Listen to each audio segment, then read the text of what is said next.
Nothing like a good old loading screen to welcome you into Genshin. I forgot I'm in the middle of absolutely nowhere. Yeah, I was trying to, go up that weird... I was going to heaven. It's time to go to heaven, my child. What? No, stop. Anyway, we're doing the next part of the Archon quest. Basically. All I know is that everything hits the fan really quickly. I didn't even get to press the button. I didn't even get to put it in focused experience mode. What is this?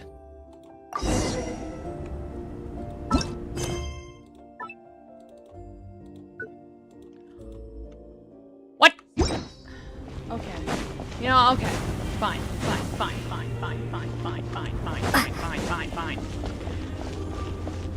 Not even gonna let me try. Random cinematic camera. Why am I getting Traveler, run quicker. I'm getting Michael Jackson off the street. Ooh, it sure is cold today. I wonder how much heavier the snow's gonna get. Here to see Odette? I just need to see your tickets for the preview. Perfect. Thank you. I'll hold on to your tickets. Come on in. It's freezing outside. You know, you could always do that indoors, you know.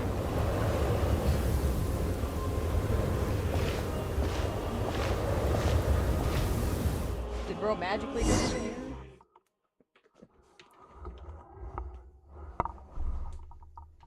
Sorry, I'm fixing my seat cushion, which is actually just a corgi plushie, but you get the point.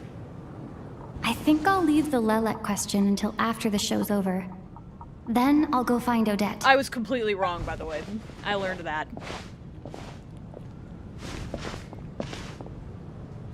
Child said he was originally going to come with Tonya. So I'm guessing Tonya's already here somewhere. Is there anyone here who looks like a Tonya? Let's see. It's a small audience. Makes sense for a preview. But wait, I do see some familiar faces. Mr. Chuganov's back again by the looks of it. Oh, and is that Mitya? And that Fatui officer, Valeri. Guess he must be playing cat and mouse with Mitya again. I just realized there's so many Electros this patch. It looks like the show's starting, and I still haven't found Tonya. Never mind. I'll just have to take a seat for now and see if I can catch her afterwards.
Members of the audience, I'm a staff member here at the theater. Today's performance was a very special one for us, as it marks the first attempt in a long time to revive the classic Snezhnayan ballet, Spirit Seeker. To commemorate this occasion, we would love to take a group photo of the cast, crew, and audience members present today. Could I kindly ask the audience to please come up onto the stage? Oh, there's Tonya. All right, everyone, huddle in a little more. Now, look at the camera. 1, 2, 3.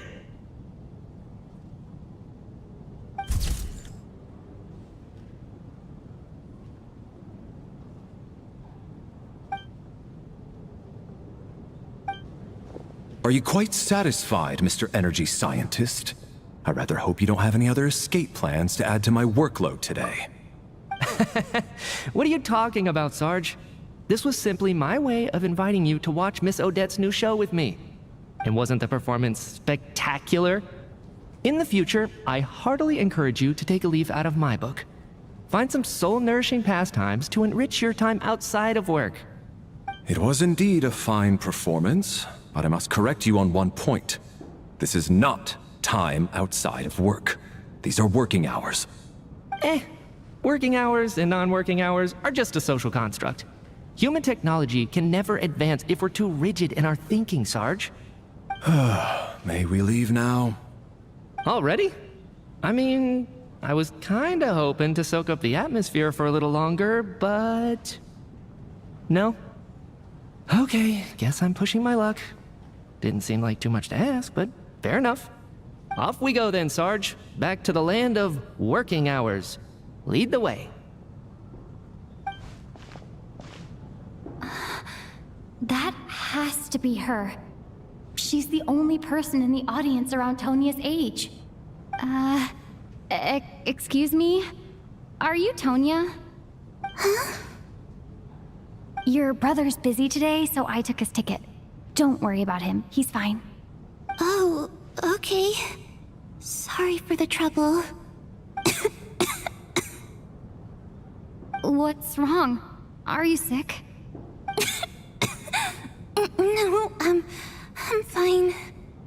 It's nothing. Maybe she caught a cold on the way here because of the weather?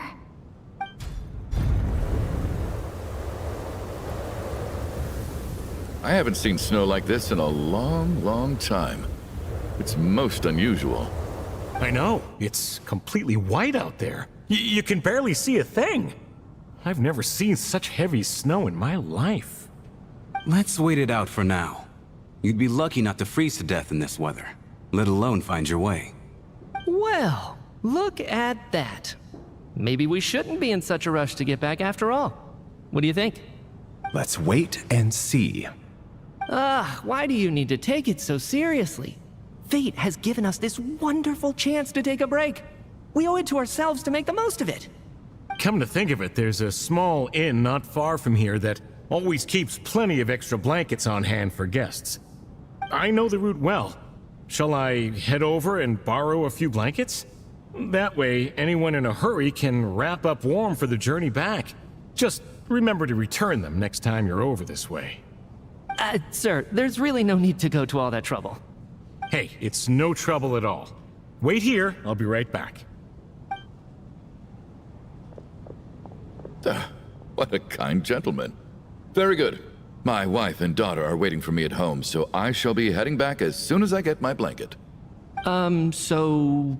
are you expecting us to go back to the Armory Palace wrapped in blankets too? Don't worry about that.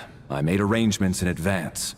Should I not return to the Armory Palace within 3.5 hours after Operation Showtime begins, an armed squad will be sent to collect us. They will escort us back. You are one of our key military personnel, so any weather-related risks must be eliminated. Operation Showtime? So, wait. Every single time you drag me back to work when I sneak out, it's a whole official operation? I gotta say, you've really turned this into quite a moral dilemma for me. It's snowing pretty hard out there. I think you should stay here for now. You seem a little under the weather. Sure. My brother might come pick me up in a bit anyway. Time to get to work. I should head backstage and find Odette. I need to look her in the eye and ask her about Lelek. Excuse me, are you looking for someone?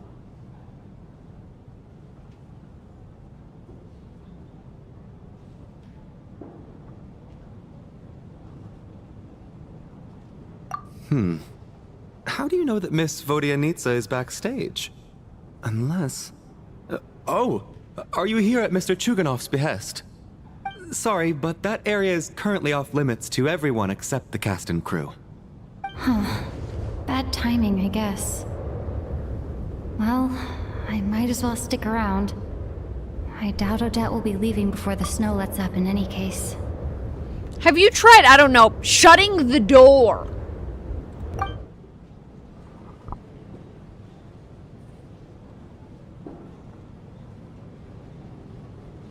What happened to the gentleman who went to fetch the blankets? How has he still not returned? I was thinking the same thing. It's still snowing very hard. Do you think something might have happened to him? Whatever the reason for his delay, I must say I hate nothing more than people who make empty promises and fail to deliver. Well, I have to treat my employees like that on occasion, but that's different.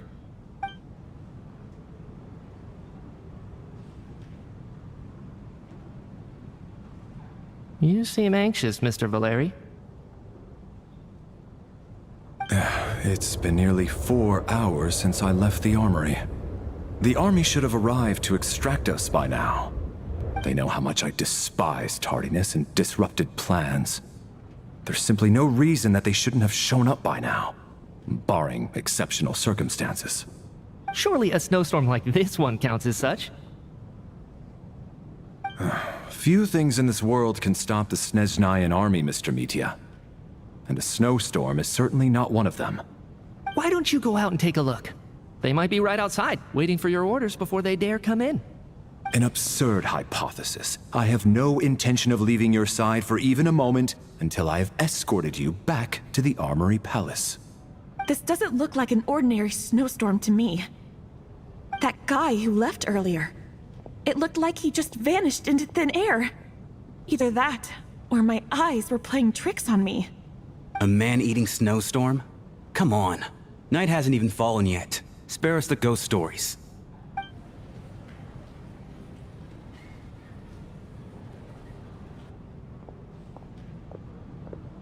Traveler, didn't know you were coming today. How come you didn't say anything? Oh, right.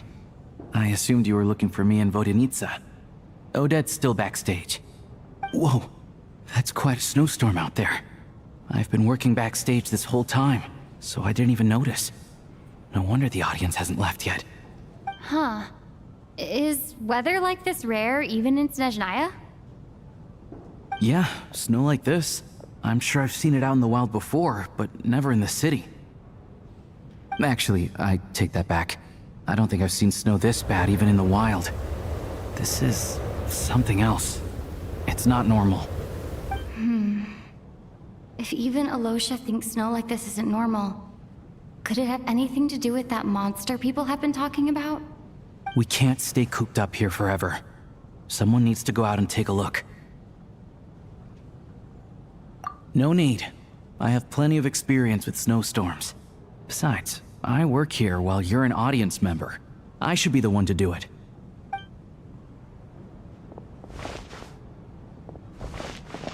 Everyone by the door. Careful not to let the snow soak into your shoes. In a snowstorm, you gotta look after your toes above all else. Heading out, my man? Be careful. I've been told the snowstorm eats people alive. Thanks for the advice. I am planning to be careful. I just want to take a quick look at the situation out there.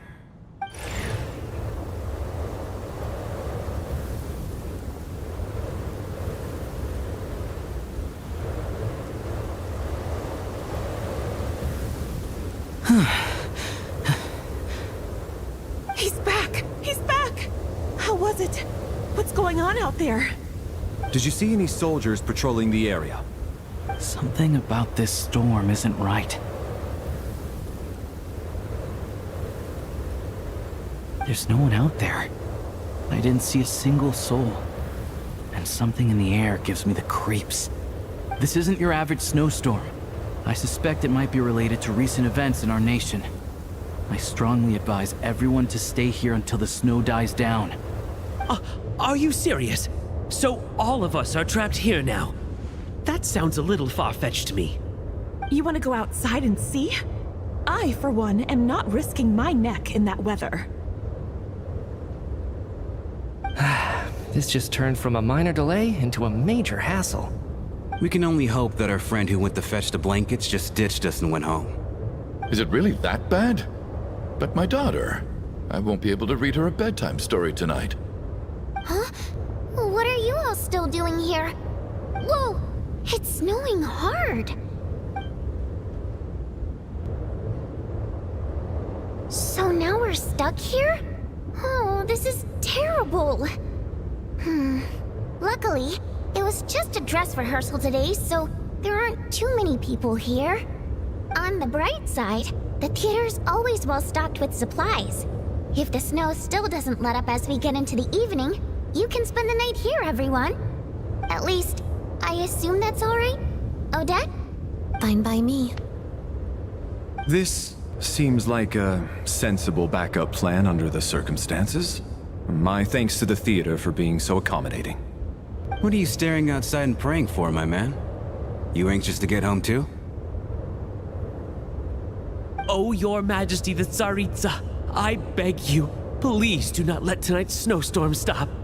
This is a golden opportunity to spend the night under the same roof as the 2 top stars in all of Snowstorm. Shut up, huh? It's a once-in-a-lifetime experience. I think I've changed my mind.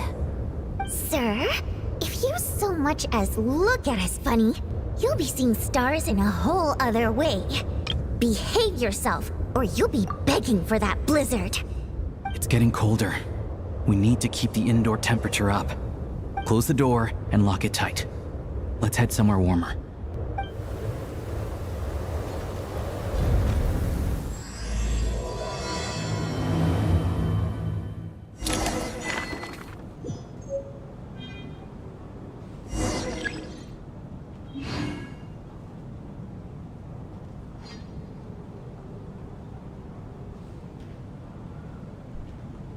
I don't remember what the dude that left looked like. I think it's this guy.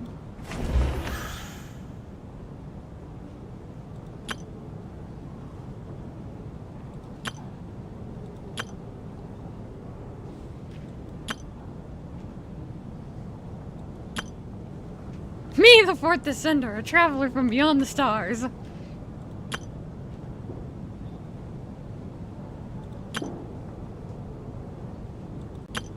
I just realized bro's standing there like a fucking stick.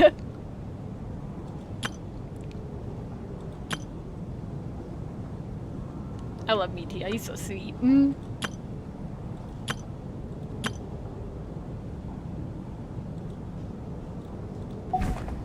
Bro is standing there in the A pose.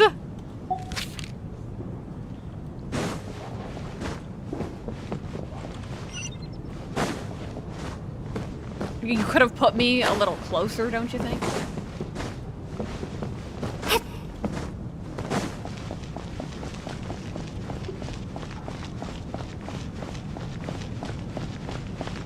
Look, I'm like a firefly.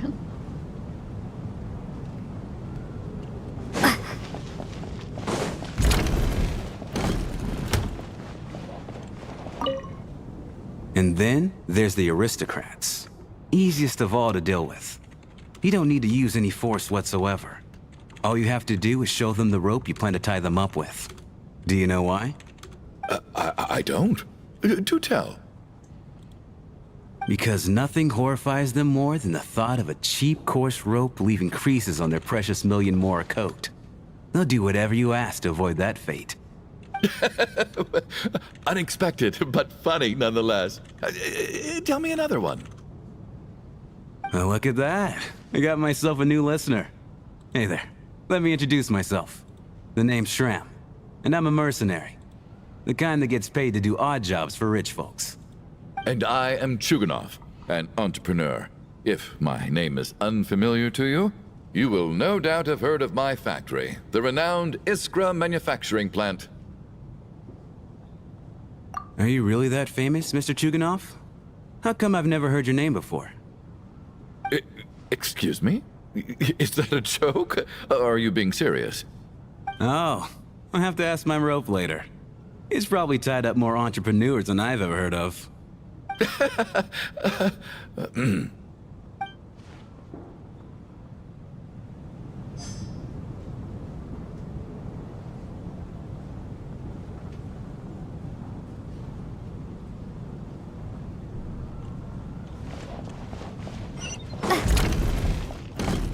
How are you feeling, Tonya?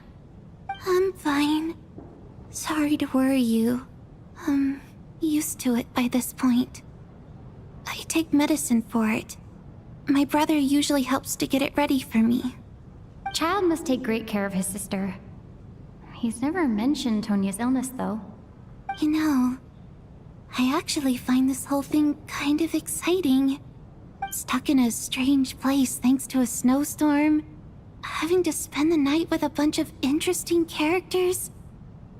It's pretty cool, don't you think?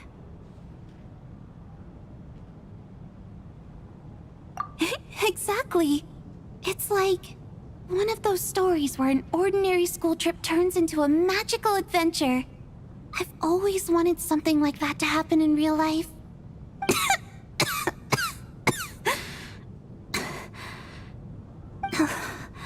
I'm fine, really. Just got a little overexcited. Look after yourself. Otherwise, your brother will come after me.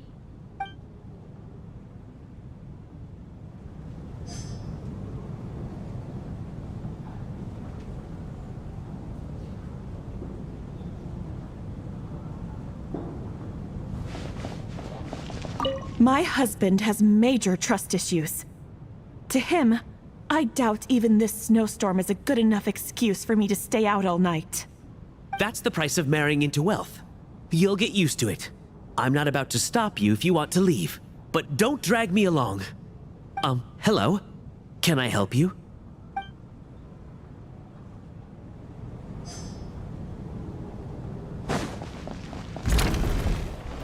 If it was my choice, I wouldn't talk to any of you bitches.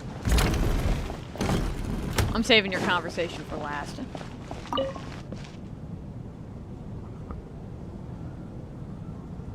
I don't think it's ever been this lively backstage before. I didn't know you were coming today. Hey, have you seen Chuganov? I heard he was coming today. Have you spoken to him at all?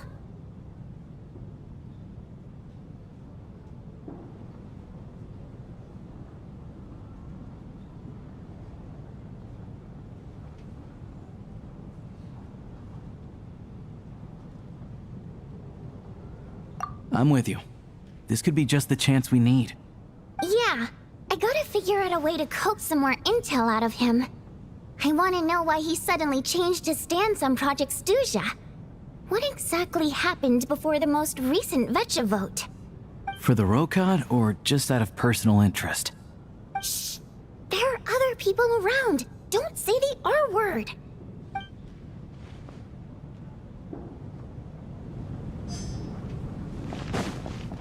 I have to say, even though today was a rehearsal and there were some hiccups along the way, Miss Odette's performance was one of the best I've ever seen, even compared to an actual show. Oh, I couldn't agree more, especially considering the weight of the subject matter. It takes a truly seasoned professional to do justice to a theme like love and regret. Do you think we were coming on too strong? Odette's ignoring us again. What about you? What did you think of today's performance? Oh my, that's very flattering of you. Thank you. I'll make sure to save a ticket for you when the show's performance ready. This doesn't seem like the time or place to bring up the subject of Lelek. I need a chance to speak with her in private. So unfair. Talk about double standards. And now it looks like I've been spotted.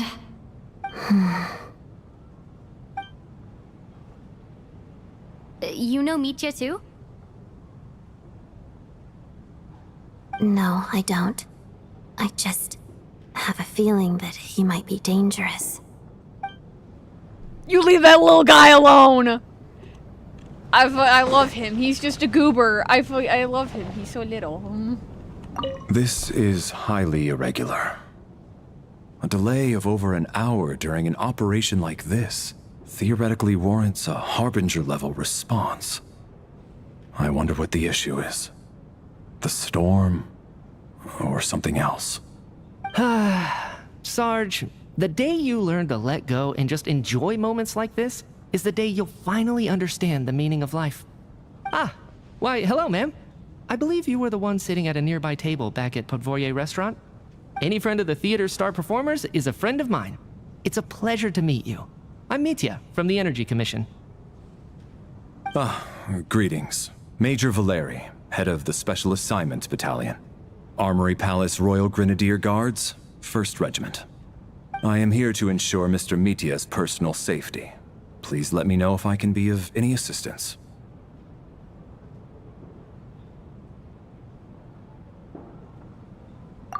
Miss Traveler, I cannot help but notice that Miss Odette is stealing glances at me. Any idea what that could be about? I've racked my brains, but I can't think of anything I might have done to offend her. Perhaps she noticed me spacing out during her performance? So, Mr. Mitya, is your work related to Project Suja? Yes, that's right. The higher-ups in the Fatui transferred me from the Energy Commission to the Armory Palace because they wanted me to... Really? I can't even talk about that? Pretty sure it counts as part of my private life.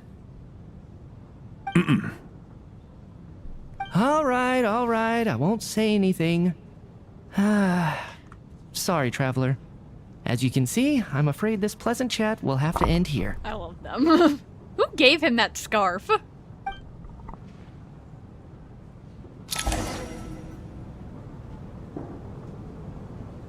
How's it looking, Alosha? No change from this afternoon. Heavy snow with no sign of slowing down.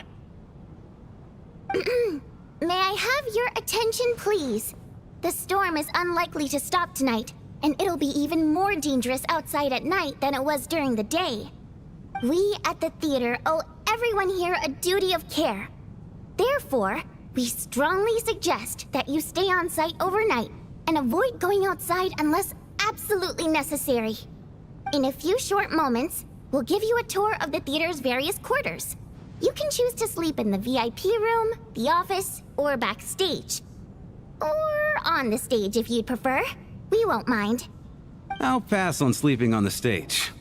What if the snow is stopped by tomorrow morning? The early birds in the audience might think we're part of some experimental new show. A drama about sleeping?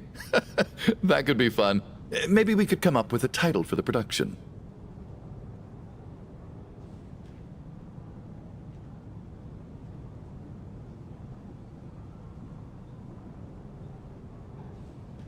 What? Gotta admit, I didn't get that one. Anyone who doesn't wish to sleep on the stage, please follow me. I'll show you to the rooms.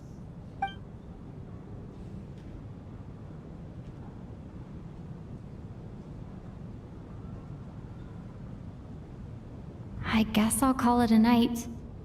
Though, I feel like I won't sleep very well without Paimon here. I'm sure she'll be worried that I haven't made it back yet.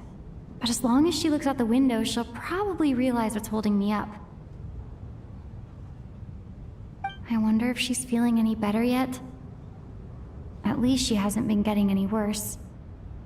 Still, I should try and get back first thing tomorrow morning.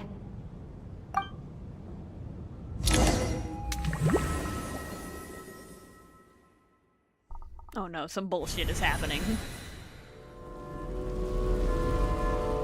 What?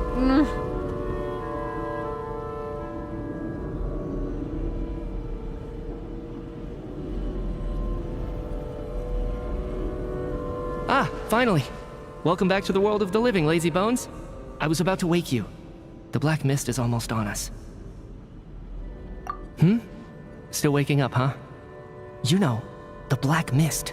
It's been chasing us from below ever since we were born. You're just dozy. There's no way you've forgotten. Come on, let's keep heading up. Onwards and upwards is the only way to survive. Don't listen to a word those black mist cultists say. Here we go again. The endless march toward survival. What's going on? That black mist down there is creeping me out. And it's rising. Guess I should head upwards and get away from it. The black mist cultists believe that being swallowed by the black mist leads to everlasting peace. But if you ask me, they're just lying to themselves. We're the only heretics left. The only ones who refuse to give in. We have to keep going. What the fuck does this have to do with But how do you actually know that they're wrong? Dangerous question there, Torgov. The moment your faith wavers, you start a chain reaction that ends in the collapse of your will. Put the question out of your mind. Stay strong and believe that the black mist means certain death. Okay, but it's not my mind that's the problem. My body's about to give up on me. It's all... Oops. I can't do this anymore. I've had enough of being forever on the run. What's the point of it all?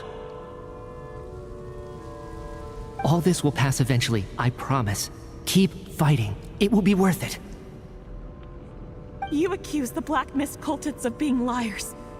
But you're lying too. There is no end to this path. It keeps going up forever. There was never any hope to begin with. The cult of the Black Mist has poisoned your mind, Sobolova. Are you thinking of giving up as well? I am. I think I'll take my chances with the Black Mist over this perpetual torture.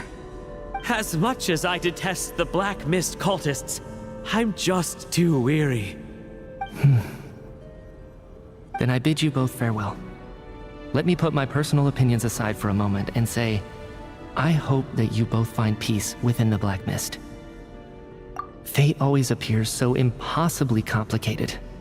But at moments like this, its raw simplicity is laid bare. Their fate was sealed from the instant they entertained doubt. From then on, the outcome was both inevitable and irreversible.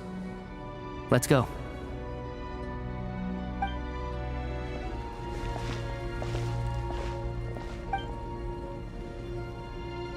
Torgov and Sobolova are gone. I never thought the day would come when even they would be swallowed by the Black Mist. It's just you and me now. Yes, it looks like it's satisfied. For now. This happens from time to time, but it won't be long before the Black Mist starts chasing survivors once again. No one knows how to stop its advance for good. Well, we should make the most of the precious moments of rest that those two bought for us. Huh? Are you really that sleepy, traveler?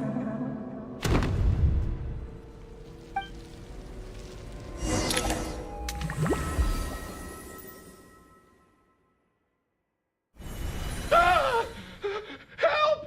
Somebody, come quick! What is it, Chuganov? What's wrong? Huh? Is it morning already? What's all the commotion? I don't know, but I hear bullshit in the background. Sounds like it's coming from next door. I should check and see what's going on. You better hurry, it sounds like they're dying.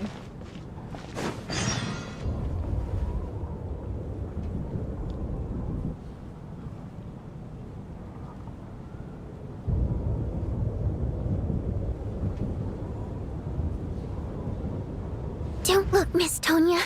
Stay here. Okay. What happened to them?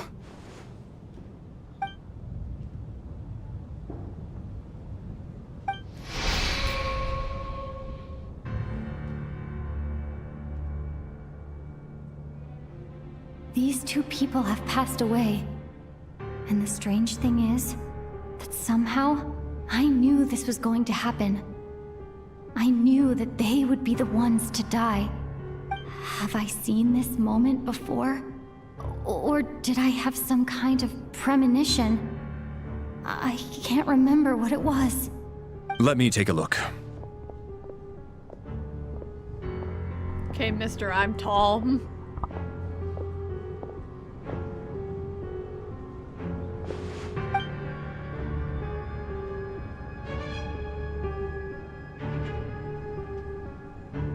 No vital signs in either of them. They're dead. The cause of death, however, remains unclear. No wounds on the bodies, no signs of a struggle, and no skin discoloration caused by the buildup of toxins. But just last night, they were chatting and joking away. This is so sudden. Could they have had pre-existing medical conditions? Even then, the odds of them both dying of sudden complications on the same night are extremely low. It's hard to believe that they died of natural causes, nor does this appear to be a suicide.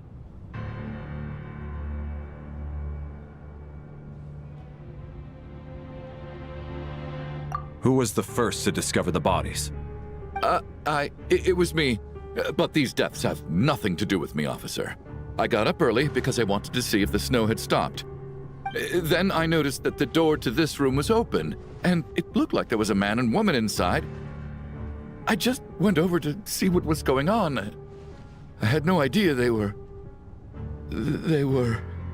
I can corroborate this. I was doing my morning exercises near the stage. When I saw Mr. Chuganov heading this way, I followed him. I can also confirm that I didn't see a single person approach that room before him. The snowstorm was raging all night, and it's still going now. There's no way someone could have come in from outside, correct? You mean an intruder? No, not possible. I slept by the door last night as a precaution. There's no way I wouldn't have noticed if anyone had tried to open it. Everyone, split into pairs and search the theater for anyone in hiding or any signs of suspicious activity. I'll follow up with a full search of my own shortly. Go. There is no time to waste.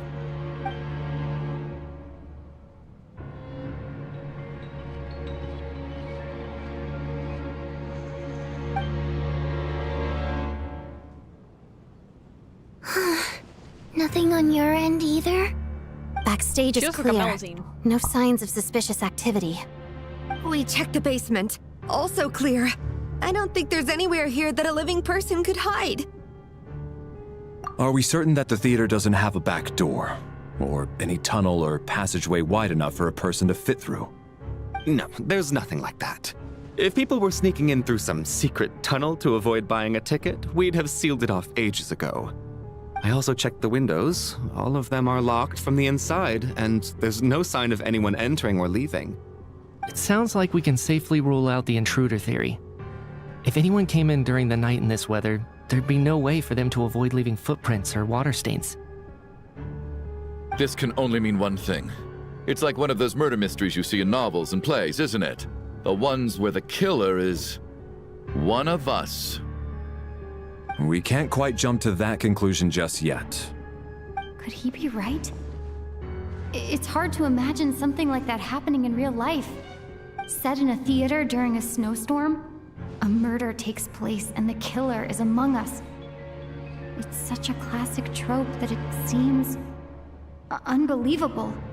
Looking at who the killer targeted and the clean entry and exit, it all adds up. I know what this is. It's obvious now that I think about it. What is? What have you figured out? Both victims were wealthy, well-known local merchants.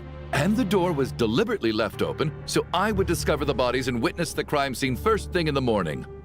Such ruthless methods. This was your doing, wasn't it, Lelik? Lelik?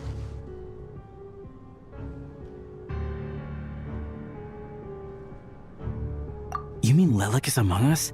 And he's the killer? Lelik. I know this code name. Member of the Rokot, anti-Project Stuja. Always works alone. I've read the case files at the Armory Palace. Walk me through your reasoning, Mr. Chuganov. What do you know about Lelik?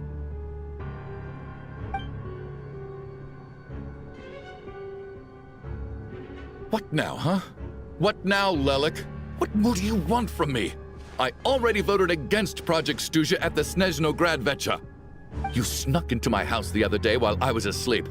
Left a threatening letter. And I did all that you asked. But Project Stuja cannot be so easily shaken. Not with the rooster in charge.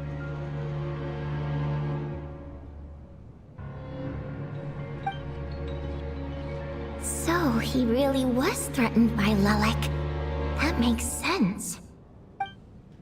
And now you're resorting to murder to threaten me. Isn't that right? I knew it. The Rokot despises the rich. The lives of the wealthy are but refuse in your eyes.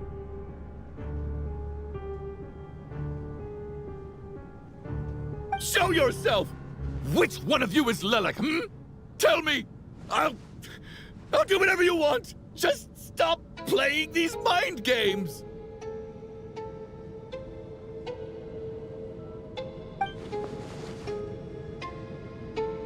Was this really Lelek's doing? Would Odette really do something like this? If Odette really is Lelek, this seems out of character. But then again, how well do I really know her? I'm probably the only one here with a compelling theory about Lelek's true identity.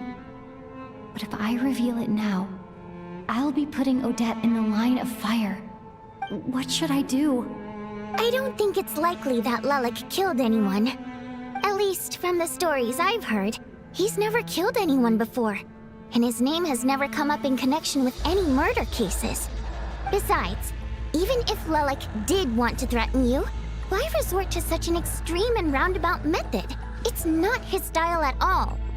Vodyanitsa doesn't know that Lelek might be Odette, but her assessment is pretty much identical to mine. Miss Vodyanitsa, why do you suddenly feel the need to speak in Lelek's defense? Defense? Oh, no, it's just... I'm worried that we're jumping to conclusions here, so I wanted to share my point of view. Also, I don't think the Rokot is as bad as you're making it out to be. Well, if you think I'm so wrong, what's your theory then, Why don't you tell us who the killer is? The case is still evolving, Mr. Chuganov. Please do not prevent others from expressing their opinions so early on in the discussion. Even so, there's no denying that the recent threat received by Mr. Chuganov may well be an important clue. So there's still a good chance that Lelek is right here among us. I can't do this anymore. I don't care if it's still snowing outside. I have to get out of here.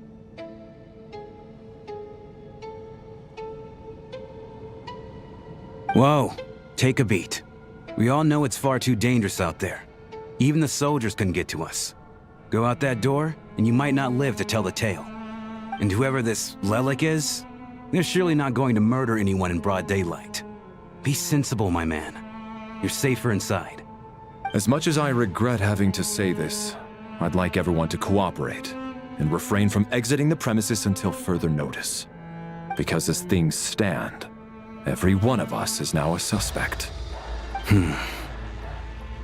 Unless anyone has further information to share, let's adjourn for now.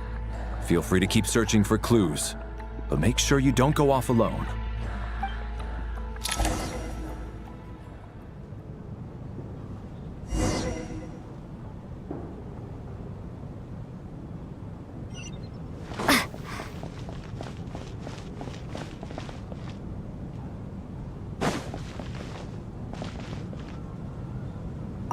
I still find it hard to believe there's a murderer among us.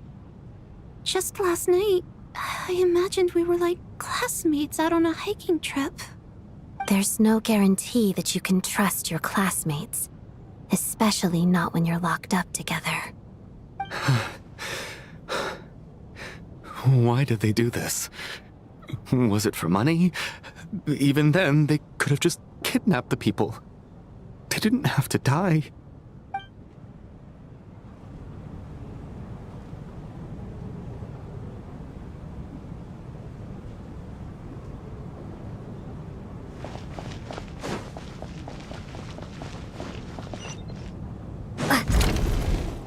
Where am I going? I'm so lost.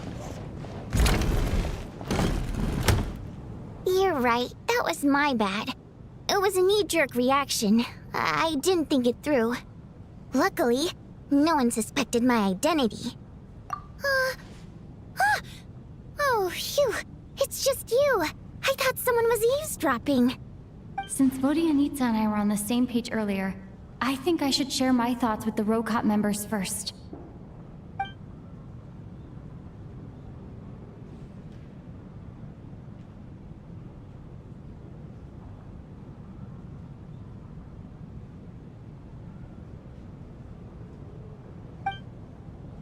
Whoa. Are you serious? I don't know if this counts as gossip, but it's definitely on track to be the juiciest this whole year. Odette? Really? Odette? Oh god, how dumb does this make me look? Lelek has been right under my nose this whole time, and I didn't notice a thing. Actually, it's exactly what you'd expect. Sometimes, hiding in plain sight is the best strategy. And now that you mention it, the more I think about it, the more sense it seems to make. It all adds up. What are we up to now? 1, 2, 3, 4... Odette's identities. She's my coworker, specifically a ballerina, and also a Fatous, a member of the Rokat. Now, Lelek. It must be so exhausting. I just want to give her a hug. I guess since I've always known her as a member of the Fatui, it never even crossed my mind that she could be involved with the Rokat, let alone be Lelek. I don't understand. If she's with the Fatui, what reason could she have for being so opposed to Project Stusha? Probably best if you ask her that in person. Well, since you waited until now to bring this up instead of announcing it to everyone earlier, does that mean we're all on the same page here?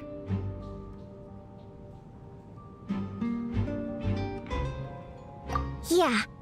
Lelek may not follow orders from the Rokat leadership, but as far as I'm concerned, she's never crossed the line. If anything, her actions benefit the poor. We need to confront her face to face. Do you think she'd really admit to being Lelek? I don't know. We'll have to see how it goes. For now, we'll work on the assumption that she didn't kill anyone, and see how much she's willing to tell us.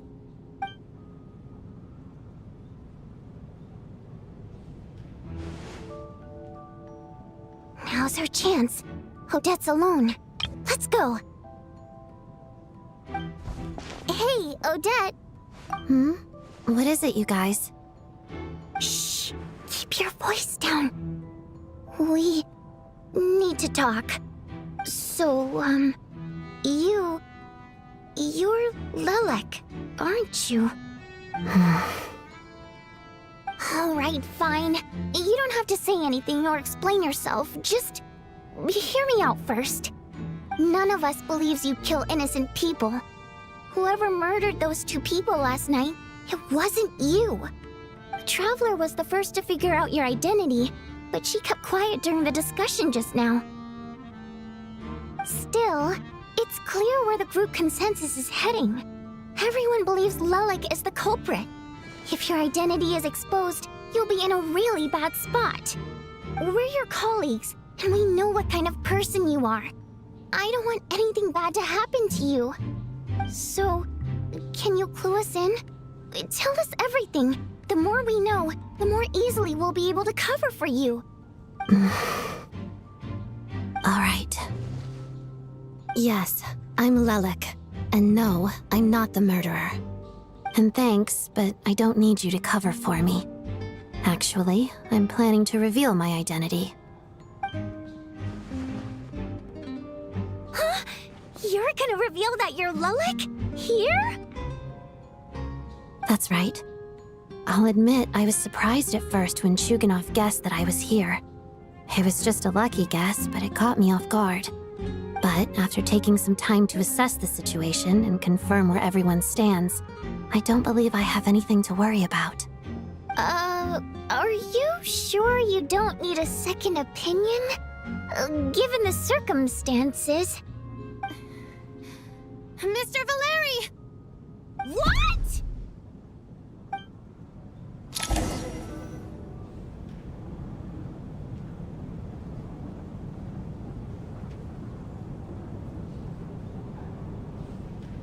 So... Odette is Lelek? I don't know what game you're playing, but you've got a lot of nerve. It's just one identity. So what if it's exposed? I can disappear and adopt a new identity anytime I please. I made my peace with this when I chose to become Lelek. But more importantly, I promise I am not the murderer, which means that someone else is. So, if anyone still insists that I did this, you'd best produce the evidence now. Otherwise, I suggest that you bite your tongue. Because if you really believe I killed 2 people without making a sound or leaving a trace, Pointing fingers at me would surely only make you my next target. Is this really the truth, Miss Odette? That's confidence, all right. I believe you. A real no-nonsense attitude. I can see why Marionette said that she's on track to inherit the title of the Fair Lady. Are you seriously buying this? Hey, officer! She just admitted to being Lelik. Aren't you going to do something about this? I do have one question, Miss Odette. Why have you chosen this moment to come forward and reveal your identity? If I didn't say anything, everyone would be focusing all their efforts on finding Lelik. And that is exactly what the real culprit wants. I don't want to be the scapegoat who lets the murderer get away with this crime. Despite all the accusations, she made the smart choice. A remarkable display of rational thinking under pressure. Clearly, Odette's talent extends far beyond the art of dance. She thought so far ahead. Ugh, why do I always feel like I'm one step behind her in everything? You've convinced me. Dealing with the murder case remains the top priority right now. Let's put the name Lelik and all related incidents aside until further notice. Nevertheless, the group still considers you the prime suspect. I assume you have no quarrel with that, Miss Odette? I understand. You're welcome to keep an eye on me around the clock. I have no objections.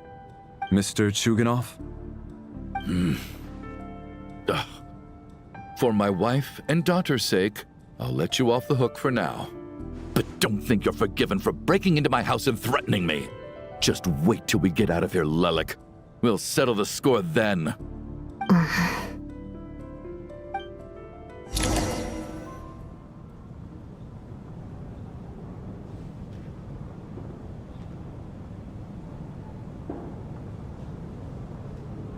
Good work, Lelik guard team. And Lelik too. Here, have some hot water. Turns out Valeri knew about my exploits, so now I've been told I have to guard Lelik with him. Shouldn't you be facing my way if you're guarding me? At the moment, it looks more like you're my bodyguards. If the true culprit is indeed still at large, as you have claimed, we must keep our guard up against them also. Don't worry, Tonya. We'll get through this. Once the snow stops, the officials will step in. The investigation will get easier, and then we'll be safe. But once the snow stops, won't everyone just leave? Huh? You're gonna miss us, huh? Well, some of us work at the theaters, so we'll still be here. I'll even give you a special backstage pass. Really, Miss Vodyanitsa? That's awesome! You've made a fan for life. Aw, you're so cute, Tonya. All right, let's swear to it. I promise to give you the pass, and you promise to never change your mind about being my fan. Promise. Don't indulge her, Tonya. You don't have to swear an oath over things like that. You really do get carried away sometimes, don't you, Miss Vodyanitsa? Hey, mind your own business.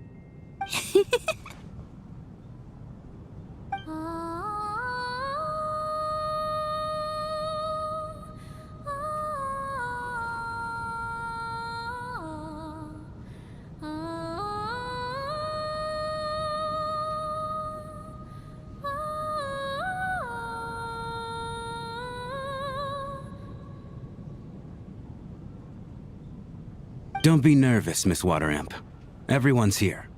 There's nothing to be afraid of. Excuse me? Do I look nervous? Don't be ridiculous. No. You sound nervous, lass. Oh. Wait, but how... Okay, plenty of people know that I'm a water imp, but still... How come you understand our primary mode of expression? Primary mode of expression. I've not come across that concept before. Do enlighten me, Vodyanitsa. Well, it's just... We water imps tend to communicate our emotions to each other by singing rather than facial expressions. The emotions we convey through song take precedence over our facial expressions. So, we think of it as our primary mode of expression. I'm impressed, Shram. I didn't take you for a man of culture, but you're clearly rather learned. It's not about being cultured or not. The thing is, this mode of expression can usually only be understood by other water imps. It's not a simple case of a song sounding happy or sad. And yet, you're clearly human, Mr. Shram. It's really not the big deal you're making it out to be. I think I just have a knack for it. Plus, I have a very close friend who's a water imp. A delightful lady. But keep that a secret. Anyway, we spent so much time together that before I knew it, I noticed I could understand her expressions. Oh, I guess that makes sense. Still, the fact that you have a water imp friend is even more surprising. I'd better watch what I'm singing when I'm around you from now on. Hey, what are you implying? You're not secretly insulting the audience in your songs, are you? Heavens, why would I do a thing like that? It's getting late. We should discuss our sleeping arrangements for tonight. To guard against the killer, someone needs to keep watch. I suggest that we don't sleep in separate quarters tonight. It will be safer if we all stay together. As long as someone keeps an eye on Lelik, I'm quite sure we won't have any trouble. Are you saying that you wish to bet your life on Miss Odette being the killer? Nonsense. Of course not. Then I propose the following arrangement for tonight. The Traveler, Odette, and I will form the Night Watch. We'll sleep in shifts, but 2 of us must be awake at any given time. An excellent idea. This allows us to handle the Night Watch while also keeping an eye on Lelik. Meanwhile, the rule of taking shifts in pairs resolves the other issue. Namely that we can't necessarily trust the Traveler or Valeri either. I expect that plan took you quite some time to come up with, didn't it? Actually, our field combat manual outlines a similar approach. Although the scenario there involves guarding prisoners overnight during field operations. That being said, I must clarify that I harbor no disrespect towards you personally, Miss Odette. In fact, Lelik's numerous covert operations make fine textbook examples for military agents. I care less about respect and more about the fact that you just robbed me of 2/3 of my sleep tonight. I'm calling dibs on being the first to rest. Good night.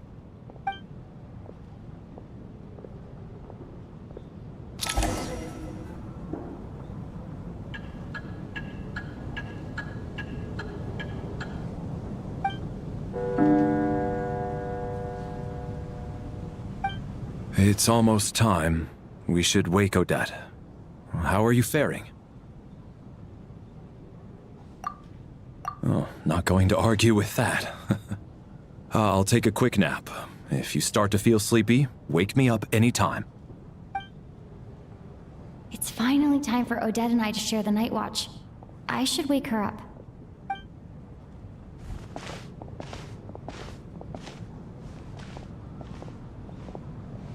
I came here to get information from her in the first place. Maybe I should think about what questions I want to ask before she wakes up. How long are you gonna keep staring at me? Couldn't sleep. My mind's been running haywire. Plus, there's something I've been meaning to talk to you about. I had a hunch that you wanted a conversation too. Let's take this chance to clear the air, shall we?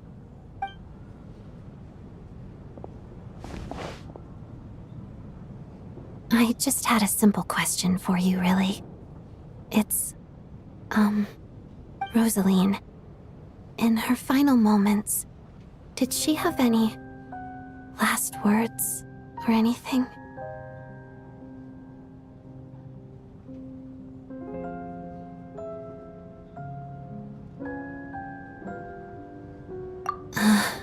I see.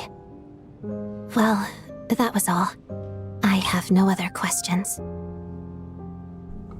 Either I'm high. Isn't this the theme that played during her funeral? For that trailer? No. She was utterly ruthless in pursuing her goals. That kind of person should be hard to miss. And yet, even though I never approved of her methods, and she was an abrasive person, the fact remains that I am indebted to her.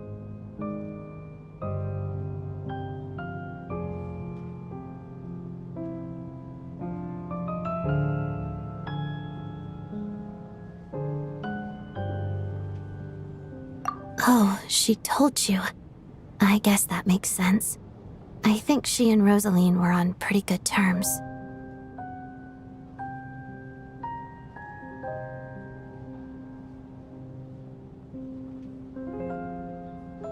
Yes. Rosaline wasn't the kind to gossip about this sort of thing. Not that it's any huge secret to me, though. When I was a child, I had to join the Fatui for the sake of my mother and me. I trained under Rosaline. It was extremely grueling, and it didn't exactly come naturally to me. All I could do was try to ignore the biting cold and practice. I was a newcomer who'd managed to make a good first impression on a harbinger. There was pressure to live up to her expectations, to be worthy of the fair lady's reputation. Every day was a struggle against the cold, pain, and fatigue. And most nights, I struggled to fall asleep. After enduring all that, I've become almost immune to the sensation of pain. I suppose that was the cost of survival. Surely, any child who had to experience that would grow to hate her lot in life, don't you think?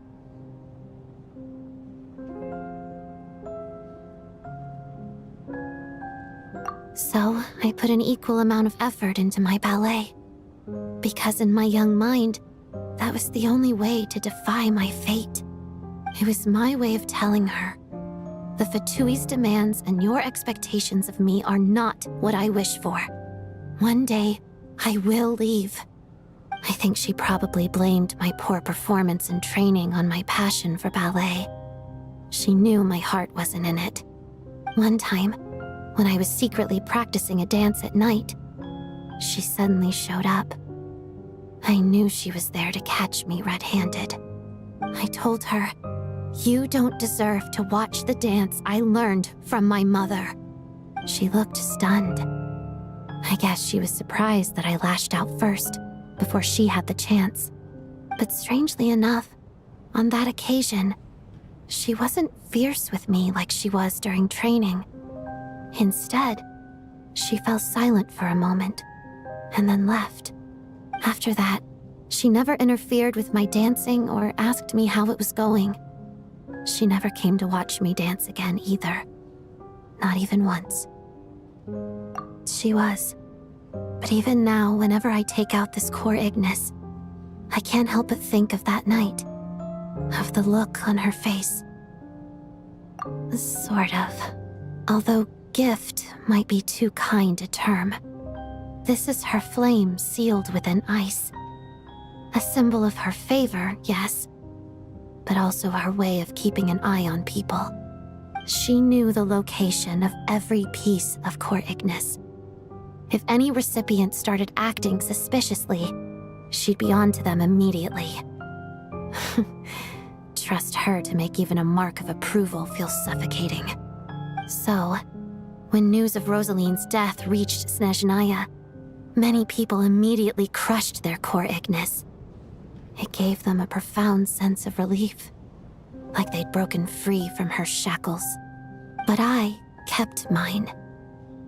With my sensitivity to pain being as dull as it is, the warmth from this core Ignis is one of the few things I can still feel clearly.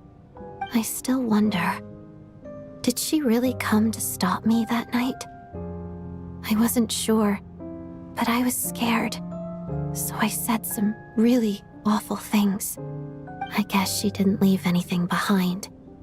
Not that I expected her to. It's fine. It's just A bit of a shame that we couldn't settle our differences before the end.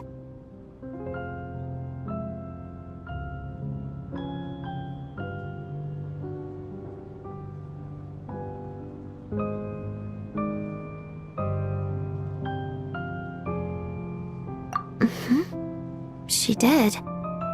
Are you sure she was talking about this event?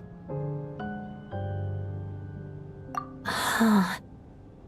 No, she didn't. I didn't even find out that she'd gone to Mondstadt until a while after she'd left. Wait, in that case...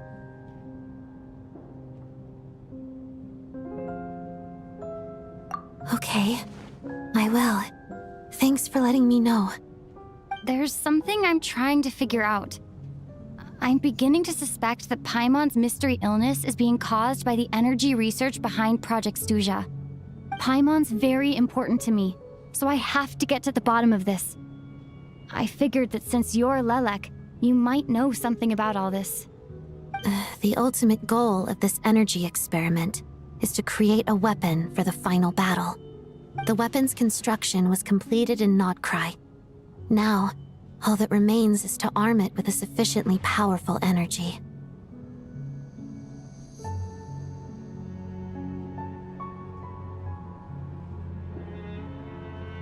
Yes, the weapon's development and all the related experiments are overseen by Lord Piero, the Jester, and the lab is located deep within the Armory Palace. I'm not sure why this experiment would be making Paimon feel unwell, though. The best way to get to the bottom of it would be to go there in person. Once we get out of here, I'll help you apply for an entry permit.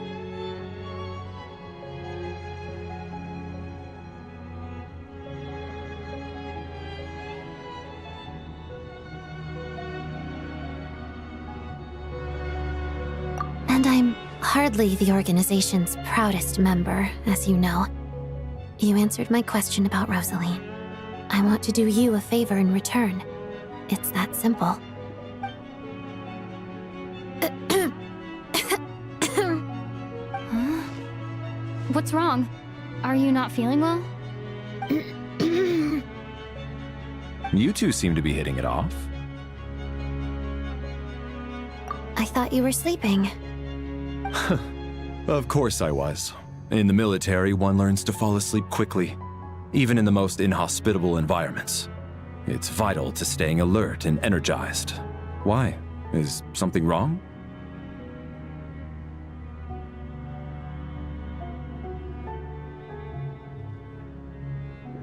Even if he was awake, he can't have overheard us, right? Well, thank you both for keeping watch. Traveler, I'll take over for now. It's your turn to get some sleep. Sure.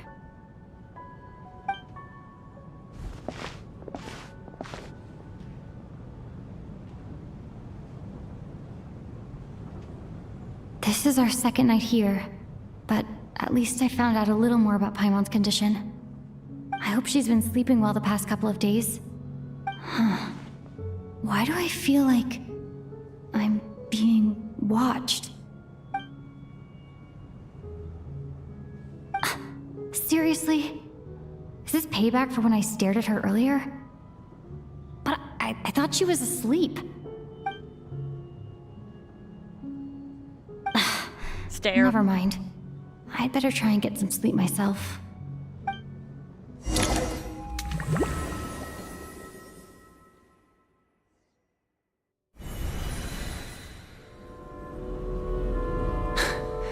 Hey, what are you spacing out for? Are you reaching your limit too?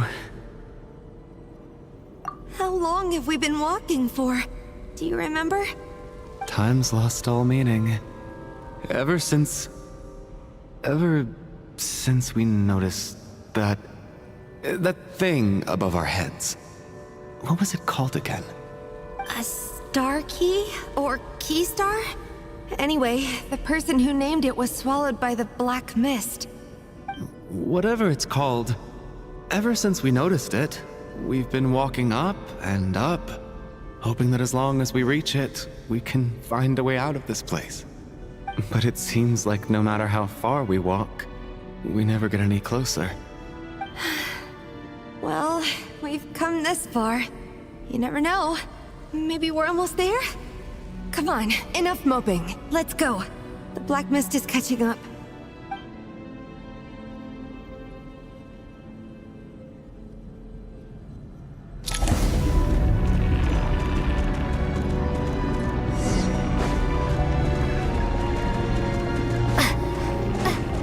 Their health. Interesting sort of fight army. Yeah, I can Not again! I've lost count of how many times we run into them. Be careful. Can you guys hit your shots? Thank you, god damn. And Kate!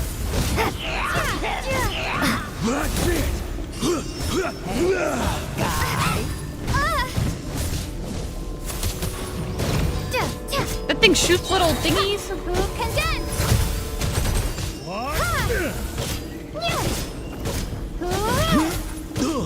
Oh my god, am I using my new trusty traveler sword? What the fuck am I using? Look at my new trusty traveler. Oh, yours is okay. I'll just go fuck myself. There's fine 3. Shut up. I thought he said, "Shut up, Mom." I was like, what? I hope he's not battling.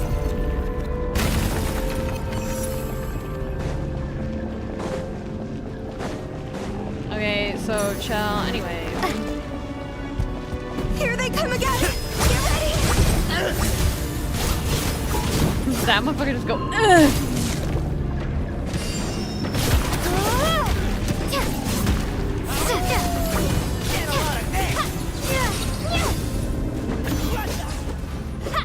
And Kate!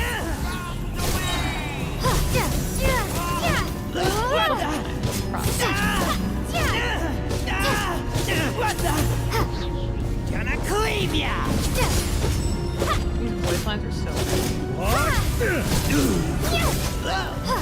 guys hit your shots. You are so unhelpful.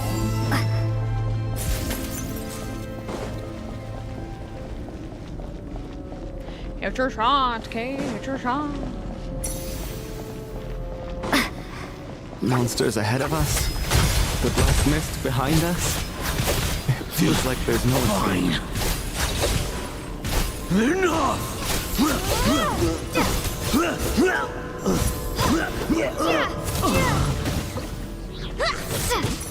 And Kate! Oh, so as long as I'm in this little radius. Keyword, I think. Learned! Okay, thank God. I hope I'm done. Cause goddamn. Are you hurt, Coolish? No. I'm fine. It's just... Suddenly I don't want to walk any further. I get you. In fact, I reached my limit a long time ago. Sometimes it feels like there's hope where there shouldn't be. Yeah. The hope that the star gives us is the only thing keeping us going. But I'm not sure it's real at all. It may just be a collective illusion. Otherwise, why would it always be out of reach? We know you mean well, but you're only saying that to try and encourage us to keep going, aren't you?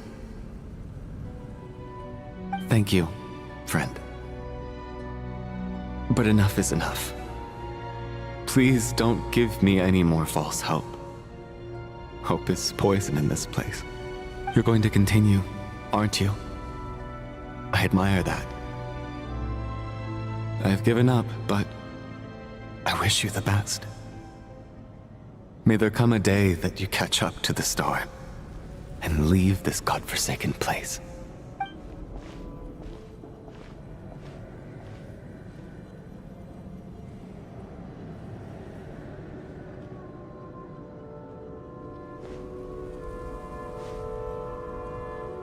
It's not an illusion. We really are getting closer to the star.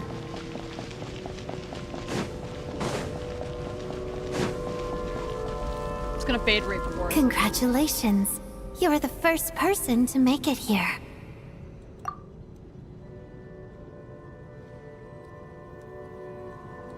I'm the star's envoy. The black mist has stopped rising. Its hunger is satisfied for now, having devoured your two companions. This is a good opportunity. I'll let you get some rest before we continue. What do you mean, leave? The star represents the starting point. It's the waypoint for the beginning. Congratulations on reaching the starting point. Once you are ready, we will head out and walk upwards. I will be right by your side the whole way.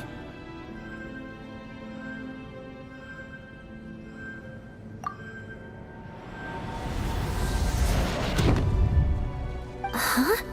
What's wrong? Hey, don't give up before the journey's even begun.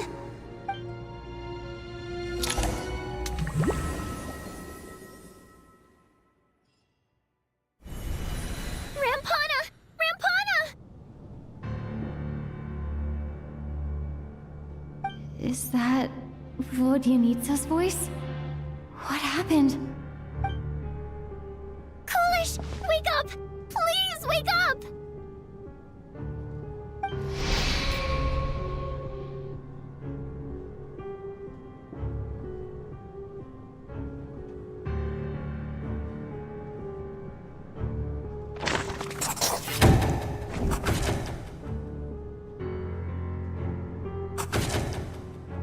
The situation is identical to that of the two it's raining, which casualties means the power might yesterday. randomly go out. We cannot ascertain the cause of death. At least there are some elements that we can rule out this time. They slept on the stage with everyone else, so I suppose the surrounding environment can't be a relevant variable. Rampana. Coolish. Weren't some of us keeping watch last night? 3 of us, in fact. How could you not notice something was wrong? I'm as confused as you are. Certainly nothing unusual happened on my watch. Likewise, and from what I've observed so far, both Miss Odette and the Traveler can be trusted.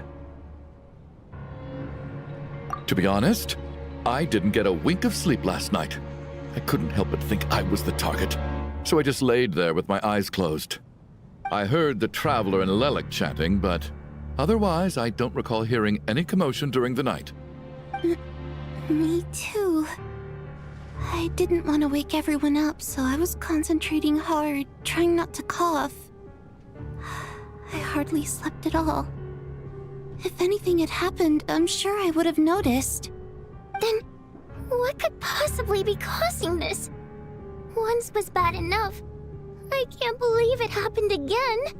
I worked closely with Rampana and Coolish for so long. I never imagined that one day they'd... And on the stage of all places... Vodyanitsa.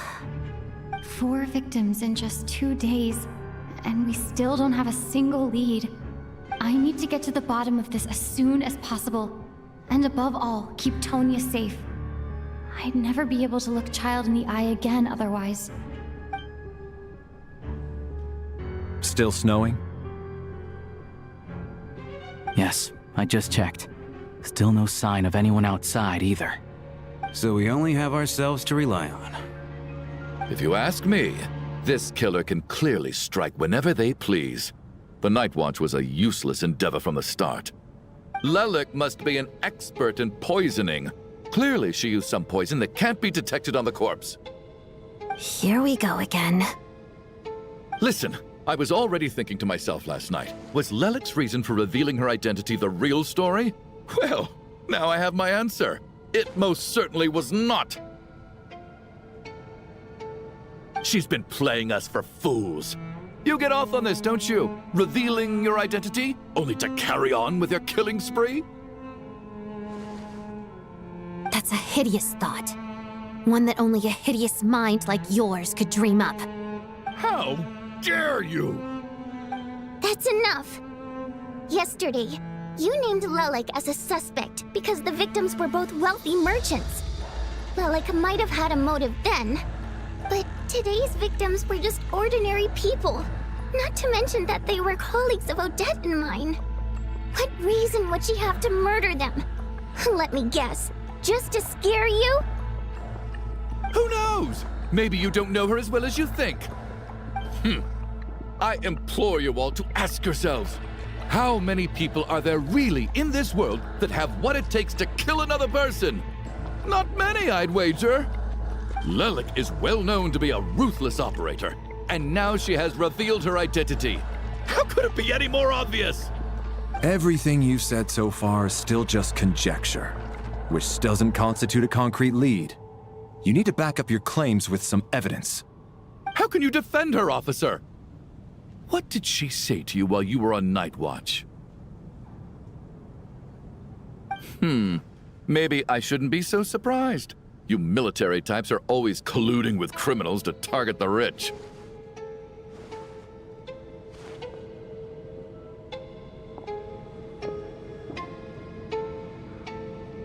All so you can get your grubby paws on our hard-earned fortunes, then tell us to fall in line. The Fatui, the Druzhna, and the Rokot. Thugs, the lot of you.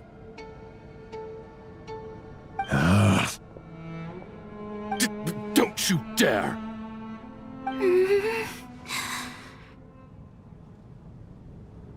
Sir, but you were the one who told us not to stop other people from expressing their opinions yesterday. 4 people have already died. Only yesterday I was chatting with Mr. Coolish. Then we woke up in the morning and he's... Turning against one another is the last thing we should be doing right now. Little girl. Even if Mr. Chuganov is a puffed-up, pig-headed windbag who doesn't have a clue what he's talking about, he's still one of the victims here, isn't he?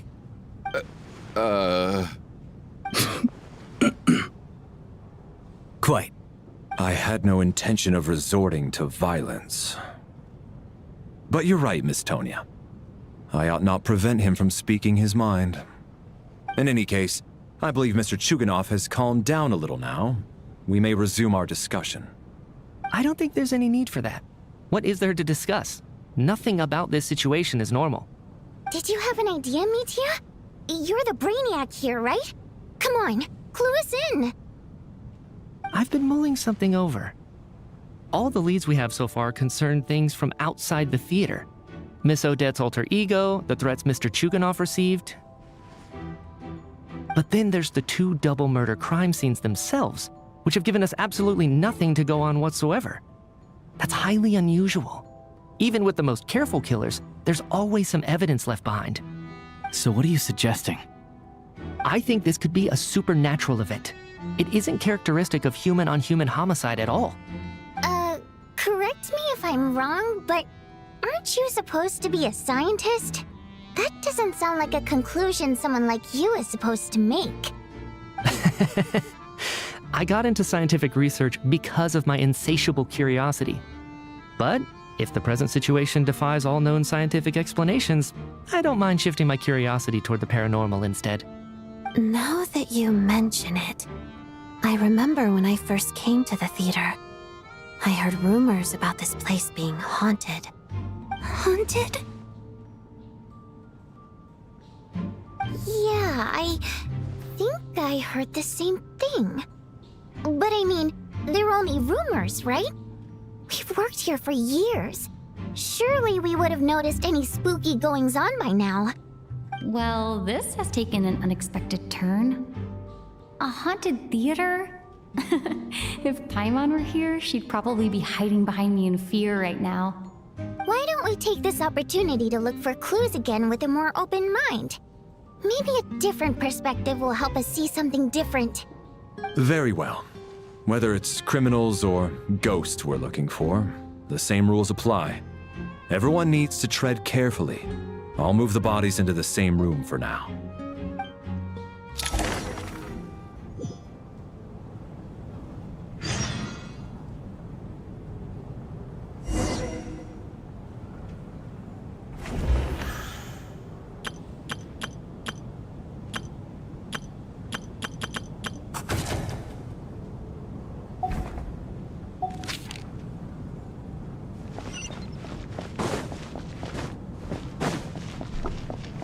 Time to go into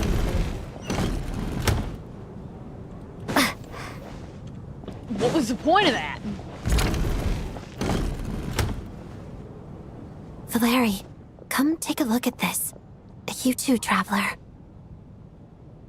Some sort of notebook. What is it for? It's the on-duty logbook for the theater. Kulish was the main person to use it.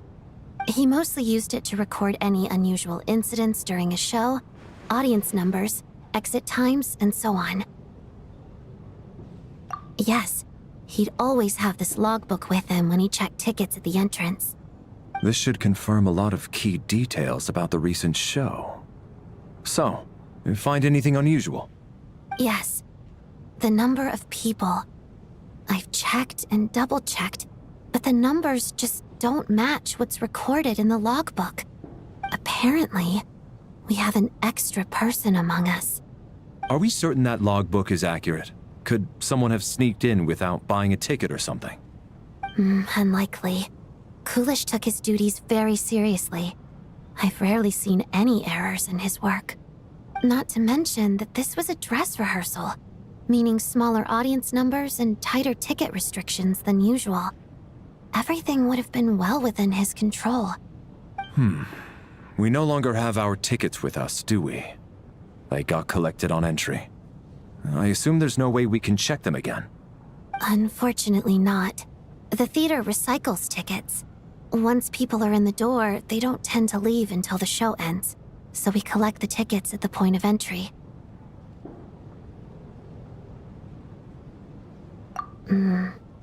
Still, I'm inclined to believe that this discrepancy in the head count is significant somehow. Did an extra person just materialize out of thin air?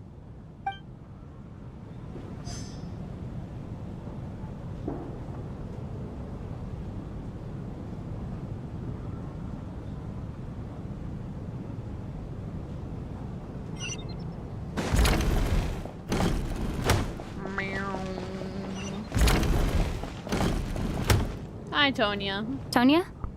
Did you find anything? Not yet. Still looking. So... Are we supposed to be looking for something paranormal? I think I'd prefer teaming up with you than looking around on my own. This looks like somebody's notebook. Shall we read it together?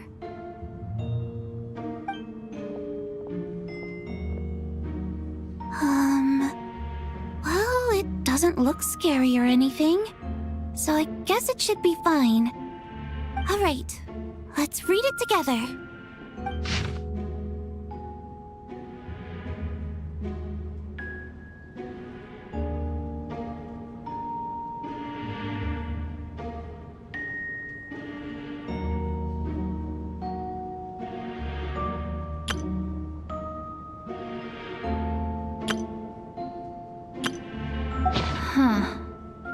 This has to be Vodyanitsa's writing, surely.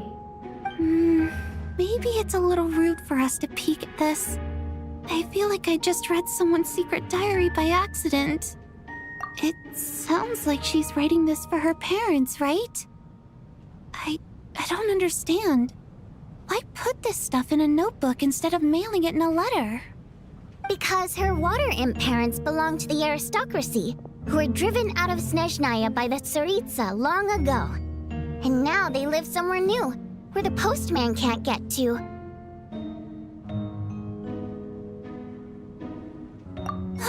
We're sorry! It's fine. My fault for not storing it properly. I can't leave things lying around and expect them to get ignored when everyone's scouring the place for clues. All right, give me my notebook back. I'll take over the investigation in this room.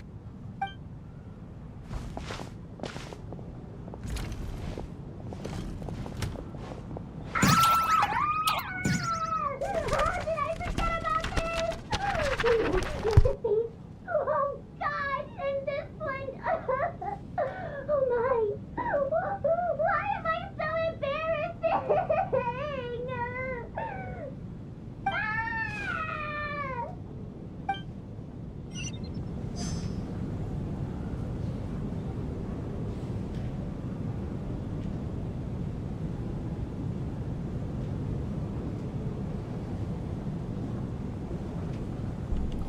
R.I.P. Valencia?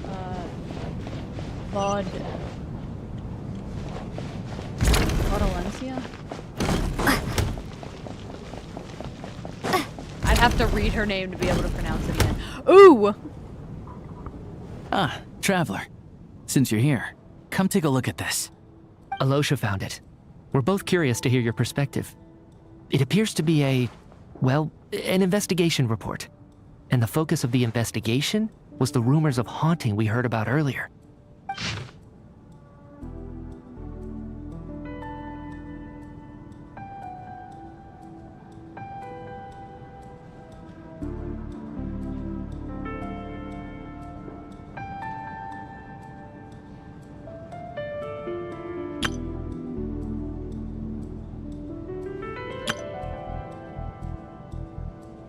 An investigation report, huh? Looks quite old. Huh. This person's name looks to be of Sumeru origin to me. Was the investigator from Sumeru? The theater manager must have hired an investigator once specifically to look into this issue. But it doesn't look like anyone ever looked at the report. Presumably, the manager wanted to know if the supposed haunting was dangerous while also being fearful of word getting out in case it affected the theater's business. Anyway, the bottom line is, the haunting is actually real after all. It's caused by an obstruction in the ley lines. Is there any chance this is the key to finally making some progress with the murder cases? Ley line problems are pretty unexceptional to me by this point. And while it certainly offers an explanation for the ghosts, it's hard to imagine what connection it could have to these two murder cases. Some of the language that appears at the very end of the report caught my eye. Angel civilization, ley line renovation? My area of research doesn't touch on any of that, so it's completely outside of my wheelhouse. Huh? A piece of paper just fell out from the report. It landed right by your feet.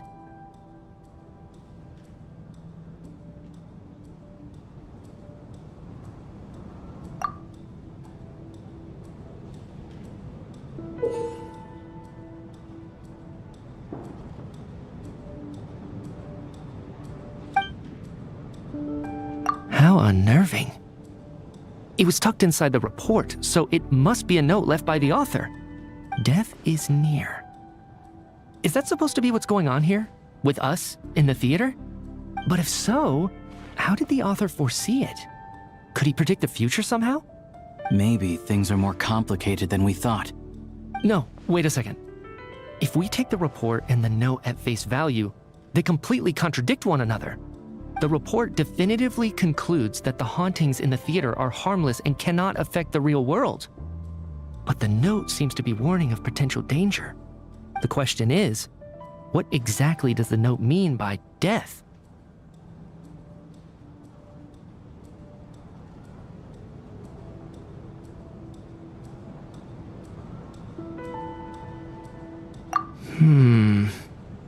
The various ways we could interpret this keyword lead in completely different directions. Let's pause our analysis here for now. I think we need more information.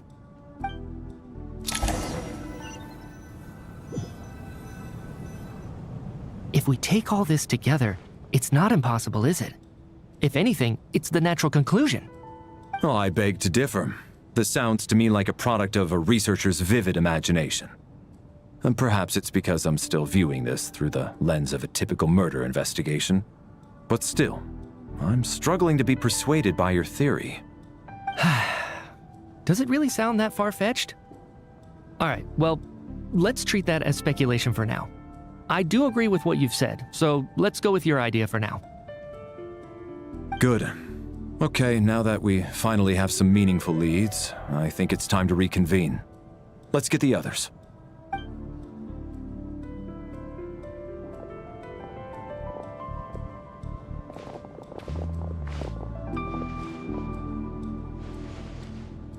So, that's about everything we've discovered so far.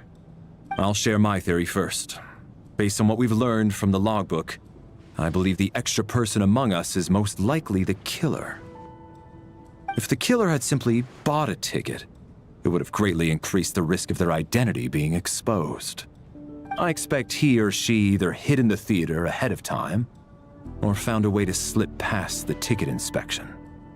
They then blended in with the group and waited for an opportunity to strike. What about the note found in the investigation report? Any thoughts on how that fits in? The killer may have simply planted it there as some sort of sick joke. I've seen my fair share of psychopathic killers. They love playing cryptic mind games. So, it has nothing to do with the haunting of the theater after all. This theory makes sense to me. If we have an audience member unaccounted for, chances are they didn't come here to watch the show. Could it really be that simple? So, in other words, all we have to do is find out who got in here without a ticket, and all our problems will be solved? Then let me make one thing clear.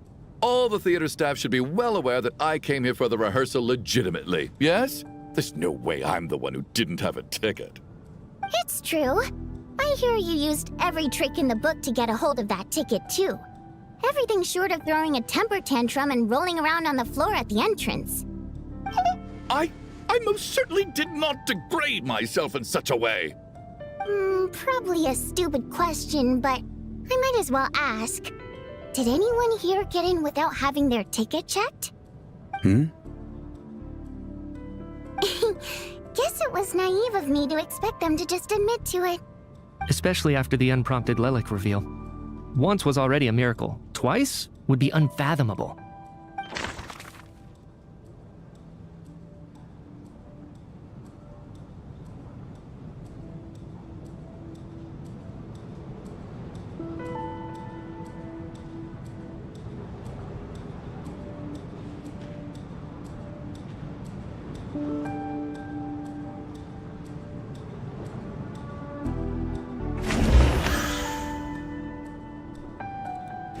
As things stand, the audience head count doesn't add up. I guess we can rule out the theater staff members. Aren't the theater staff members dead?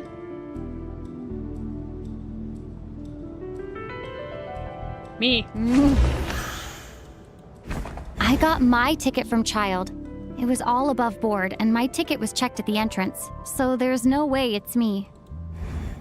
I feel like it's this rando back here. I don't believe any of us here knew Shram before all this. If no one can verify Shram's identity... Mr. Shram, did you really go through the ticket inspection to get in here? Huh? Me? Why am I being singled out, my friend? Do I seem that suspicious? It's not that you stand out as suspicious, more that everyone else has been ruled out as trustworthy. Okay. Well, we spent the best part of 2 days together now, so I'm sure you can all tell what kind of person I am. I'm a true gentleman. I never dream of doing something like sneaking to the theater without a ticket. Yeah, I have no doubt that you're a good person. But the problem is, none of us here actually know you, so no one can say for sure that you are who you claim to be. Although, actually, what was it you said last night? Yeah, you're friends with that water imp, which is why you understand our primary mode of expression. Last time I checked, there were barely any of us remaining in Snezhnaya, since most of the water imps left. Could you tell me a little bit more about your friend? There's a good chance I actually know her. And I suppose it's also kind of a way for everyone else to get to know you a little better.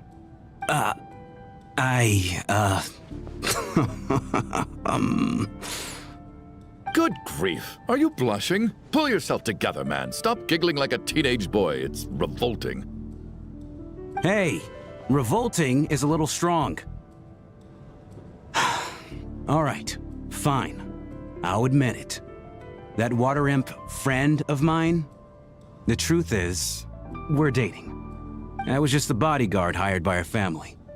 But the stars must have aligned, because sparks began to fly between me and their daughter. Never in my wildest dreams did I think I'd get so lucky. We don't need details. Just get to the point. Okay. I'm just a little hesitant to reveal her name, that's all. You know how it is. These are delicate times. even with me to protect her. If word gets out that she's dating a human, both the Fae and human factions will give her a hard time. Really? Wait, no. That can't be. Huh? Shram, what the devil are you talking about? Why is everyone looking at me like that? Surely you can understand where I'm coming from. Delicate times? Factions? Yes? You know, the Civil War? Last time I checked, the Fae and the humans were still at each other's throats. If I'm not mistaken, the last significant civil war in Snezhnayan history was over 400 years ago, when Her Majesty the Tsaritsa had just taken the throne and was consolidating her reign. What do you mean, 400 years ago? What's going on here? Is Shram from the past? All right, Mr. Mitya, you win this round. As far-fetched as it is, it appears that your theory may be correct. I'm just as amazed as you are. I didn't even believe it myself, to be honest. Is someone going to explain what's going on here? From the look on your face, you figured it out too, haven't you, Storm Traveler? is sure gonna kill my power.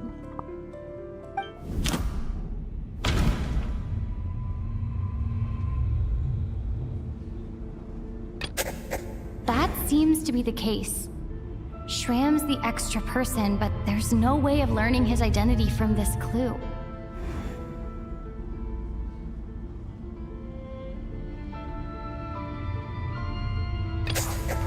The theater's ley lines have been modified to block souls within its grounds from returning to them. Some souls can even wander this place forever. Mr. Shram's statement proves he's from hundreds of years ago. And according to the investigation report on the theater hauntings, Mr. Shram is very likely a lost soul wandering the theater.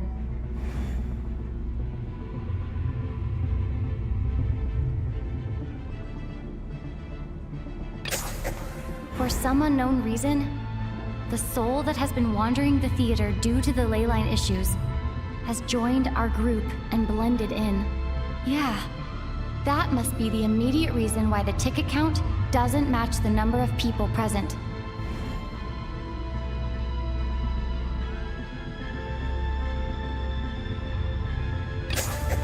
The contents of the investigation report have been verified. There are indeed ley line issues and wandering souls in the theater. Death likely symbolizes the deceased. Mr. Shram, for instance. Death is near. Huh. That must mean that there's a dead person in our midst. That's the truth, isn't it? I want to say a spoiler. I'm sure everyone's seen this quest. It's almost like Renova standing like 2 feet away. That's literally right next to us, bro. Yeah, the logic is clear now. The investigation report said that there would be souls stuck wandering around the theater because the ley lines were cut off.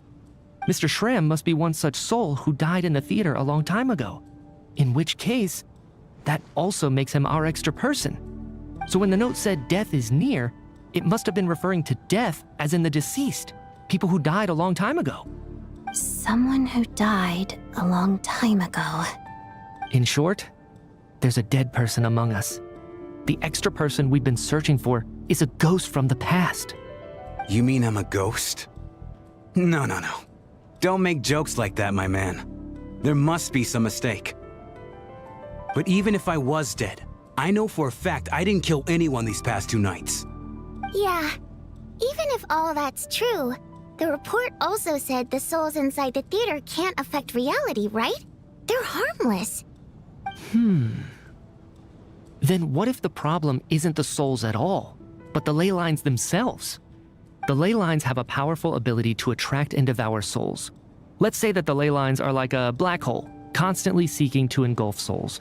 But the souls that don't want to return are trying to avoid being sucked in. Huh.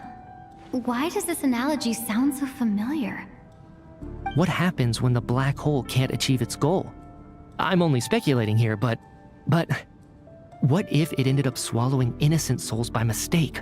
Or intentionally taking other souls to compensate? That could explain why we weren't able to determine a cause of death. If you're right, and their souls were devoured by the ley lines, it does make some sense. It does seem to explain a lot of the things we couldn't make sense of. Does that mean it's true? Except there's no concrete evidence. Mitya is relying on a lot of logical leaps. Still, it seems like the best explanation we have under the circumstances. All right, so how could Shram not know that he's dead? Seems a little unlikely that he hasn't noticed anything unusual even after several days interacting with us. On the contrary, it's perfectly normal for a soul to wander the theater for centuries without questioning their existence or reason for being there. It's simply what's natural for them.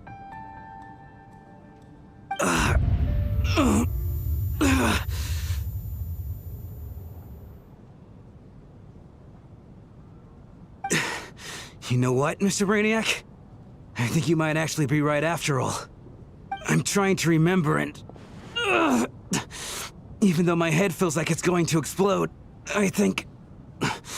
it's all coming back to me.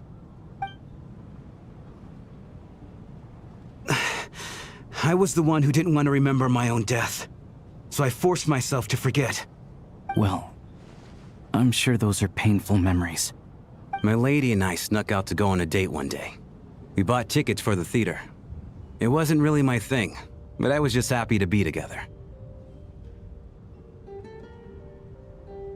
All of a sudden, a group of people burst into the theater, shouting for all the water imps to get out, performers and audience members included. It was clear the conflict between humans and Fae had reached a boiling point. This time, the extremists were even coming after the water imps who had nothing to do with the war.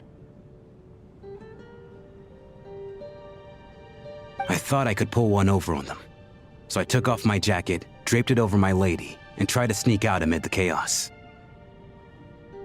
But I got caught. They started shouting, calling me a traitor to humanity. But I was going to do whatever it took to buy her a chance to escape, no matter how many people stood in my way. I had to, both as their bodyguard and out of love. It's all right, friend. You can stop there if you want. You don't need to dig all that up again. It's just... even now, I'm still struggling to accept the truth. How could I be dead? I'm sorry, everyone. If I'd known I was a dead man walking, I wouldn't have dragged you down with me. If I'm the cause of all this death, then punish me however you see fit. Do you guys hear the storm? I think maybe you can just barely pick it up, like if I talk or something it might show up, but Jesus! I don't know if I'm gonna make it through this quest without it crashing at least once. Mr. Shrim? No. I refuse to be a burden. I know what I have to do. You said I've been wandering the theater for centuries, right?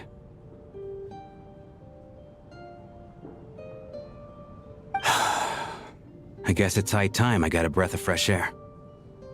Out there, I mean. I'll leave this place and take all this death with me. Go out on my own terms. Mr. Shram, I'm sure we can figure out a different course of action. My good sir, we both know I'm not supposed to be here. I should have accepted my death long ago. One way or another, this has to end. Unless you're saying this goes against another one of your military principles somehow. No, I'm speaking on a personal level this time. Let it go, man. Oh, wait. One last thing. Miss Water Imp. My lover. Her name was Letia. Letia Ozarova. Do you know what happened to her? Ozarova. Oh, Auntie Ozarova. That's what we all called her. I remember her as a very kind elder. She had a bunch of kids, too. I'm so glad she survived. And she had lots of kids? Good. That's good. I could hardly expect her to stay single just because of what happened to me, right? As long as she went on to be happy, that's all that matters. Besides, I'm dead.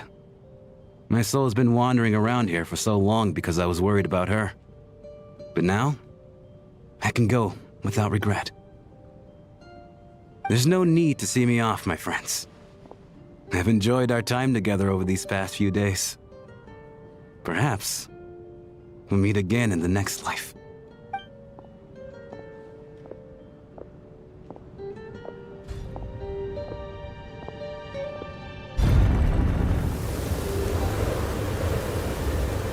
Take care, my man. I know Mr. Shram was already dead, but I still feel so sad. Death is cruel, no matter how we might try to make sense of it. So, was the conflict between Fae and humans really that bad back then? I was only little, so I don't remember much. It's terrible to think that so many innocent people had their lives turned upside down. Even the historical records about that time period don't say much about it. All people know is that the Tsaritsa founded the Fatui, drove out most of the Fae aristocracy without explanation, then used her terrifying power to suppress the humans. It seems to me like the Tsaritsa chose to make herself the enemy. She downplayed the conflict, directing whatever animosity both sides had for each other at herself instead.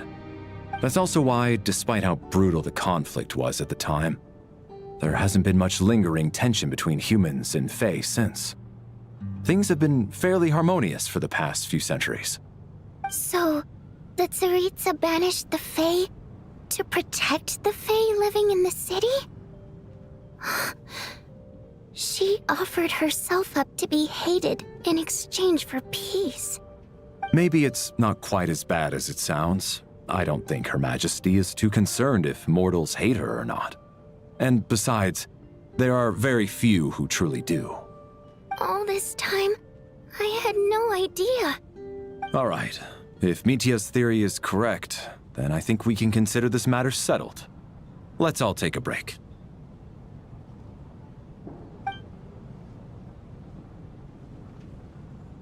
Ugh, if only this blasted storm wasn't still raging on.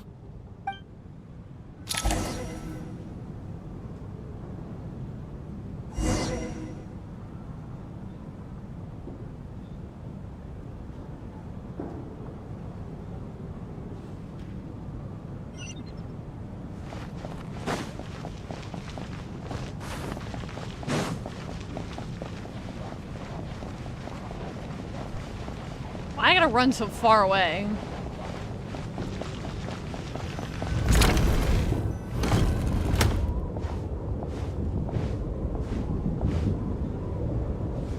Looks like now we can just rest until the snowstorm stops. I still can't believe Shram turned out to be a ghost who'd been in the theater for hundreds of years. To think he was dead this whole time. What a strange turn of events. Knock, knock. Knock, knock. You know the door isn't closed, right? You don't have to knock. Think of it as a signal then. When I'm entering someone else's room and I knock, I'm here as Odette. If I don't knock, it's Lelik. Thanks. So, why did you come to find me? Is there something I can help with? Vodyanitsa said you knew about my secret identity from the start. But when everyone was discussing who Lelik could be, you were worried that revealing what you knew would be unfair to me, so you kept it to yourself, right?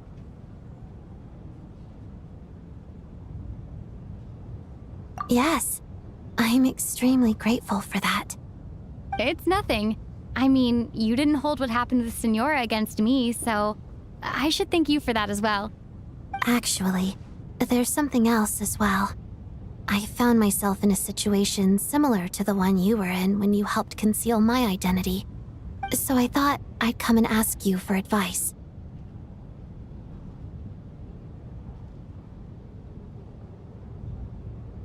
It's about Mitya. Before all of this, the last time I saw him, he was dead. As I'm sure you know, my goal as Lelik was to stop Project Stuja. Well, when I found out the tech lead for the experiment behind Project Stuja was Mitya, I immediately started planning to track him down and threaten him to back out. I often saw him around the theater, but I soon concluded that making my move there would risk exposing my identity. So I decided to infiltrate the Armory Palace and go directly to his lab. That way, the threat would be much more effective.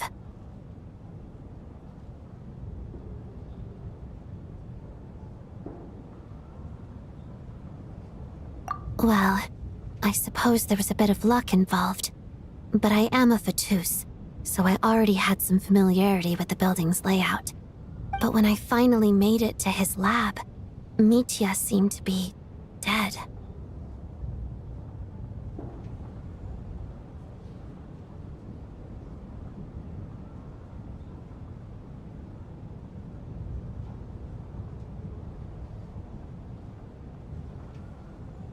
I checked his breathing and his pulse.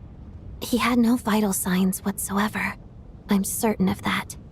I thought maybe another anti-Project Stuja activist had beaten me to it, and chosen a much more brutal method. So I made myself scarce. That's why you were so on guard around Mitya that first night here. Yes. When I saw him sitting in the audience during the performance, I could barely contain the shock. To me, it was a miracle. Somehow, he'd come back from the dead. But then, the murders started happening and things got so complicated that it wasn't really at the front of my mind. That is, until Mitya himself said there must be a dead person among us. Then, I couldn't ignore it any longer.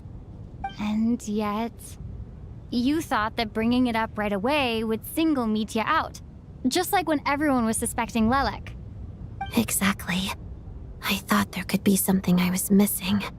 Besides, we soon figured out that Mr. Schramm was a ghost, and we knew there was only one extra person, so we thought he had to be the one. But now it seems like there's another candidate. I understand why you kept it to yourself. There was so much information being thrown around during that discussion. Bringing up Mitya would have just introduced more confusion. So, what do you think we should do? Let me confirm one thing first. When was it that you found Mitya dead? Around a week ago, sometime in the afternoon. A week ago? That's earlier than I thought. I saw him just a few days ago at a restaurant. That definitely would have been after you found him dead. He seemed completely normal to me, chatting with Vodyanitsa, trying to avoid Valeri. So he was definitely alive on that day. Huh. Well, all I can say is I know what I saw. Here's a thought. The reason we even suspected a dead person could be among us was because of the problem with the theater's ley lines. But Mitya's death happened inside the Armory Palace. The ley line issue affecting the theater shouldn't reach that far. You're right. I guess he doesn't fit the profile of the person we were searching for. I think the chances of it being him are very low. Surely he can't have died for real in the Armory Palace. Unless... Unless what? Unless he really did come back from the dead. You're right. Do you think we need to disclose this to the others? Huh, what's this? A private meet and greet? Where do I line up? That's not what's going on here. Well, I was just making the rounds. Thought I'd try to lighten the mood a bit. Vodyanitsa's handing out food if you're hungry.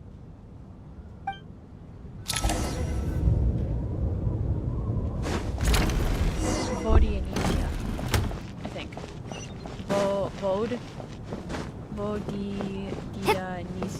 Vodyanitsa. I'm trying really hard to learn their names. Their names are really complicated. esclated, and I really suck at pronouncing stuff. What is going on with this storm?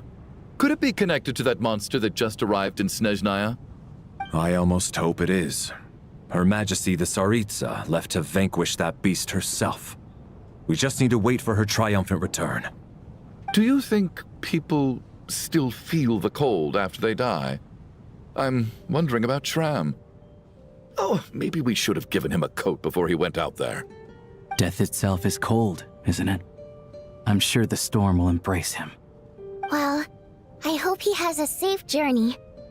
I'm going to miss him, I think. It's not like we can blame him for Rampana and Kulish's deaths.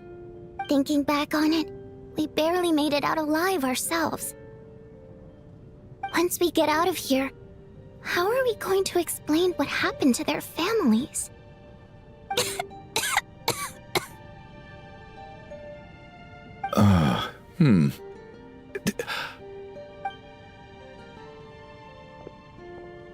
Are you okay? Here, take this. I've never used it.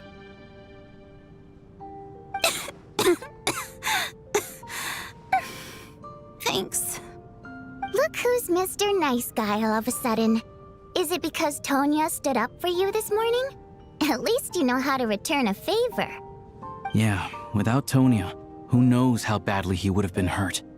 I told you already, I never intended to resort to violence. Duh, bunch of rascals. Little girl? I was rather surprised when you spoke up for me this morning. I didn't think I had many admirers here, so, thank you. Oh, no need to thank me. I said some bad stuff about you too. I've been, too embarrassed to admit it, but, you remind me a lot of my daughter. So kind to everyone, but never lets her old man off the hook. Unless my wife and I are having a fight, then she's always on my side. Especially when she was little.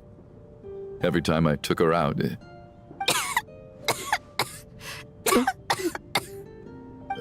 All right, easy now. How long have you had that cough, Tonya? I don't know. It's probably been a while. I'm fine. Are you taking anything for it? Yeah. I'll be fine once I see my brother.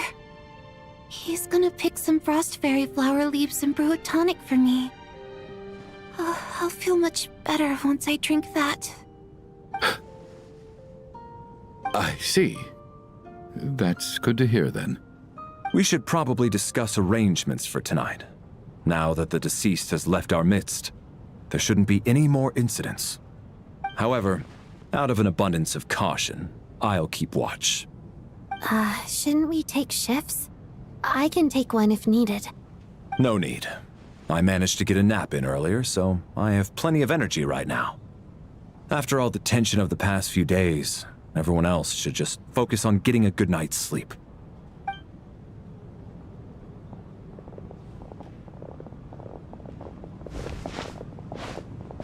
What a long day. This whole situation turned out to be way more complicated than I expected. But Valeri's right. I should just try to calm down and get some rest. The last thing I want is to give myself nightmares. Boy, do I have news for you.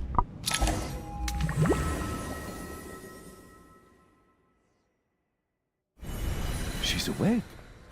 She's awake! Get over here, you big lug, and take a look! If you must call me something, call me Mr. Door. The Black Mist is coming. You need to go.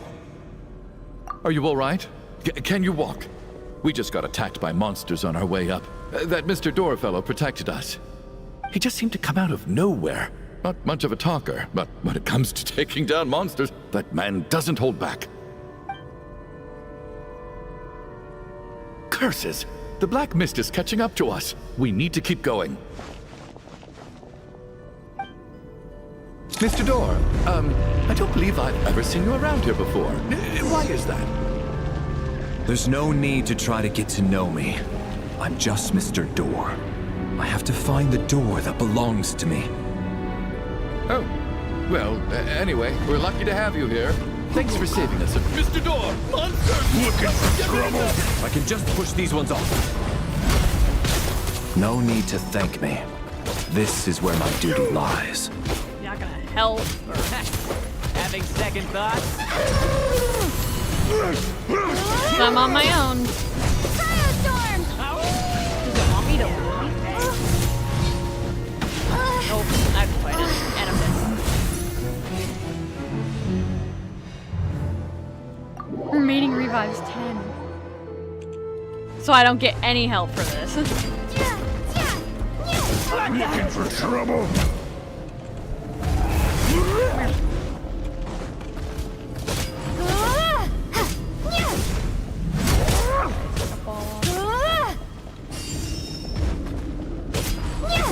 Curse you! Curse you!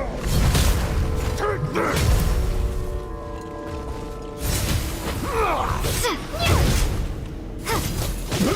Curse you!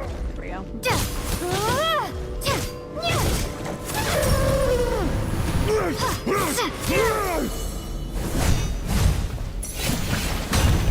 In case this. Why does that deal so much damage? I can't knock him off the fucking thing. Looking for trouble?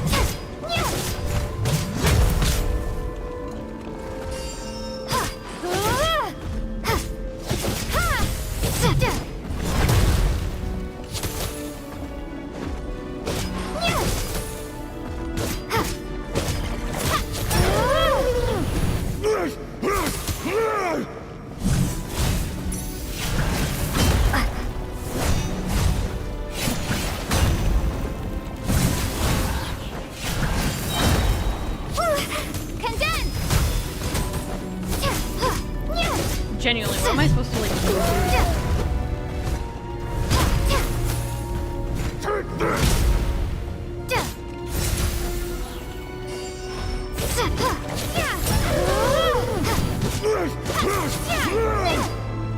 Oh, Valerity's here! I was like, am I supposed to fight this on my own? Jesus, dude. Thought I was doing this solo. So we're doing this the hard way.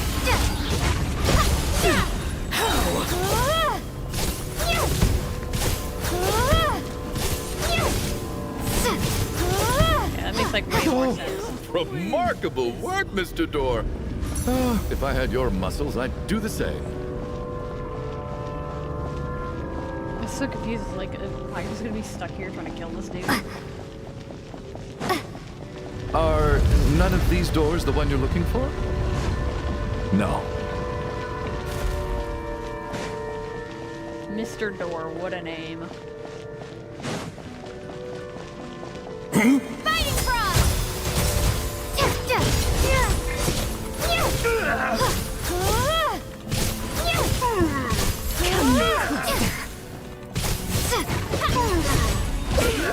Impossible.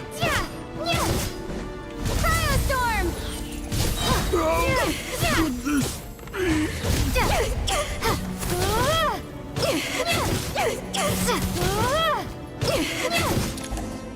Thank God. I'm so exhausted. And the black mist is still rising. Oh. Wait, look! There's more monsters down there. Are they coming from within the black mist? No, no! They're gaining on us! Quick, keep going, or they'll be at our heels any second!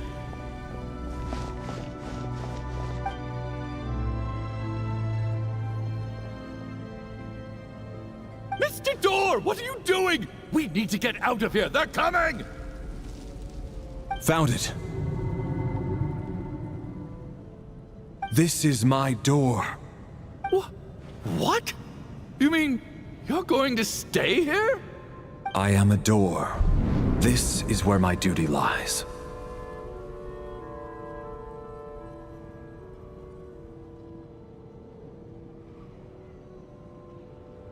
No! You saved us. We can't leave you behind.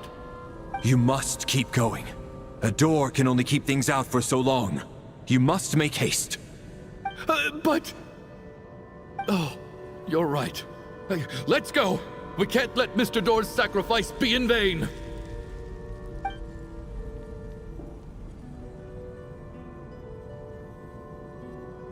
The black mist isn't moving anymore. Looks like both the monsters and Mr. Door are gone. I didn't just imagine all that, did I?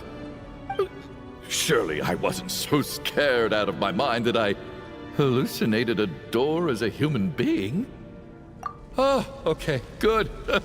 There's no way we both hallucinated the same thing. Getting sleepy? Well, looks like we're safe for now. Go ahead. Let's get some rest.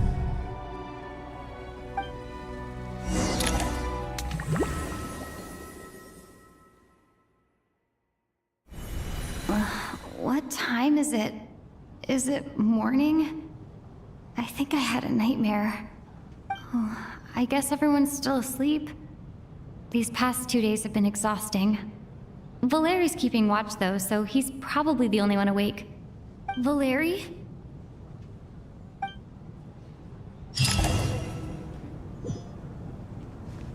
Oh, that motherfucker.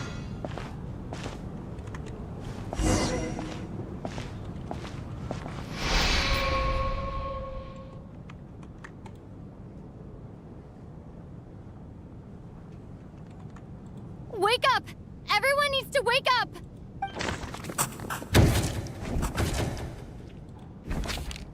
Just like the last 2 nights. No clear cause of death. I've been a real thorn in your side, haven't I, Mr. Valeri? Now you can rest in peace. But for me, life will be all the duller for not having to run away from you, my friend. How's Tonya? Is she okay? I just checked on her, and it doesn't seem like anything serious. She's just exhausted from the past couple of days, and she's still recovering from her illness. We should let her sleep a bit longer. That means Valeri was the only one who died last night. If Valeri was awake and keeping watch, it would have been impossible to kill him without waking everyone else up. That much is certain. This is so frustrating. Why has nothing changed since yesterday? I thought we already dealt with the dead person causing all this. Actually, one thing has changed. There's only one victim this time, not 2. Does that mean...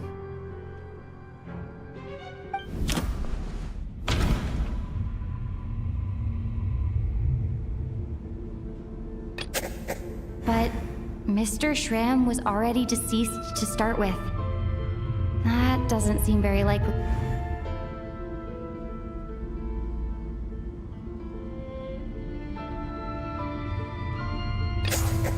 After the deceased Shram left, there was one less victim last night.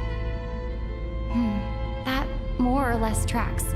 It's a reasonable conclusion, considering the only variable that changed. Oh, the number of people who die each night is equivalent to the number of dead among us. That's your theory, right? Exactly. We identified Mr. Shram, and the night after he left, the death toll dropped from 2 to 1. By that logic, there must be one more dead person left among us. Another one? But there was only one person unaccounted for in the ticket checks, right? The head count should match up now. Having an extra person was definitely a cause for alarm, but being one person short isn't nearly as unusual. Someone could have left in the middle of the show, or made it out before the storm hit. One more dead person among us. If Mitya's theory is right, then what Odette told me seems a lot more relevant. It's just, at the time, we had no reason to think there was more than one dead person. If only we'd taken it more seriously as a possibility, maybe this could have been avoided. I'm sorry. This is my fault. I had information that could have been helpful, but I held back.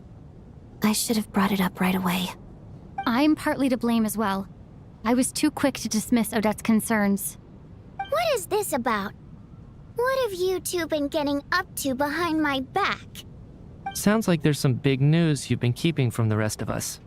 Well, we're all ears.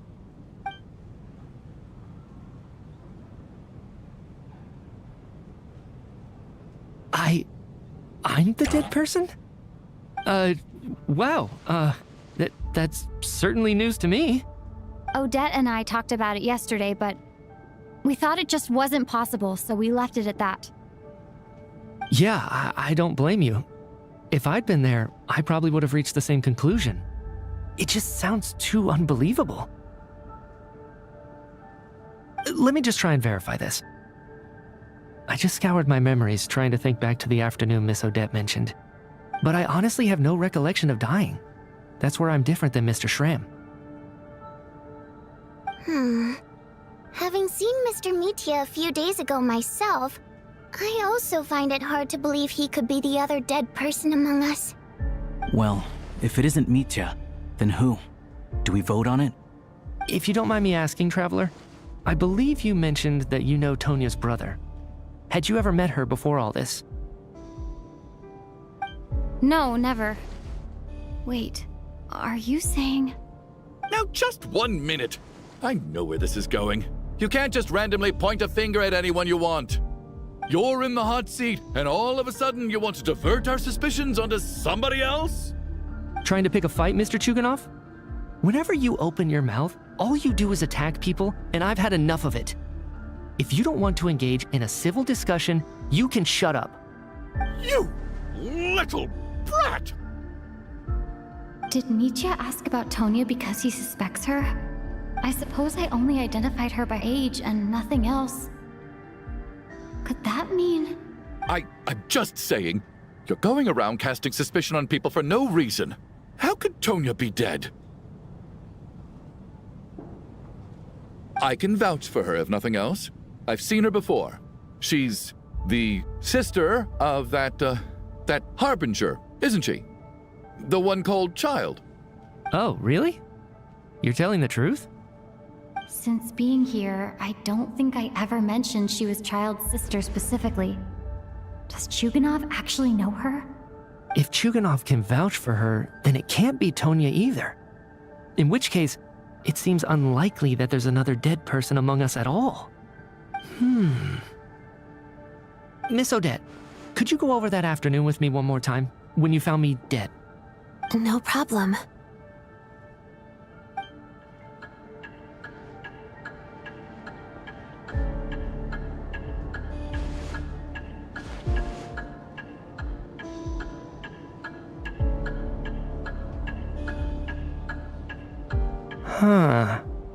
No matter how hard I try, I just can't remember anything about dying. But I do remember something else. Miss Vojanitsa, during our last meal together, I told you how some of the researchers were suffering from temporary memory loss. Do you remember that? Oh, yeah. You said it was hindering the progress of your experiments. You thought they were just under too much stress or something. Right. And even though I don't remember dying that day, I'm pretty sure I experienced something like amnesia. Some of my memories from that afternoon are missing. Are you suggesting you're missing the memory of your... Of course. How am I only just realizing this? Humans aren't necessarily aware of their own death. You mean being silently assassinated, or dying in your sleep? Situations like that? The researcher's amnesia. Suddenly it all makes sense. I must thank you, Odette. I think your perspective just helped me reach a breakthrough on a series of issues that have been troubling me for quite some time. All right. It's decided then. I'll be the one to leave today. Oh, leave? Hey, wait a minute. Aren't you rushing into this? What if you're wrong? You'll pay with your life. Come on, kid. Aren't you gonna fight for your life? This seems like a rash decision. I have other reasons beyond what's been discussed. In fact, thinking back, I remember during Miss Odette's performance, while I was sitting in the audience stalls, a brilliant new idea for my research popped into my mind. But then, my train of thought suddenly cut off. I can't remember it now at all, and I didn't take any notes. I guess that must be another instance of temporary amnesia. No. Hold on. I see where you're going with this. You're suggesting that each instance of temporary amnesia is a death, right? There's a glaringly obvious flaw in that idea, no? How can one person die so many times? I believe Miss Odette's account. During the period where my memory is blank, I must have been either dead or in a similar state. All it would take is for the same thing to happen in the theater, and I would come under the effect of the ley lines in this vicinity. This increases the likelihood of me being the deceased, does it not? But... There's no evidence to suggest that anyone other than me is a candidate for the deceased. So allow me, as a scientist, to treat this as an experiment. Please relax, everyone. I don't think things are as bad as they may seem. If I really am the deceased, then to leave the theater will be a relief for me. If, on the other hand, I'm still alive right now, well, apparently you've all witnessed my resurrection recently anyway. Who's to say I won't return from the dead again this time? Mitya's right. This is the only thing we can try right now. I think he's deliberately downplaying the gravity of the situation, though. He probably doesn't want to burden everyone. What is a scientist if not someone who gambles on experiment after experiment in an attempt to obtain the truth? With this snowstorm, the ley line phenomenon, ghosts of the dead, and my amnesia, we've been paralyzed by not knowing and powerless to do anything about it. It's a terrible feeling. But if I do get resurrected, you can be sure that I'll come back with the truth of all this. Just you wait.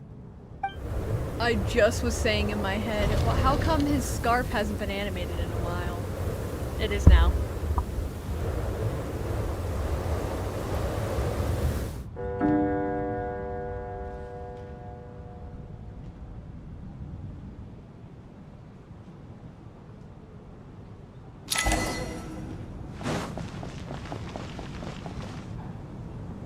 Poor Mr. Mitya.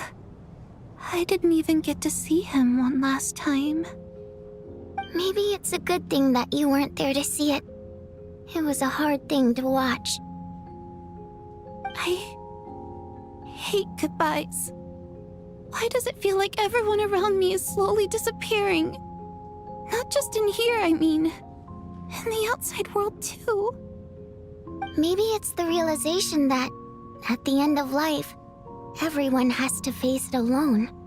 Come to think of it, the main reason we're still alive right now is pure luck. Each morning here, for every one of us, there's the chance that we might not wake up. You could take it a step further and say that the same is true outside, too. Who can ever be 100% sure when they drift off to sleep that they'll open their eyes again in the morning? If I make it out of here, I'm going to cherish every moment that I'm awake and live without any regrets. Without regrets? I feel like a strange sense of anxiety has been quietly growing inside me over the last 2 days.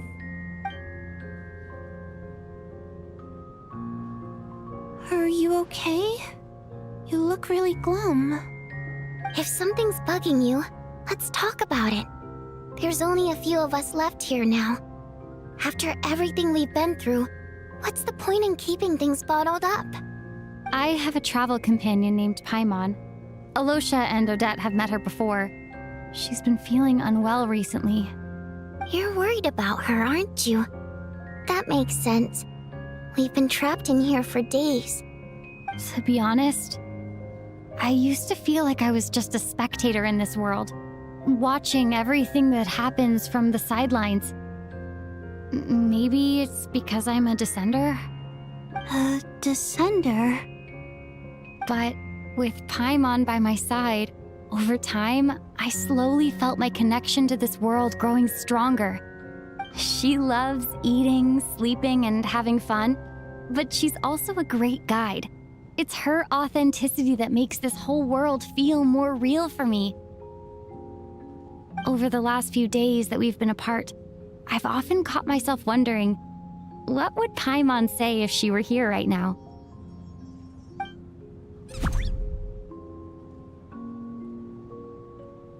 But by the time I snap out of it, the conversation has already moved on and I'm still in my own little world. I'm trying to overcome this sense of detachment, but I really miss Paimon. I guess, in a way, she means the whole world to me. I bet she misses you when you're not there as well. Maybe you're her entire world too. I don't know if this will make you feel any better, but back when the water imps left Snezhnegrad in droves, I also felt like the whole world was suddenly empty. I could be surrounded by people all smiling and having fun, and still feel completely separate from it. So, I totally understand how you feel. Later on, I started to think, maybe accepting the fact that our loved ones won't always be with us is something that takes a lifetime. All we can do is cherish their companionship from moment to moment. So, once we get out of here, you better hurry back to our side as fast as you can. You can't let your story end in regret. That's the trope I hate the most. Thank you. That's exactly what I needed to hear. But Vodyanitsa, if you hate goodbyes too, why didn't you leave with your people? That's just the choice I made. I used to regret it, but I don't anymore.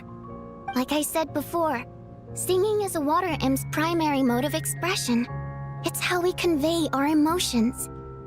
Our songs have echoed through this theater for hundreds of years, each one a story pieced together through moments of joy and sorrow. But does a story exist without someone to read it? To me, the answer is no. So I made the choice to stay. That way, there would still be someone left to sing these songs and listen to their stories. Otherwise, they could have been lost forever. Could you teach me how to understand your people's songs sometime? I want to be able to truly hear them, like Mr. Shram. A fan after my own heart. Thank you, Tonya. How about I sing something for you, and you tell me what you hear? Okay, I'll do my best.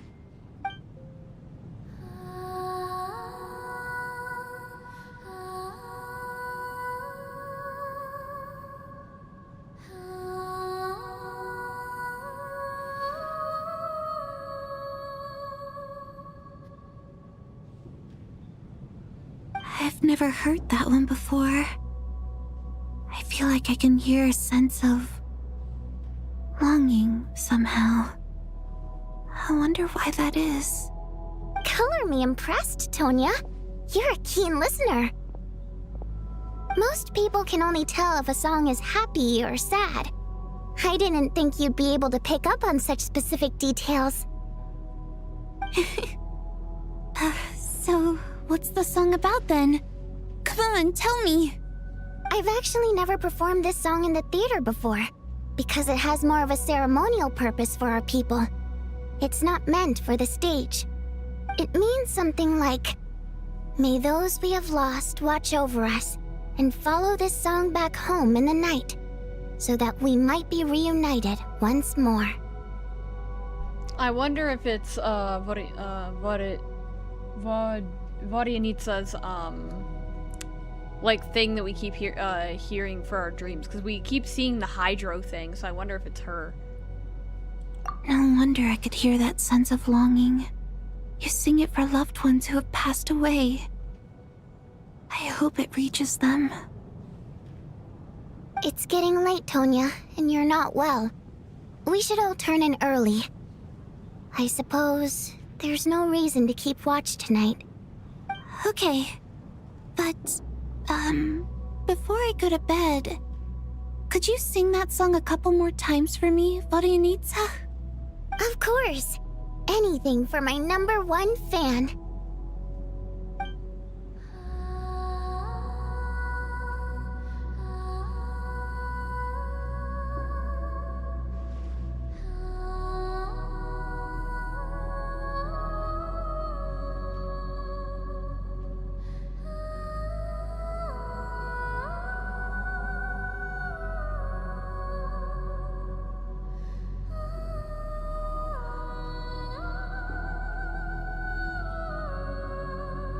once I get out of here, I definitely don't plan on ever coming back.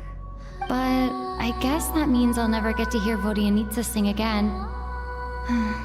That's a sad thought. Before I fall asleep, I should cherish this moment of companionship while it lasts.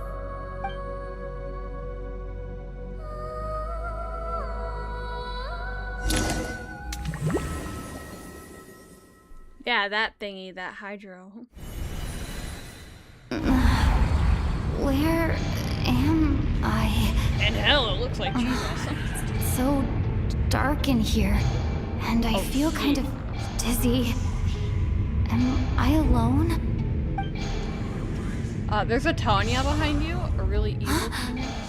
What was that noise?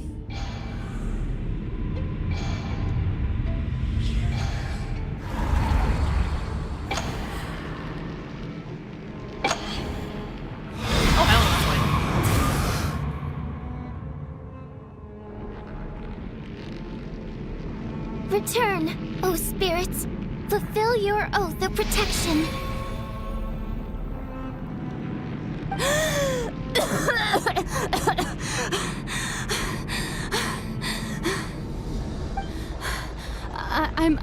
I'm alive? What just happened? No time for questions. Quick, over here. Turn on the switch. We need to bring back the light.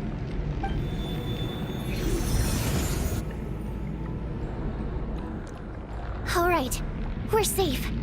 The spirit just now is called Night Prayer. The light subdues her, but she'll attack without a second thought in the dark. Sort of. I know it's hard, but you can't let this place go dark, or she'll kill you again. Yep. Luckily, I was here to resurrect you. Otherwise, that'd have been a real bummer. A bit more than a bummer, I'd say. Wait, so you have the ability to resurrect people? Sure I do. I'm your guardian spirit after all. I specialize in soul recall. Oh, it's nice to meet you, by the way. Thanks. It's nice to meet you too. All right, there's no time to waste. The black mist is already catching up. We need to avoid it at Night Prayer at all costs. Come on, let's go. We need to reach the next switch before the place gets too dark. If we bring the light back, Night Prayer won't be able to get to us. Sweet, sweet light! It's back! Shh! It's Night Prayer. We need to move quick, but don't let her notice you.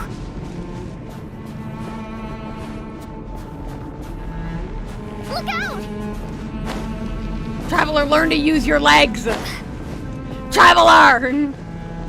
Traveler, what the fuck are you doing? Traveler. Traveler, what in God's name are you doing?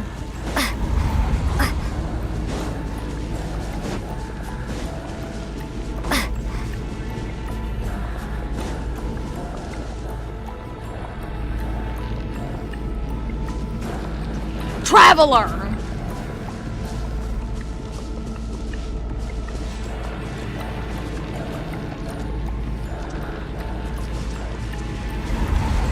Oh shit, she has good sight. Wait, I'm gonna juke her. I can't juke shit. Oh my god, Traveler, run. Traveler, run like your life depends on it, because it 100% does.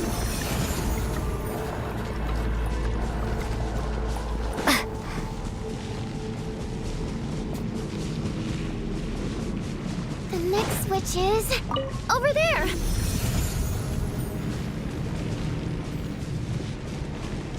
Now we go. Keep holding my hand. Keep holding my hand. Why'd your feet move? Oh shit.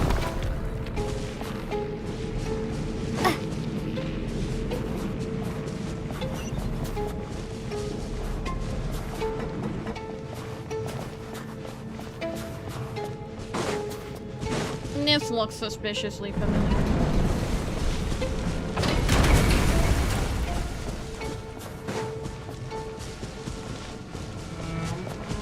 Very pretty domain, though.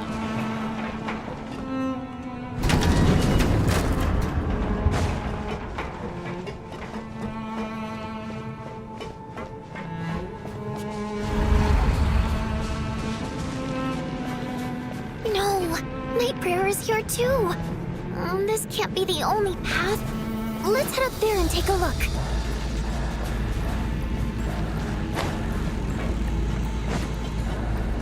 The switch is just up ahead. Hurry! And don't drop directly onto her. It's too dark. We're not gonna make it. Come on, faster! You were right next to it.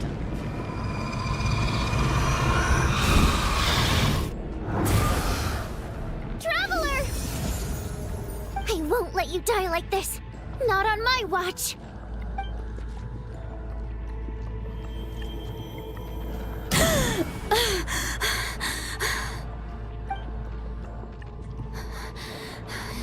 Even though it's not permanent, dying is definitely not a pleasant experience. Especially at the hands of a wizard. Great. You're back. Yeah, thanks to you. Time for you to get out of here. Quick, before the light runs out. What about you? You're not coming with me? I can't. I've already been used up. A guardian spirit's skills are finite. I can only resurrect someone so many times.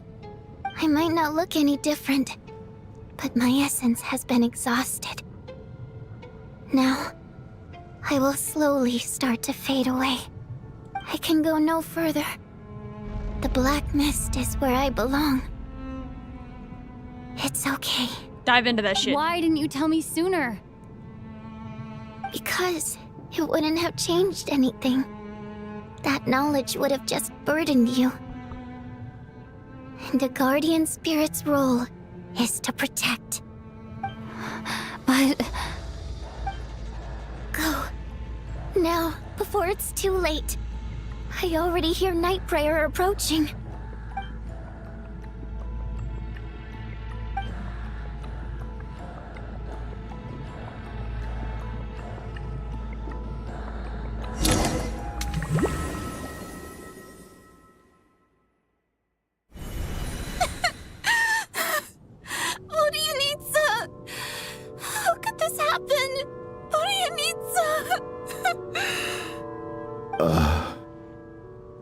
Well, I guess there's no need to inspect the body.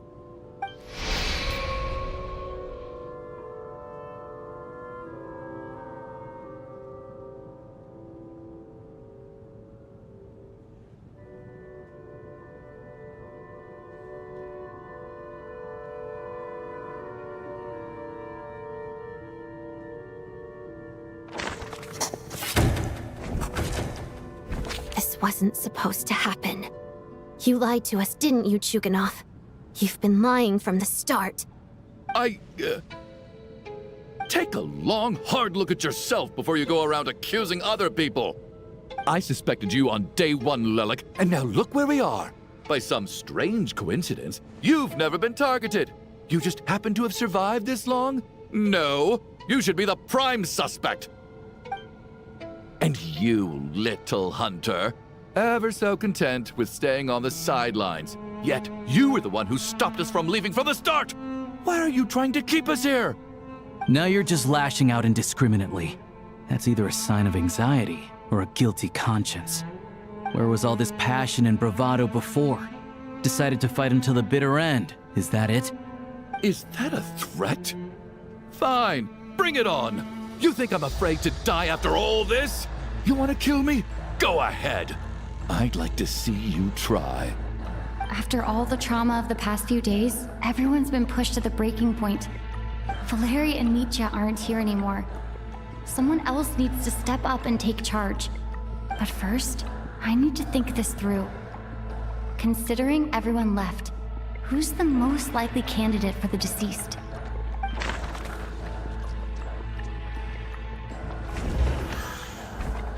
Of those who remain, the only person we've never met before is Tonya. There is room to doubt her true identity. People are easily misled by first impressions. Now that I think about it, Child's sister was in fact a label I imposed on her due to my own assumptions. But Mr. Chuganov vouched for Tonya's identity yesterday, with basically no other possibilities left. Could it be...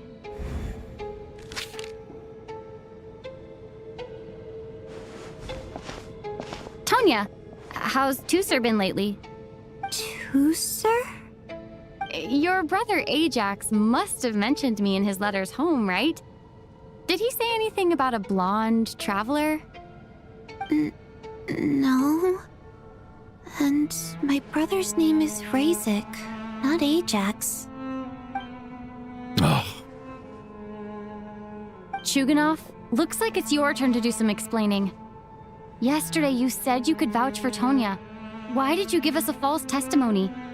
I knew you were behind this, Chuganov. You've been lying through your teeth from the start. Everything about you is fake, down to the wife and daughter you're always talking about. Your entire family man persona is a charade, isn't it? That night, when I infiltrated your place as Lelik, I noticed you were home alone. Didn't think much of it at the time, just thought everyone else was out. But thinking back on it now, that doesn't seem very likely. My guess is, you live alone, don't you? Even that was a lie? But why would he lie about having a family? Oh! Curses! Oh! Why is there no end to this blasted snowstorm? If it would just stop! If it would just stop. I think I remember now. I know how I ended up here. It feels like a distant memory. But at the same time, it's just like it was yesterday. The reason I'm always coughing is because I got sick with frostbite. The locals usually call it the snow cough. It's not a very common illness. It's partly genetic and partly caused by the cold climate, but it can be fatal. They sent me to the hospital as soon as they found out I had it. And I spent so long lying there in that hospital bed. After a while, I felt myself growing weaker and weaker. Nothing seemed to be working anymore. Neither the treatment that the doctors were giving me, nor the medicine my brother was brewing from frost fairy flower leaves. So one day, I told my brother that I wanted him to take me outside for once, so things could be like they used to, just for one day. I wanted to meet loads of friends, experience new things. He agreed. He snuck me out of the hospital, and we escaped. We got to the theater, bought tickets, and went inside. Oh, it was all so exciting. I remember the show very clearly. It was amazing. But I found myself getting sleepier and sleepier. Oh, Tonya. When I woke up, I couldn't find my brother anywhere, so I guessed he'd already left. But there's no way he'd leave me behind. So I decided to stay here and wait for him. At the time, I figured he'd probably gone to brew some more medicine for me. I was planning to chew him out for abandoning me when he got back. Tonya, it sounds like by then you'd already... Yeah, I know. I understand now. Dead, aren't I? This cough and the feeling weak, it's probably just my body's memory. After all of that, it turns out I can't blame my brother after all. I was the one who abandoned him. I'm sorry, everyone. I realized this much too late. It seems like death skewed my perception. And now I've dragged you all into this mess. Your name probably isn't even Tonya, is it? Didn't that ever strike you as odd over the last few days? Well, when I was little, my brother and I read a storybook, and Tonya is the name of one of the characters. When we escaped from the hospital, our family and the hospital security were looking everywhere for us. So when you first approached me and said my brother had sent you, and called me Tonya, I thought he must have chosen a fake name that only the two of us would know. Because he was afraid of getting caught. No. It seems like that was just wishful thinking. At least your memory of death isn't painful. That is a small comfort. Now it's your turn, Chuganov. Talk to us. I believe no lie is ever told without a reason. You're right. I was lying. I happened to know that the Harbinger child and his sister Tonya managed to get tickets, so I lied to you and pretended I knew them. And yes, I was lying about my family too. The truth of the matter is, I lost them a long time ago. I just refused to accept reality. And now I've spent the second half of my life living a lie. I'm a joke. My daughter's name was Iskra. And before you ask, yes, Iskra, as in Iskra Manufacturing Plant. She also died from the snow cough. She was just 6 years old. If she were still alive today, she'd be around the same age as little Tonya here. After Iskra passed, my wife couldn't bear to face those memories either. So she chose to start a new life without me. One day when I came home from work and saw the empty room, I felt like I couldn't breathe. Subconsciously, I started to imagine that they were still there. I soon discovered that this was the only thing that made me feel any better, so I just embraced the delusion. Nothing more than a pathetic means of escapism, I know. But at least it's not a crime. So explain your false testimony then. The night before last, when I was chatting with Tonya, she mentioned that her brother would brew medicine for her from frost fairy flower leaves. Combined with her various symptoms, I suddenly understood everything, including the fact that she was deceased. The snow cough used to be an incurable illness.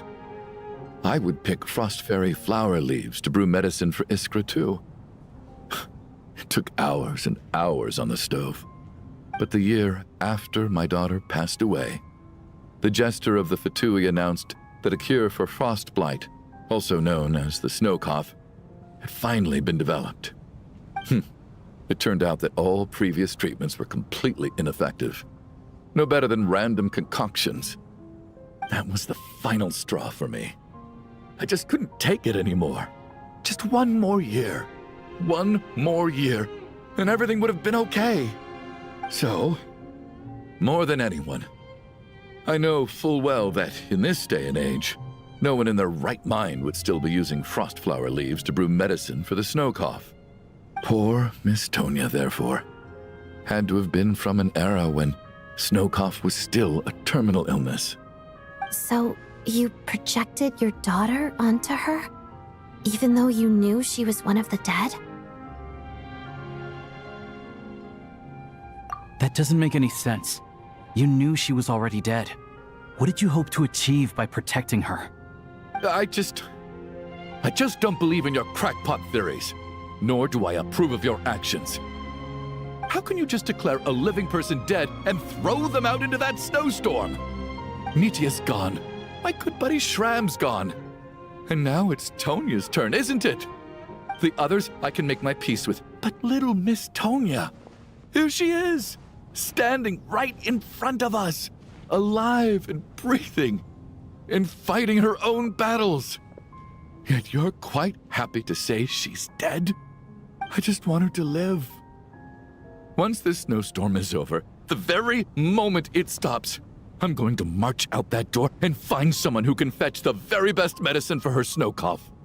I'll be damned if I'm gonna let you cast her out into the snowstorm before I have the chance to cure her. Not again. Not this time. Not when the cure is right within our grasp. I'd never be able to forgive myself. Mr. Chuganov, stop. can't let you do this. Tonya? By the sounds of it, you've known I was dead since the night before last, right? I really liked Mr. Valeri, Mr. Mitya, and Miss Vodyanitsa. And now they're all dead because of me. I'm not happy about that. The reality is, you've been trying to fight your own demons through me. But all you've really done is trap me inside your delusion along with you. No! Listen to me. I want to save you. I do! Well, at this point, I'm quite sure that I'm dead. I don't need to be saved. The time I got to spend with all of you is more than enough for me. Despite all the bad things that kept happening, I got to meet so many interesting people and spend so many days and nights by your side. Since the day I escaped that hospital until now, this has been an adventure I never even dared to dream of. I'm very fond of you all. If it were only possible, I'd trade my soul to bring back the ones who died. If it meant things didn't have to end like this. And that's why I'm not fond of you at all, Mr. Chuganov. I'm sorry. It's them that you owe an apology to, sir. Not me. Well then, I suppose this is it. It's time for my adventure to end. I've caused enough trouble. You're leaving already? It's still early. Don't you want to stay a little longer? No thank you. Oh, and by the way, my name is Patashka. It was nice meeting you all. Feels strange that we're only being properly introduced now that it's time to say goodbye. Tashka?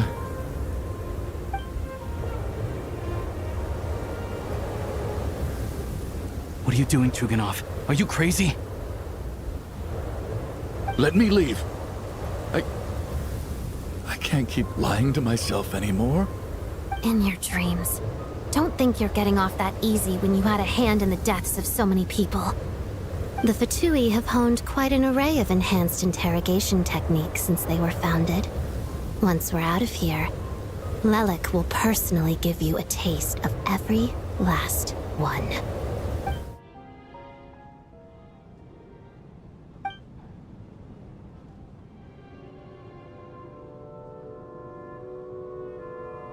I think we should leave. I doubt this snowstorm is ever going to stop. For all we know, this storm might have destroyed all of Snezhnaya by now. Maybe even the whole world. Wait, we finally solved the mystery of the haunted theater today. Maybe let's at least try to enjoy tonight? Fair enough. I don't particularly feel like dying in Chuganov's company anyway. And yet you won't let me die first. Hey, Chuganov, on a serious note, if we do make it out of here, you should close down that factory of yours. A lot of people are freezing thanks to you. Is this really the time to be discussing my factory? All right, fine. I'll shut it down. Doesn't matter to me anymore.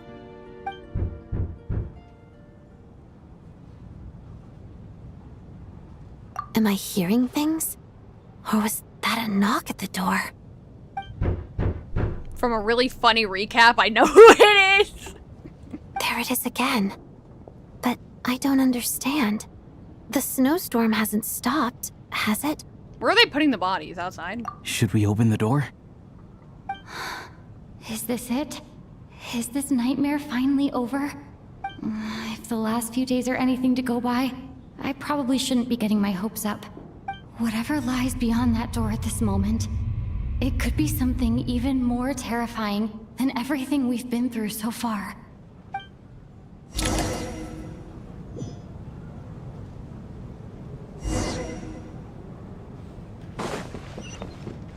Thanks for putting me at the bottom of the stairs, game. Cool. My monitor's really dark.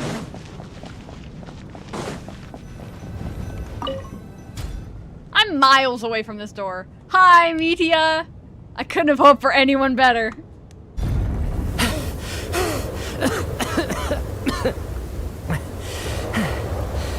Hey everyone, I'm back. How are you doing? Feeling any better? He's a lily. Much better, thanks. Whew, it is so good to have you guys here. I was a little worried that the theater would be empty by the time I got back. Let me see. Tonya and Vodyanitsa are missing, which means... Vodyanitsa died last night. And then you discovered that Tonya was the other dead person. Am I right? Not Tonya. Pitashka. First, tell us how you made it back here. Given the conditions outside, no one should be able to return alive. You're right. The thing that got me back safely was... a song. I heard someone singing. After walking into the snowstorm, my mind grew hazy. I don't know how long I walked through the storm before my mind completely slipped away. Then, suddenly, I heard the sound of singing. The voice instantly brought me back to my senses, and I regained consciousness. So I followed the voice, searching for the source of the singing. I searched and searched, until finally, just a few moments ago, there was the entrance to the theater, right in front of me. I've actually never performed this song in the theater before, because it has more of a ceremonial purpose for our people. It's not meant for the stage.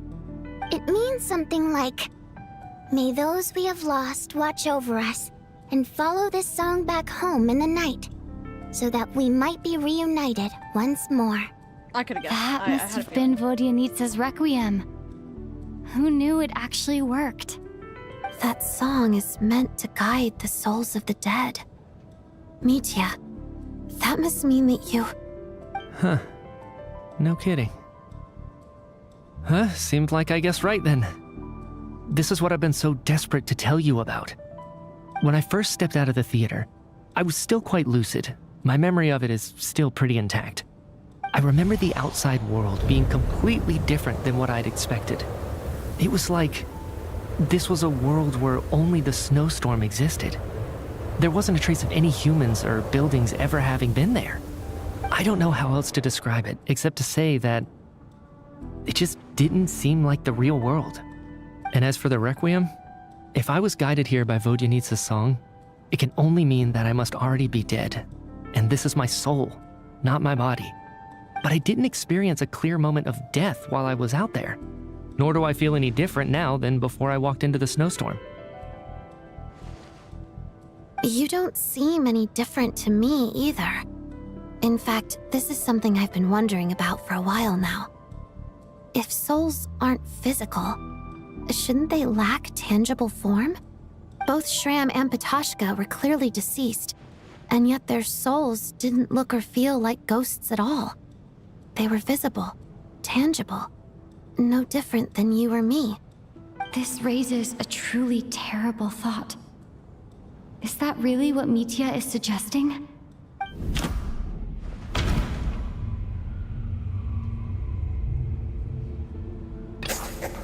Mitya's soul was summoned back by the Requiem, confirming that he is indeed already dead. And yet, he looks no different from us. Of course, if even the long-deceased like Mr. Shram can blend in with us undetected, then maybe we've all been dead from the very start. And all of us are now souls wandering the theater.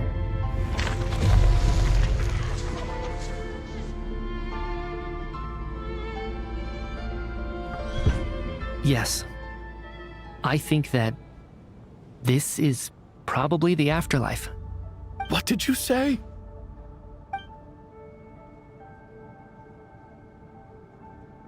You heard me. We died in the theater. All of us did. But due to an obstruction in the theater's ley lines, our souls are trapped here, while an endless, infinite snowstorm rages outside. It's ironic, really. All that time, we were working so hard to figure out who the deceased among us were, when the truth was, we were all deceased.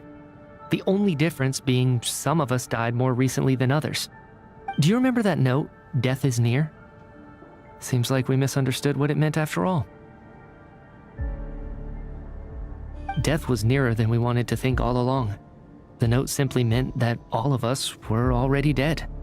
So all our attempts to survive, our search for the deceased, it was all for nothing? Hard to say. At the very least, we helped 2 lost souls find clarity and go to where they belong. The presence of those 2 is probably what caused our souls to be drawn in by the ley lines. In which case, the deaths we've awoken to over the past few days were just souls returning to the ley lines for good.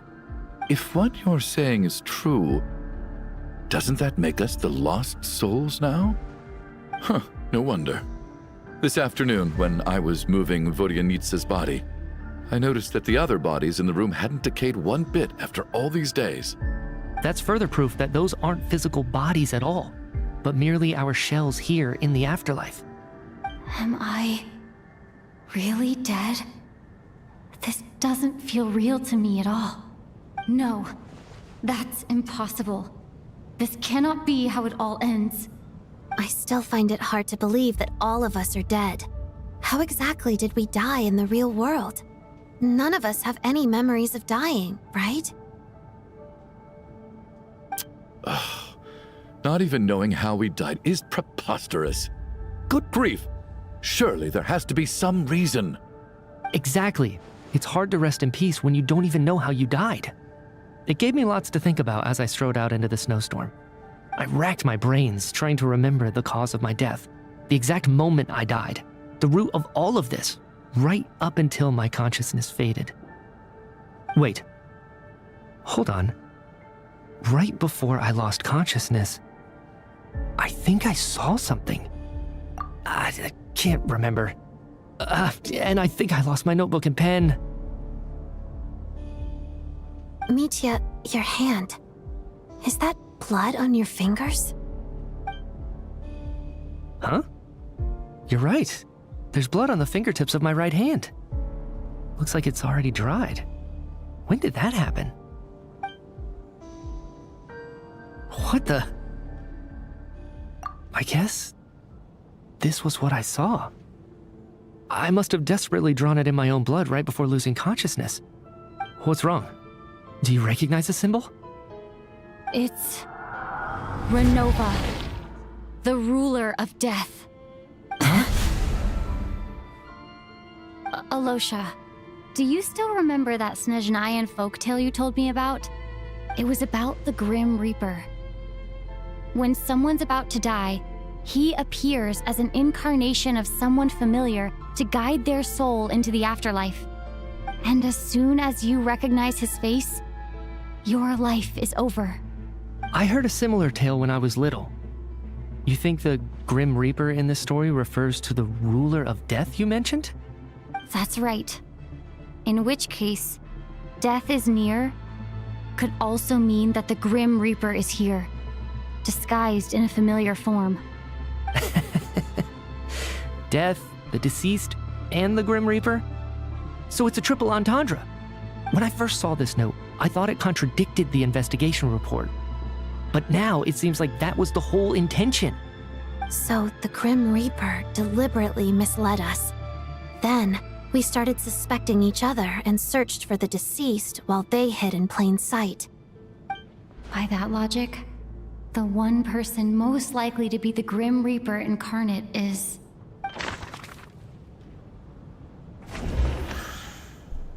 Now, I already know this because I kind of saw bits and pieces of the quest, but they were also the only one that didn't appear in any of the background things. They all appeared in our dreams. He was the only one that didn't. No doubt about it. It's Alosha. Looking back at how everyone has acted over the past few days, Alosha is most likely the Grim Reaper lurking among us. I probably should have clicked on everyone else to see. Is it you, Alosha? You were the first to discover the investigation report, and you had plenty of time to slip the note inside to mislead us. So? Surely you can't suspect me based on that alone. What if someone else found the investigation report first, slipped the note inside, and then put it back without telling anyone? There's no denying it. The note could easily have been slipped in much earlier than it was discovered. That's not all. I've also noticed that, although on the surface, Valeri, Mitya, and sometimes I were the ones taking charge of the situation, looking back now, even though you didn't say much, you were always subtly guiding everyone from the sidelines. What do you mean? You were the one who emphasized how dangerous it was outside and insisted we all stay here. It was also you who suggested that we all sleep in the same place. And earlier today, you tried to convince Patoshka to stay. I don't understand why, but it was out of character. So, you didn't understand my intentions, and now you're assuming the worst. Seems pretty unreasonable if you ask me. He still won't admit it? Fine. Let's see how he responds to the most damning evidence of all. The biggest question I have right now is, if the Grim Reaper is impersonating Alosha, then where's the real Alosha? When did they switch?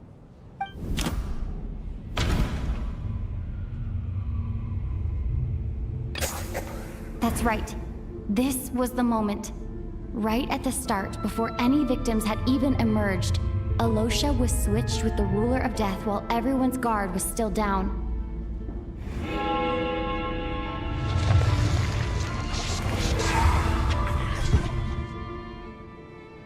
When all this began, right after the performance ended and the snowstorm began to pick up, no one suspected anything unusual. We just assumed we were snowed in. It wasn't until we discovered the bodies the morning after that we realized something out of the ordinary was going on. But it's clear now that the oddities actually started earlier than that, when Dimov walked into the snowstorm and never came back. Right. So Mr. Dimov was the first victim, not Sobolova and Torgov.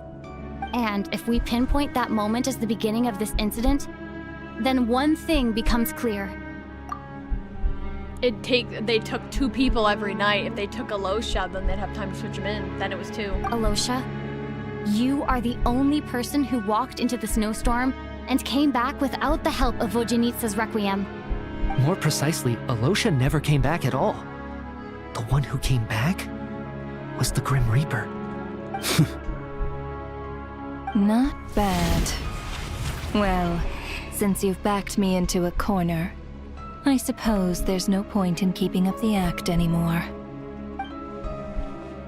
Alosha?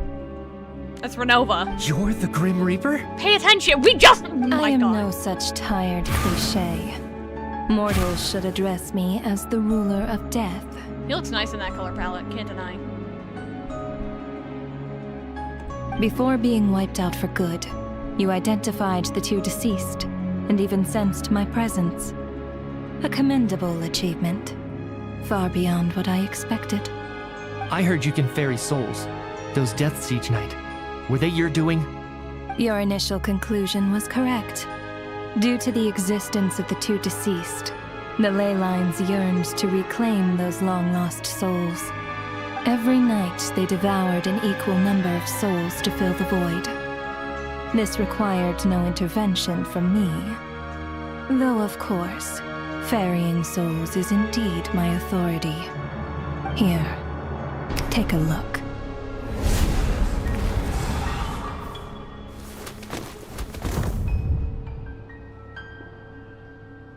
What are you doing? That takes care of today's 2. Don't get so worked up. You are already dead, and your souls must return to the ley lines. I know we're already dead. You murdered us, didn't you? Murdered? No. Murder is when mortals usurp my authority. Death is my jurisdiction. If I require someone to die, I need not resort to such laborious methods as murder. You simply met the criteria to trigger my curse of death. I know about the curse of immortality, So there's another death-related curse too? You cursed us? When? And why would you do such a thing? So often, humans pray to me, begging to know when their death will come and what form it will take. But few people ask why. If you must have an answer, know that death comes simply because one's time has come. So you're not gonna tell us the truth? Hold your tongue. By all rights, you shouldn't even be allowed to speak with me. Those angels from the past are to blame for the reckless renovation of the ley lines here. It's made my work on this occasion infuriatingly complicated. Work? So trapping us here, making us watch our friends die, that's just another day at work for you? You clearly have a lot of questions. Fine. As a reward for your remarkable accomplishments over the past few days, I shall answer a few of your inquiries, provided they aren't too unreasonable. After the physical body dies, the soul must return to the ley lines for that person's death to be considered complete. My work encompasses the entire process of death, including, naturally, the guiding of souls into the ley lines, with which you are now so familiar. You must also be rather familiar with Natlan's Night Kingdom, I presume? It was I who supported the creation of the Night Kingdom. It provided a convenient means of guiding the souls of Natlan. Here, too, the ley lines connected to the theater underwent some modifications. The angels hoped to make them capable of accommodating the souls of some special creations. But this actually hindered their ability to accept ordinary souls to some degree. This effect manifested itself after you died from the curse in the theater, leaving you stranded in the afterlife, unable to achieve a complete death. But if souls who die from the curse of death fail to return to the ley lines within a short window of time, they will miss their chance for good. Then, they will remain forever suspended between life and death, no longer subject to the authorities of either. So if you don't resolve this matter soon, and see all our souls return to the ley lines before long, we'll escape your control. Mitya is sharp. This must be what Renova was worried might happen, and the reason she got involved to begin with. But if you have the authority to guide souls, why didn't you just show yourself and get it over with? Why hide among us in the form of Alosha? You seek to understand the mind of a god. Very well. I'll tell you. This is a theater, and I decided I wanted to watch a show about death. That's why I encouraged you to take the events to the stage. I found myself getting quite immersed. I suppose the entertainment you provided makes up for all the trouble you've caused me by being so defiant in the face of death. There. Are you happy with my answer? Can't say I am. Really? But it fits the stereotypes you humans have about gods. Just moments ago, you were complaining about how infuriatingly complicated your work here has been. Work is work, I get it. There are times when it's a huge pain, but you just have to get it done, right? That's a rather unique perspective for a human. You are in fact correct. There is a pain point in this case. Due to the obstruction in the theater's ley lines, there is a hard limit on the number of souls they can receive each day, making it impossible for me to ferry all your souls at once. Revealing my identity too soon would inevitably have led to futile resistance, and there was a risk that any souls who chose to run would disappear. Then there was the issue of the 2 lost souls you called the deceased. The way you resolved that quandary was all part of my design. That's what I don't understand. If all of us were souls of the dead, what made their presence among us special? For centuries, they have refused to return to the ley lines, exploiting the issues created by the angel civilization to resist being drawn in. Centuries of obsession accumulated during this process. You may think of this obsession as the resentment of the dead, And in this quantity, it was a bomb that could have detonated at any moment. It reached the point where I could not afford to leave it unchecked. But the only way to fix it was to help them acknowledge their own deaths, make peace with their regrets, and willingly walk into the snowstorm. Only then, with my guidance, could they finally return to the ley lines. Otherwise, you would not like to know what the consequences would have been. I vaguely remember seeing Patoshka, but in the most terrifying form. Was that in a dream?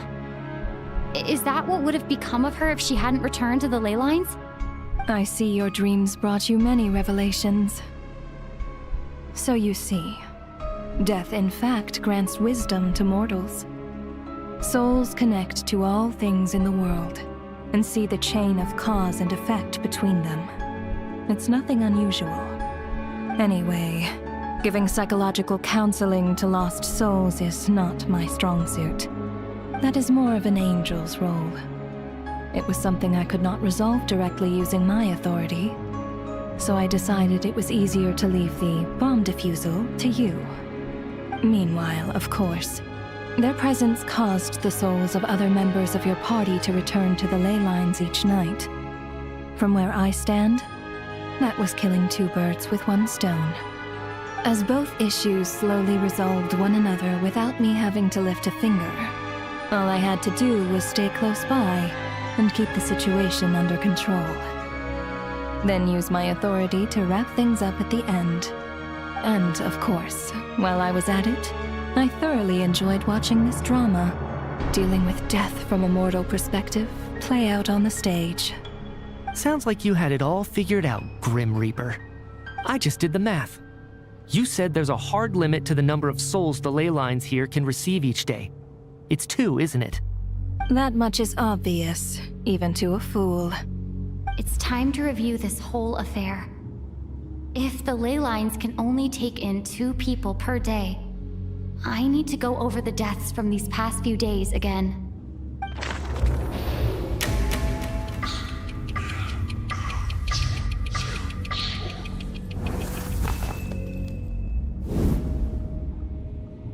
Looking back now, none of us had the faintest idea at the time.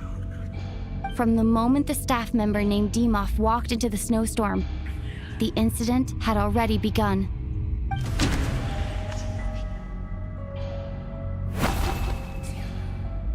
No. Let me go over this again.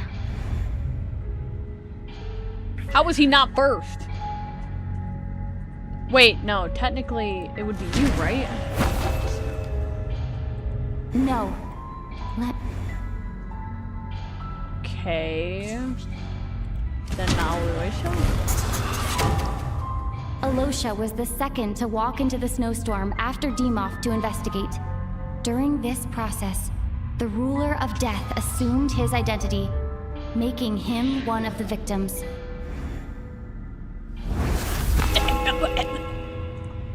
During our first night in the theater, everyone was caught up in the novelty of it all. No one could have expected there would be victims the very next morning.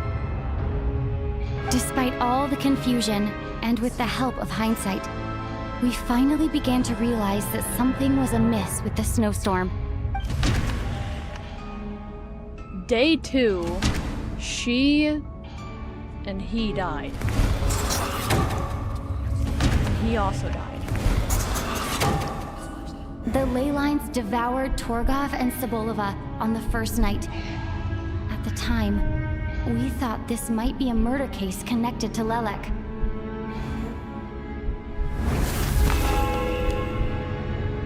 Odette and I spoke a lot that night. 3 people were on watch, but in the morning, we discovered that someone had fallen victim all the same. She from the troop died. And then we voted him out. Oh. No. Let me go over this again. It was Valeri then, wasn't it? What? No. So you died. Was it this dude? The deaths of Coolish and Ranpana caused everyone to stop suspecting Lelek. Unexplainable phenomena occurred one after another, leading Mitya to suspect that we were caught up in a supernatural event.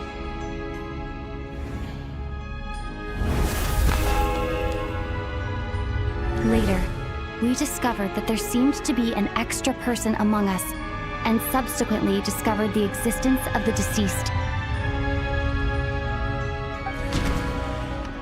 Yeah, it was you. Mr. Schramm realized he was the deceased and walked into the snowstorm to return to the ley lines of his own accord. It turns out there really was a dead person among us. And then Valerity died that day. We thought it was all over, but Mr. Valeri's death was a rude awakening for everyone. Once again, the ley lines consumed him during the night. A lot happened today. Mr. Valeri's death led us to discover the connection between the number of deceased and the number of victims during the night.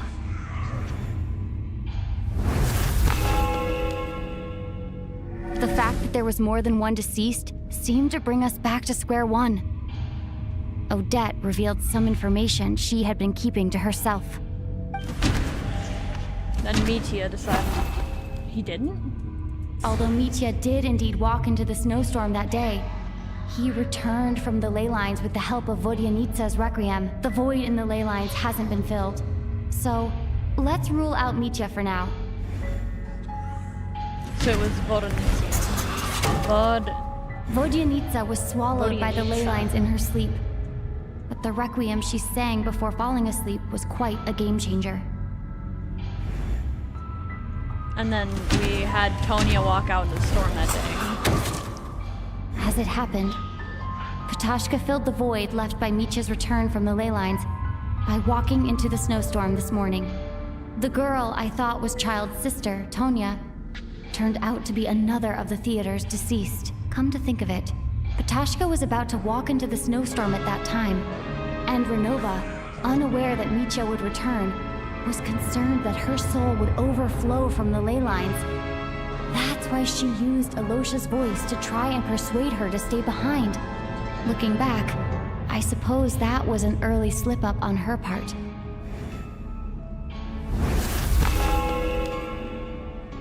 No one could have expected anyone who walked into the snowstorm to return. But just after nightfall, Mitya returned, bringing crucial information with him.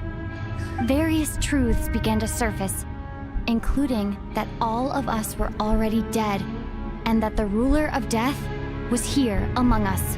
Then, after revealing her true form, Renova callously claimed 2 souls.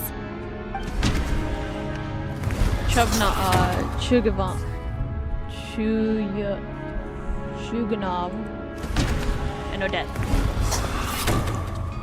In fact, everyone was already dead by the time we took the photo. And in the days since, we've experienced many more partings in the afterlife. Now, only Mitya and I remain, and the true culprit behind everything still stands before us. In Mitya's eyes, I see the same anger and frustration that I feel.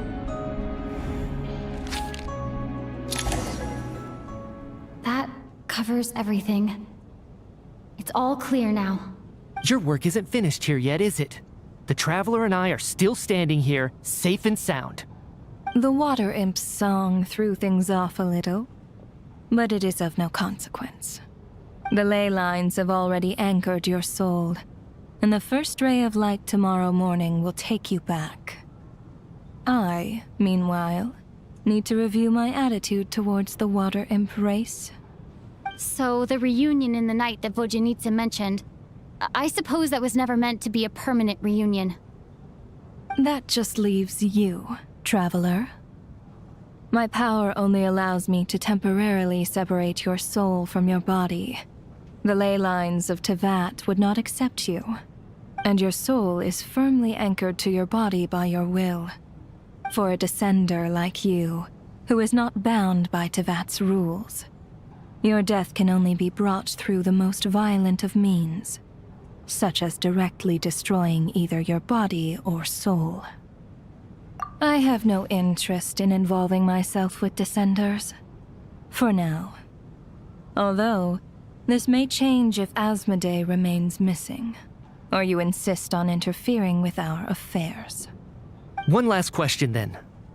All our struggles and sacrifices here, they were meaningless from the very beginning, weren't they? Death abides no reason. Besides, what you call sacrifice is merely a concept created by humanity. To me, it is nothing more than a self-indulgent charade in the face of death. Mere mortals fantasizing that their actions could reclaim something from my grasp. A truly laughable idea.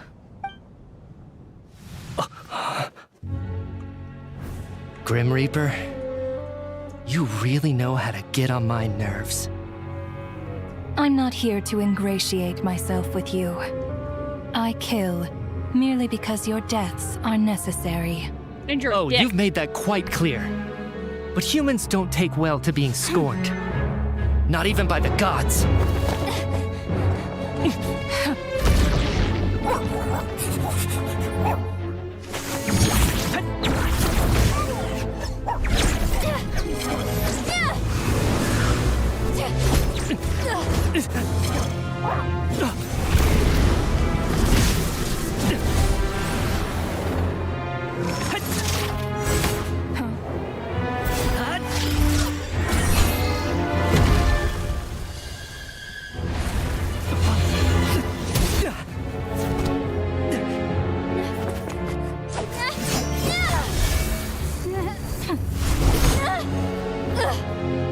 This is futile. You must know that you are powerless against me in my own domain. I suggest that you save your strength. For what? Maybe we can't change anything.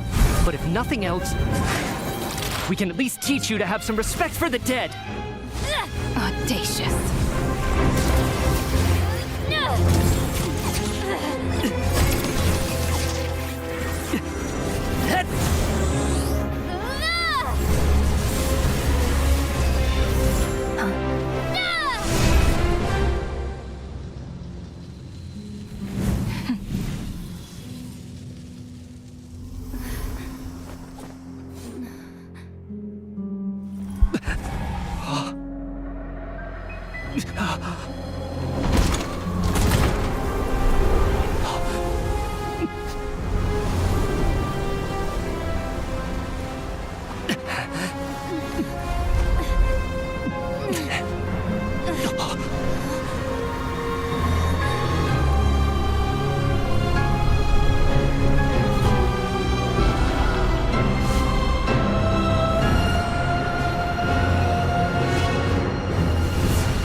How are you holding up, Odette?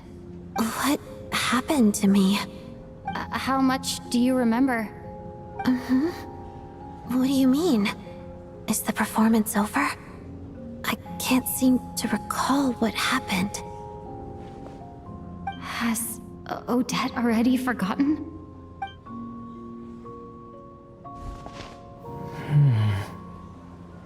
Mitya? Oh, I'm sorry. I guess I spaced out there for a second. Remind me who you are? Don't you remember anything?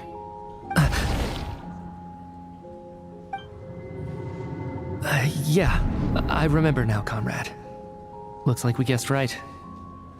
Just like me when Odette found me at the Armory Palace, for some reason, everyone killed by the ruler of death eventually came back to life.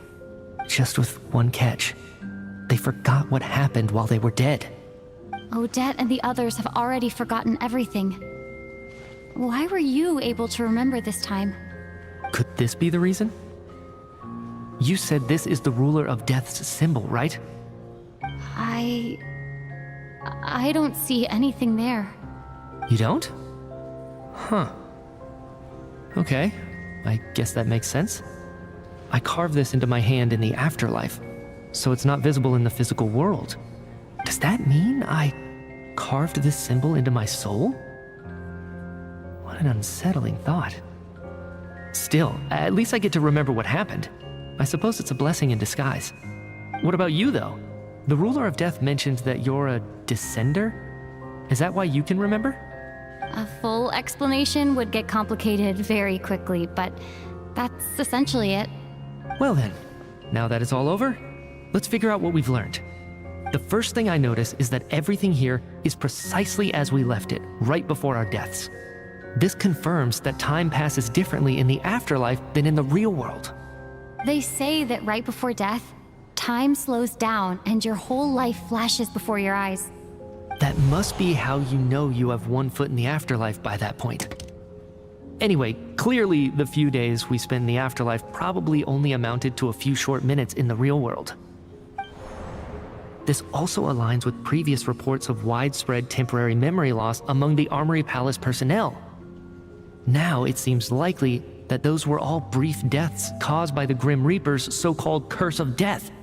To those unaware of the truth, dying and coming back to life must feel similar to a short bout of catatonia.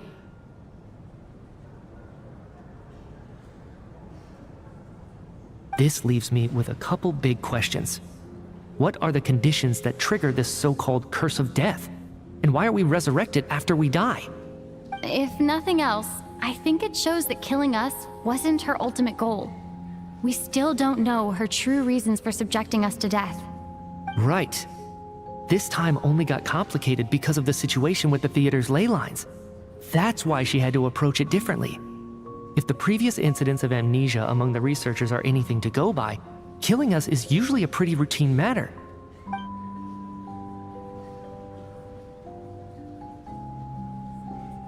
Come to think of it, wasn't I about to note something down before I died?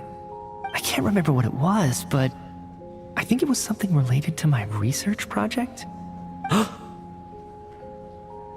Sorry, Traveler. I'll catch up with you again later. Right now, I have to make a trip back to the Armory Palace. Ma'am, if I may, no one of your description has ever shown up in my investigations into Mr. Mitia's friends. Yet, you two seem very familiar with each other. Could you perhaps tell me where he was in such a rush to get to? And, by the way, have we ever crossed paths? Forgive the presumptuousness, but I feel a vague and indescribable sense of familiarity about you. I can explain everything. Could you help me gather everyone in the theater in one place?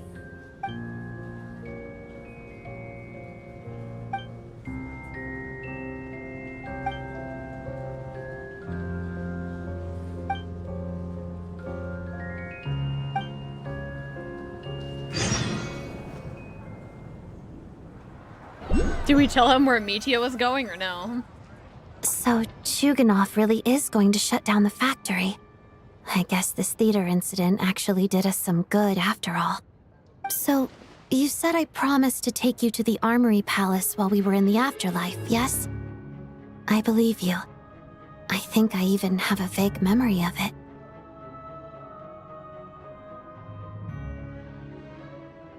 Agreed. Let's check in on her first. The whole reason for our trip to the Armory Palace anyway is to figure out what's going on with her health.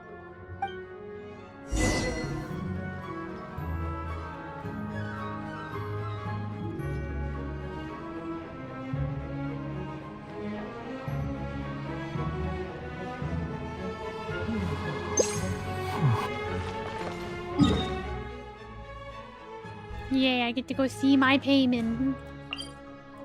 I'm coming home. I totally did not die. Definitely not. The wind rises.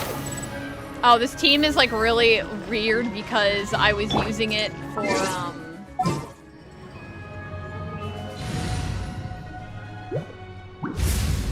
for exploration when I was gathering all the waypoints. Not like it mattered because we didn't move for 3 hours straight. Yay. I'm finally back. Even though a long time has passed from my perspective, as far as Paimon's concerned, I probably just went out to watch a very short show. I should keep my emotions in check when I see Paimon again, or it'll seem weird. Wait. The atmosphere here feels off. Shh. Stay quiet. Let's go inside and take a look. Have we still not been able to notify Child yet? We need new orders. What if that person comes back again? I'm so sorry. Under the circumstances, there was really nothing we could do. Where's my child? Tell me, what happened to Paimon? It was the Jester. He came here in person and escorted Miss Paimon away. He's the director of the Fatui. His authority supersedes all others and cannot be questioned. There was nothing we could do.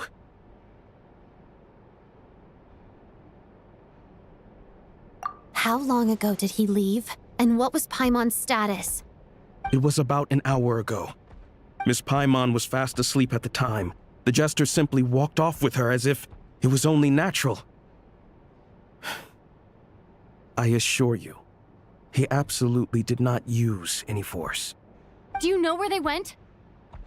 The Armory Palace, most likely. Lord Piero, the Jester, has been overseeing the experiments there lately, keeping a close eye on their progress. Everyone in the Fatui has heard about it by now. I'm surprised he came in person. Whatever his reason for taking Paimon, he'll most likely return to the Armory Palace first, which is exactly where we were headed anyway. Then lead the way, Odette. Okay, let's go. Not my payment. That's my emergency food, you bastard.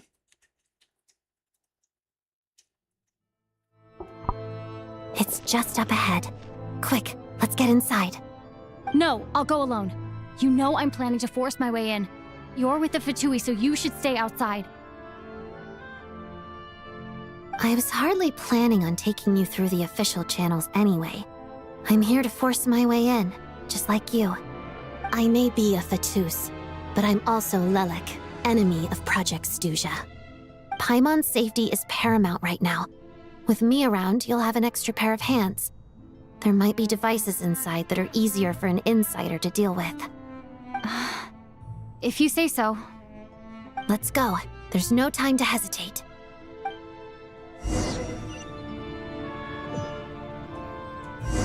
I should probably change my party for this. Wrong button. Wrong button.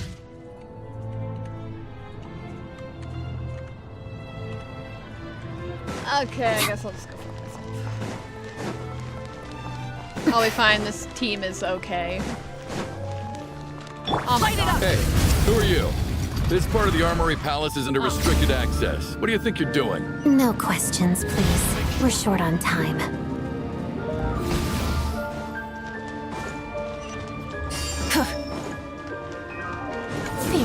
Rise with the sun! Behold! I swapped to the wrong person.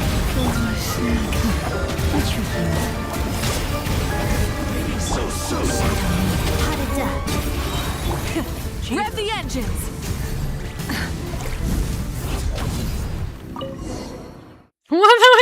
What just happened? Oh, there goes my Mavweaker.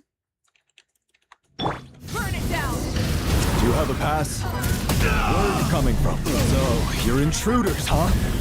Don't blame me for what happens next!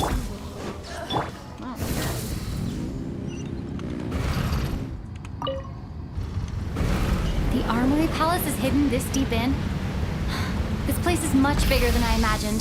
They're conducting top-secret research, after all. The deeper it's hidden, the better, is standard Fatui logic.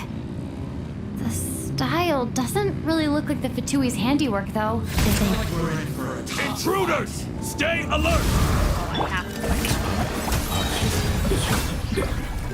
Let's begin. Rise with the sun! Ooh, a chest. Money. Intruders? Just what are you guys trying to do here? I'll make Hey, short work of you. Shadow me. Pirouette. Mission. Fix your scalp. Snowflakes. Still good. I'm pressing the wrong button. How dare you! Burn it down! No one interferes with a jester's work. Odette's cryo application and damage is insane.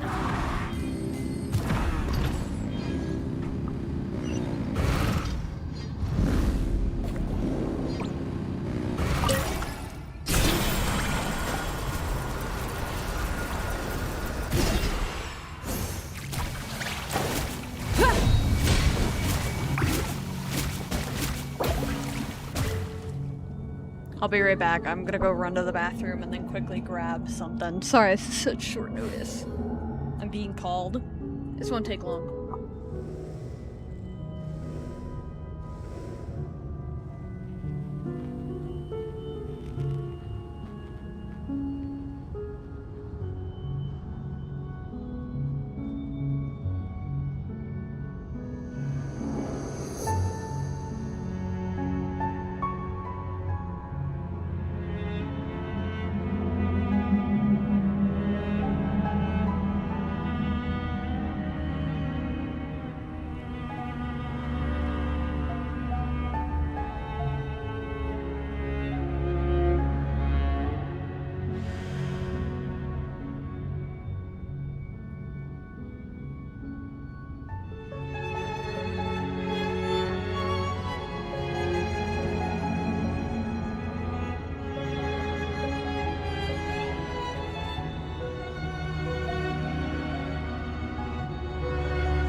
Alright, Looks sorry like no about one's that. guarding this place. There's something off about that decoration over there.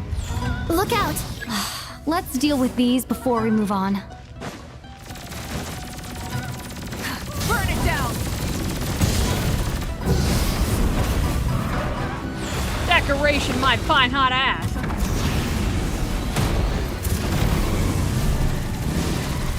Incinerate! I'm trying to put my hoodie on. There's a goddamn death laser gunning me down. Light it up! Ooh, money.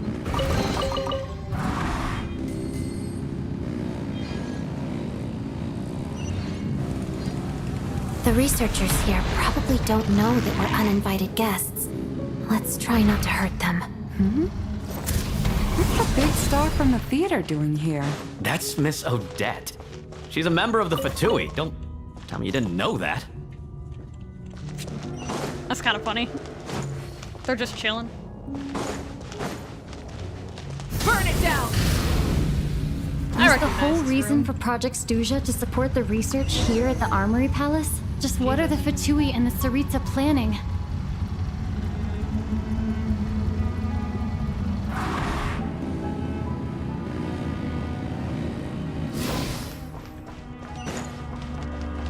Excuse me. I'm rather busy. What? Only a common chest. I'm greedy. I need more primos than that. Whoa! Who are you? Never seen you around here before. Bro's running like a little bitch. Looks like there's no way through here. Maybe using the power of this prism could help? I flew and it just didn't work.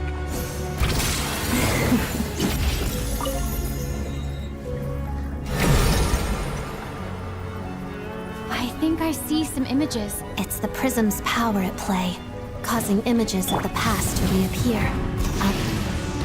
Paimon and the Jester? Is this another scene from the past? Yes. It looks quite old, though. I don't think it happened in the recent past.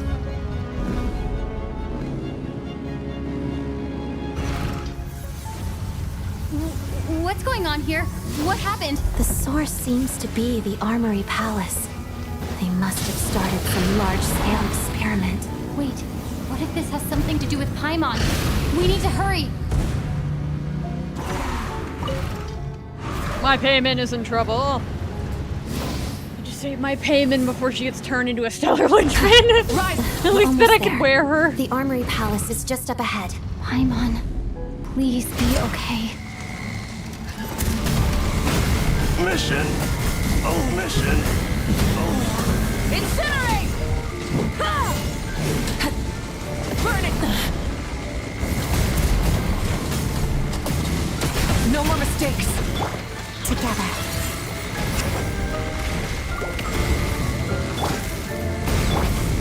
Showing you praise! Witness the Snow Swan's grace.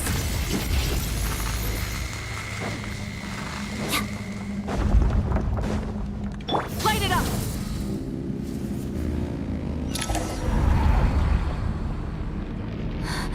What's going on?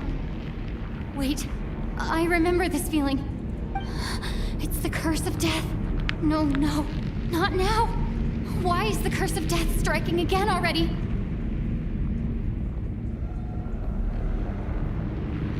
Odette?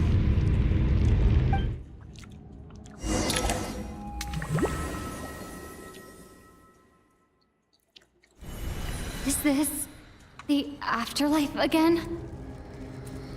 I need to find a way back to reality. Is that Odette's core Ignis? Could that be what just woke me up?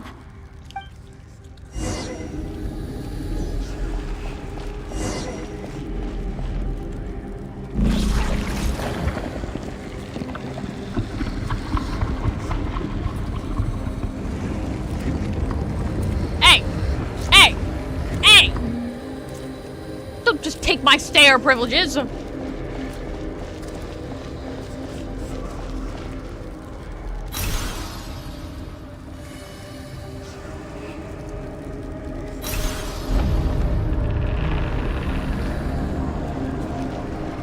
Bet you Renova's not happy about that one. Skill issue, honestly.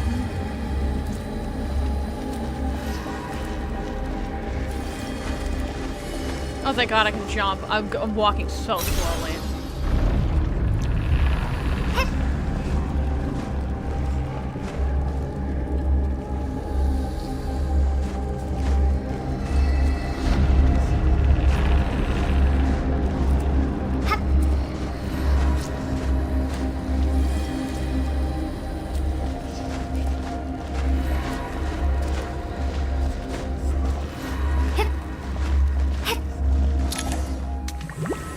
Hooray, I'm free. Odette! Odette! No signs of life, but past experience says that she should be resurrected before too long. Right?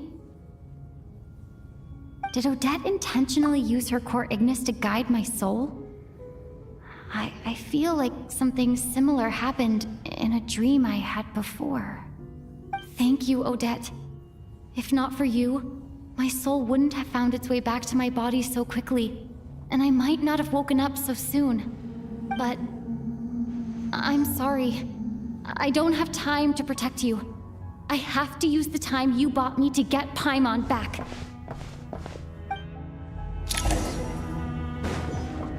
You better run then. Sure enough, everyone here has been affected. Paimon! Paimon! No, wait. Paimon probably didn't escape Renova's curse either. She won't be able to respond to me right now. I'll have to find her myself. That's not Paimon shaped. That's researcher shaped.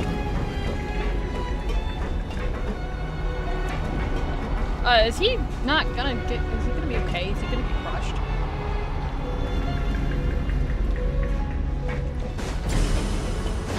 Mitya! Is this the laboratory he works in? What happened here to trigger the curse of death again so soon? I'll have to ask him when he wakes up. Finding Paimon has to take priority now. Taking pictures of his corpse. Is General Dude down here too, or no?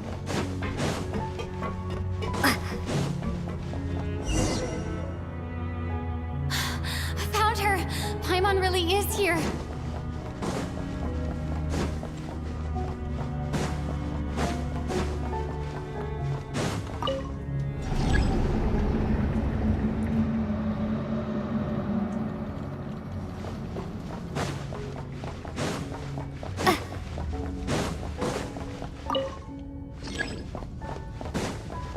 Damn, it was next to Mitya's body. Thanks, Mitya.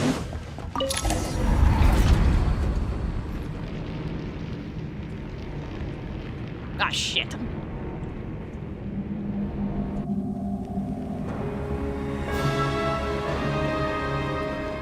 Fuck off! I need my child!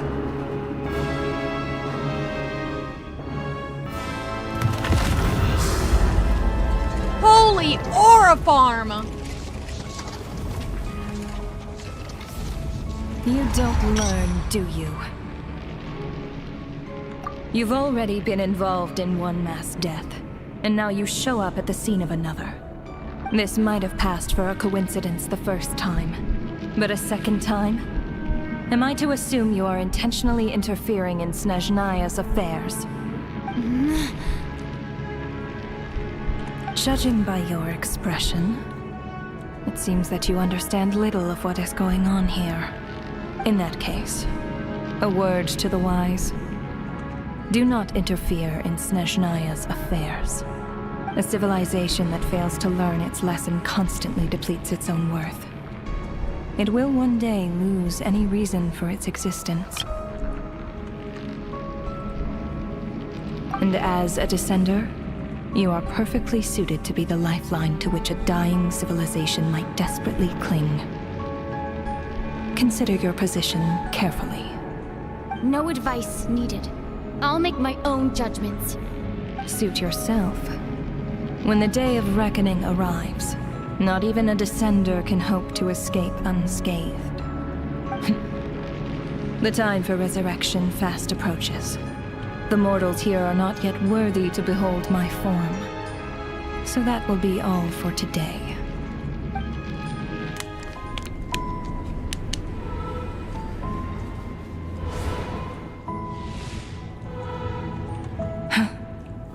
That thing is coming with me.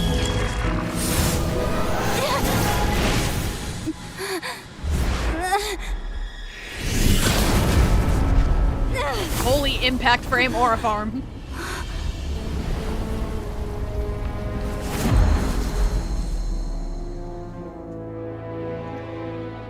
You awoke sooner than I thought. The curse of immortality is stubborn, unable to enter the ley lines, yet not content to remain a spirit. Ruler of death. What do you want? You perplex me. Both you and you. That thing may be a creation of Celestia, but it possesses none of Celestia's power, let alone authority. Your obsession with it baffles me. No matter, the resurrection will soon begin.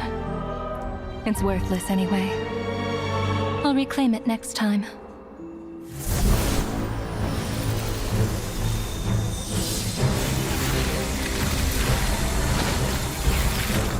Hey, who says there'll be a next time? We look too ugly to be fighting this woman right now. At least put your drip on.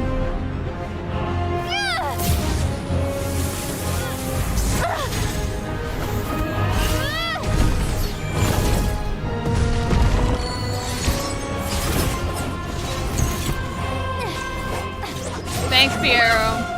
Or, wait, Jester.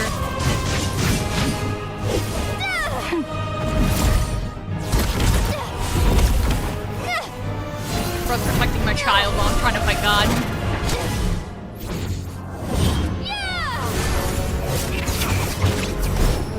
We're not even, like, harming her.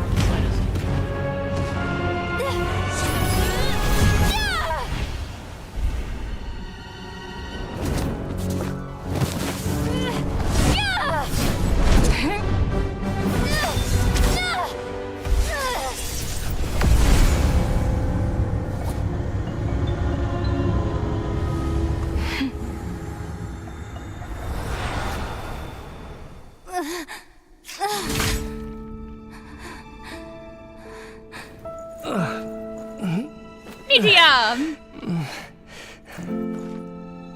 Huh?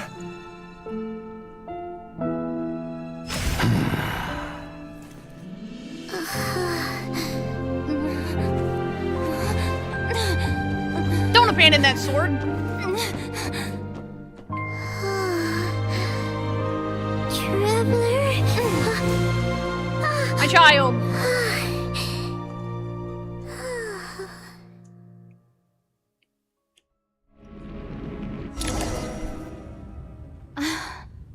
I missed you, Paimon. What are you talking about?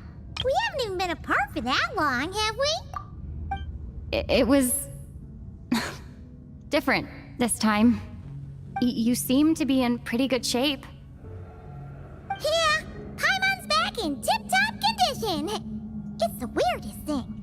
Paimon fell asleep earlier, and when she woke up, she found herself here. The Jester and that guy talking to him used some kind of energy on Paimon, and she could kind of feel it canceling out that other thing that was making her feel unwell. Medium, I go! So, Mitya helped too? Apologies for leaving in such a hurry at the theater earlier. I was in a rush to verify some theories. Rest assured that your companion is perfectly safe. We reversed the effects that the experimental energy had on her. The Jester specifically instructed me to do so. I suppose this is our first official meeting, Traveler. I could not let Paimon suffer in her condition for a moment longer, and so I simply took her without explanation. For my I part, hope you do not mind. For my part, I hope you don't mind that I beat up a few people on the way. But why would a big shot like you care about what happens to Paimon? As I said when you first arrived in Snezhnaya, We once spent some time together in the distant past. Oh yeah! You did mention that! And Paimon did think you seemed strangely familiar the first time we met. I'm afraid the reminiscing will have to wait. Mitya, let us continue with the report. What conclusions, if any, did you reach from conducting the final experiment of our energy research ahead of schedule? The good news is, my hypothesis regarding the Ruler of Death has been verified. As for the bad news, I recommend we suspend the experiments and Project Mistleton until further notice. Currently, we have no means with which to make a breakthrough. I say this purely as a scientist, guided by reason alone. I will trust your judgment. We shall put the project on hold until the Ruler of Death has been eliminated. Wait, what are you guys talking about? You want to get rid of Renova? Like, how? By killing her? By whatever means necessary, so long as it removes the threat she poses to us. Until then, everything we do will be in vain. After what just happened, I've ascertained Renova's goal. Or rather, the trigger condition for the Curse of Death. Okay, let's hear it. What she's doing is blocking Snezhnaya's technological progress, preventing us from possessing any means with which to threaten the heavenly principles. Just like the little lapdog she is. So, any ideas, research, or experiments that lead to technological progress can trigger the curse. Just now, for instance, I was set to launch a final phase energy experiment ahead of schedule. If the experiment was successful, we could have achieved a crucial breakthrough. As expected, though, the moment the experiment began, all the researchers, technicians, and witnesses died from the curse. All that effort, not to mention the energy and materials we relied on Project Stuja to gather for us, went to waste. In the end, nothing was gained. Does that mean something similar happened when we were at the theater? That's right. During the performance, I thought of an important breakthrough regarding the experiment, and wound up dragging everyone into this. So the nature of the curse seems to be something like, when moments of technological progress occur, all life in the vicinity is taken away. What a violent method! Of course, that meant the curse was normally limited to the Armory Palace. Since outsiders are forbidden from entering, this mass death phenomenon went unnoticed. Until Odette came along. I believe she was the first witness. The Curse of Death was triggered just before she infiltrated the Armory Palace that day. But you mentioned something about a final stage experiment. Doesn't that mean you've actually made some progress? That's right. Even with the gods locking certain key components out of reach, humanity can still advance technology in incremental steps accumulated over time. But, as I'm sure Renova anticipated, even incremental progress has its limits, a point where the truth you're seeking must be put to the test in an experiment. You mean, the experiment you were just about to do? Yes, we were at a critical juncture, a moment where the quantitative was about to translate into fundamental qualitative change. With this single experiment, we could have brought everything we've worked for to fruition. But now, after already being forced to fumble around in the dark all this time, it feels like we've truly hit an impenetrable wall. As long as Renova's Curse of Death persists, we won't be able to advance the experiment or obtain any results. And with Project Stuja having been in effect all this time, at our nation's current strength, repeated trial and error is simply unsustainable. Only by eliminating Renova first will it be possible to continue advancing our plans. But she's the ruler of death! She can just kill whoever she wants, right? That's gotta be the scariest power ever! Is it even possible to beat her? We'll see. But one thing's for sure. She definitely can't just do whatever she wants. The best proof of that is me, standing here, very much alive. I love him. He's so Wouldn't funny. it be easier to just kill all of us researchers for good? Why resurrect us over and over again? Why let us advance our technology to this point? We actually know the reason for that. You're saying even the ruler of death has limitations we don't know about? Exactly. And I think that's where the key to our breakthrough lies. Regardless, the ruler of death has always been an obstacle we must overcome. Indeed, we must face life, death, time, and space. After all, our goal is the heavenly principles. The Fatui want to challenge the heavenly principles? For a long time, I've had a vague suspicion the Fatui and the Tsaritsa were targeting the heavenly principles. But hearing the Jester admit it is still a shock. No wonder that Tsaritsa's goal has always been kept a secret from the people. What kind of road will that lead Snezhnaya down? In that case... Lord Jester, I would like to request some leave. I'd like some time to organize my thoughts and go over the data. Granted. Get some rest, put the experiment out of your mind, and take care that the curse of death doesn't affect any civilians. That's like the major down part.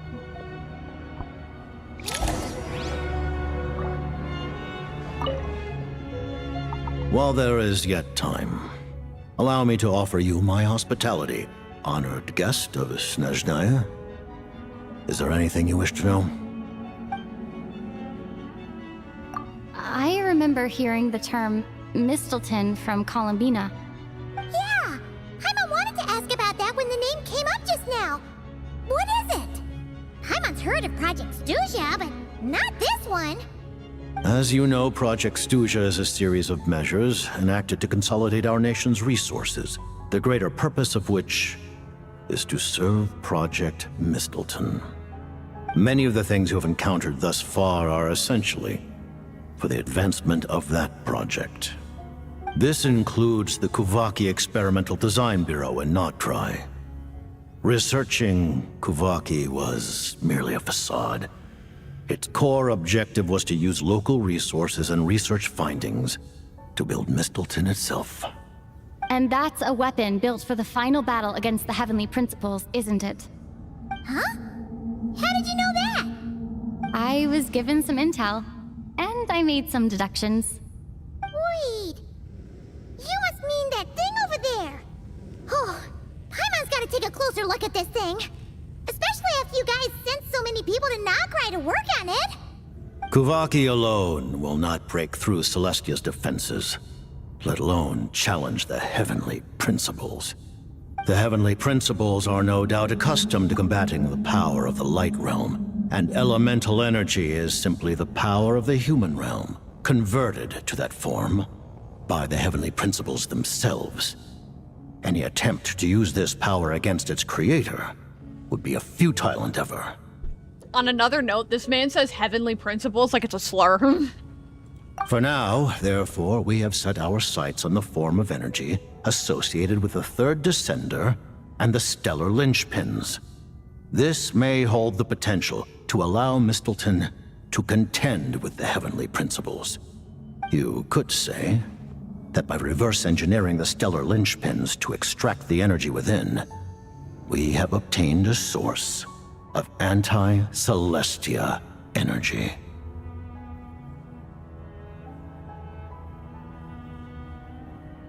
The Kuvaki Experimental Design Bureau, Project Stuja, and the new energy experiments. Huh. So, Project Mistleton is what ties it all together. And it looks like your plan is almost complete. No wonder the ruler of death came after you.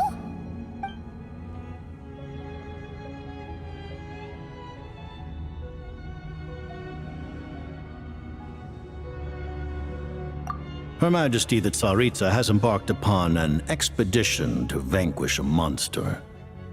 Were it not for this, I imagine she would have been delighted to grant you an audience. Seems like the powers that be in Snezhnaya don't intend to hold my past conflicts with the Fatui against me. The Harbingers have been granted significant autonomy in retrieving the Gnosis. But by the same token, they do not completely represent Snezhnaya's official stance. You read my mind. Speaking of the Gnosis, Paimon's been dying to ask this question since forever. Why exactly does the Tsaritsa want to collect them? Is it something to do with the fight against the Heavenly Principles? The Gnosis will undoubtedly serve as a key bargaining chip when she confronts the Heavenly Principles. Beyond that, you had best ask the Tsaritsa herself. I am not sure if this information is mine to disclose. What do you mean, not sure? Don't you make the rolls? You're the highest-ranking Harbinger! Ugh, never mind. Taking on the Heavenly Principles is something most people wouldn't even entertain in their wildest fantasies. Why is the Tsaritsa so fixated on this? Into that today, civilization is nothing but an illusion.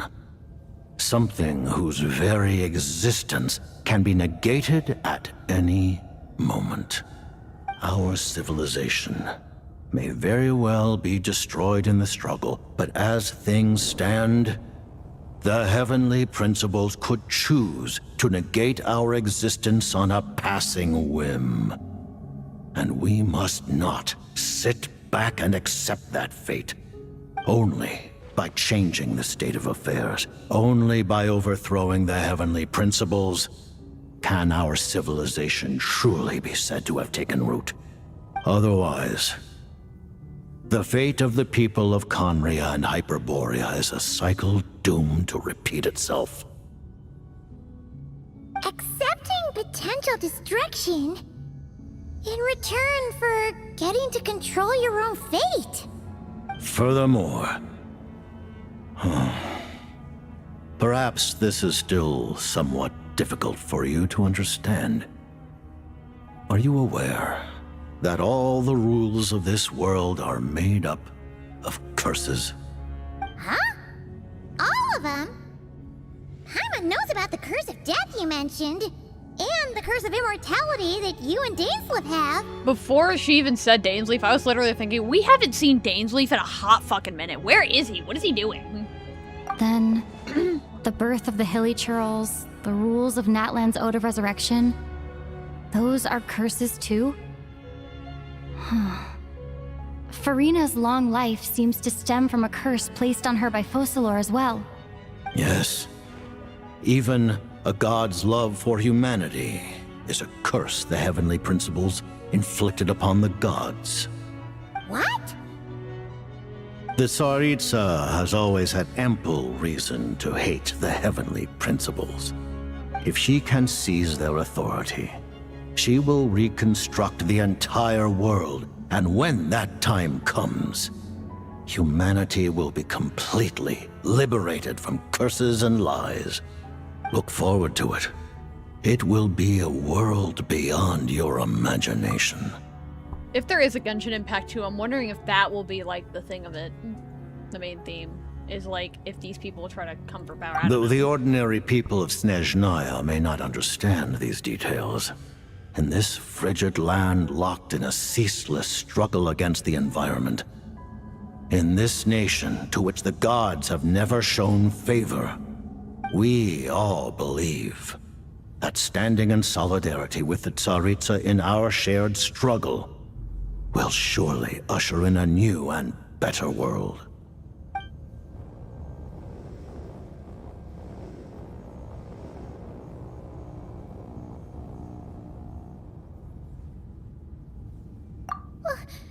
Paimon really doesn't remember. He's basically a stranger. You've got to believe Paimon. Allow me to explain. The reason Paimon reacted to the anti-Celestia energy developed by the Armory Palace is because she comes from Celestia herself. More specifically, she is one of its creations. Paimon? A creation of Celestia? Oh, right. I was blinded by anger earlier, but thinking back on it, Renova also said that Paimon is a creation of Celestia, but she lacks Celestia's power or authority. As you know, the lunar fragments in Nodcry were pulled down from the sky using Fatui technology. But the first application of this technology was in Conria over 500 years ago. I used this technology upon the heavens, and the response I received was none other than Paimon descending from Celestia. I presented her to the Vinster King, but he took no interest in this gift, nor did it satisfy him. Paimon then took up temporary residence in my palace until, of course, the arrival of the Cataclysm. Wait, Paimon's a little confused. You're talking about things that happened in Conria 500 years ago. You're saying Paimon was there for that? But Paimon doesn't remember any of that. Falling from the sky? Being given away as a gift? None of it! Having lived through the Cataclysm, perhaps you too were burdened with some manner of curse. Although, losing your memories would indeed be the smallest price I've ever seen paid. But it's not just her memories from Conria. Paimon doesn't even know how she spent the last 500 years. She only has memories from the past few years. No matter how hard she tries to remember. What was Paimon like back in Conria? Did she know a whole lot because she came from Celestia? Was she super smart?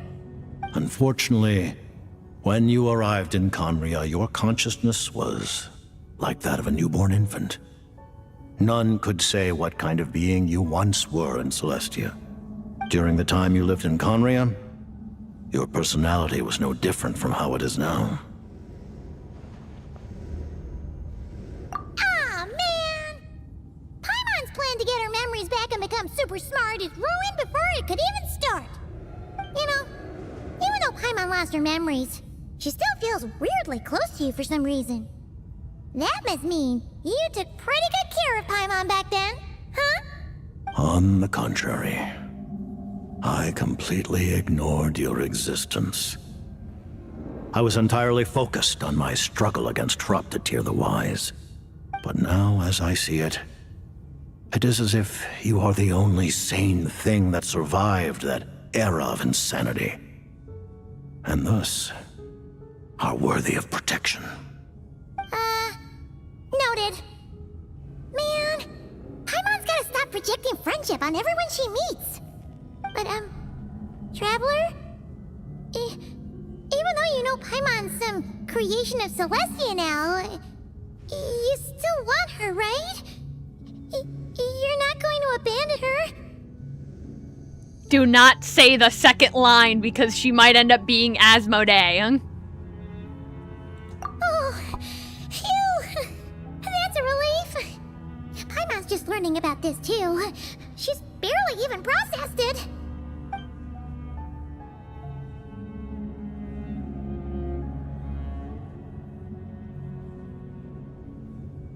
Thank you for telling me so much. I'm a bit surprised, honestly. I didn't expect you to be quite so transparent with me. Given the circumstances, the Fatui need not hide anything from our allies. Allies? To advance Project Mistleton, we must first resolve our issue with the Ruler of Death. And, if I presume correctly, you have no intention of letting her actions go unpunished either, do you? That's right.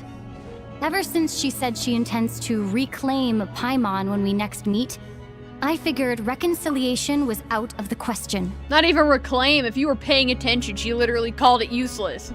You don't call my Paimon useless, that's my emergency food. Against an opponent of this caliber, deliberating over our allegiances would waste time we do not have. We must join forces unreservedly with whomever we can, if we are to stand anything like a fighting chance. You're going to challenge the Ruler of Death? Just for Paimon? But Paimon's only...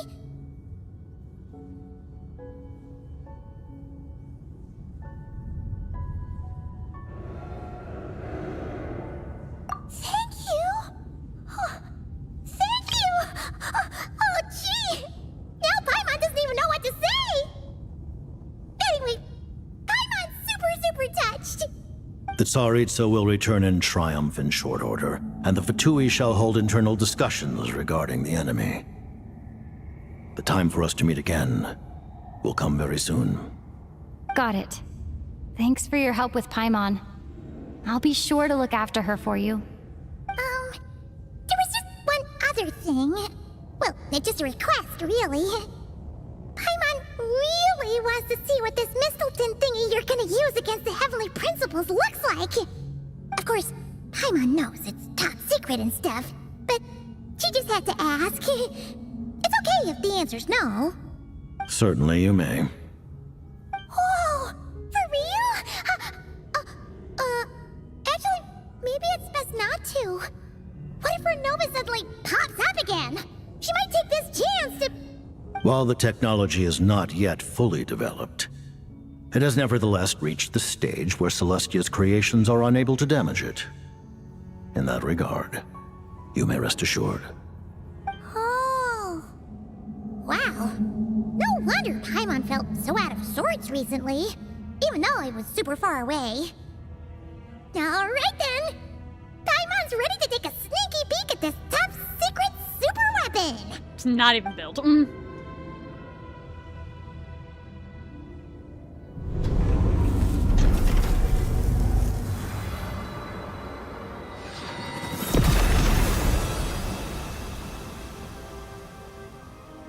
Oh hey, that's the spear she was wielding during the thing.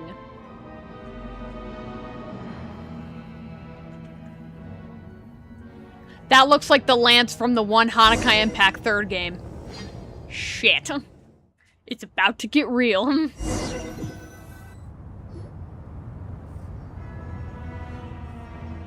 Huh? Oh, hey there, Odette! Paimon? You're okay. Thank goodness. You look well. Have you recovered? Long story short, yep, Paimon's all better. What are you doing here? Were you waiting for us? That's right. When I woke up, I wanted to go in after you, but the guards had woken up as well.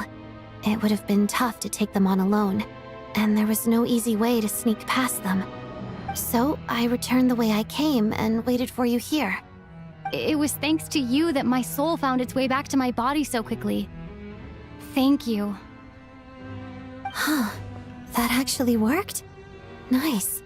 I just figured I'd try my luck when that ominous feeling struck me. Really, you should be thanking this thing instead. Anyway, and now that things here are all taken care of, I have other things I should get back to.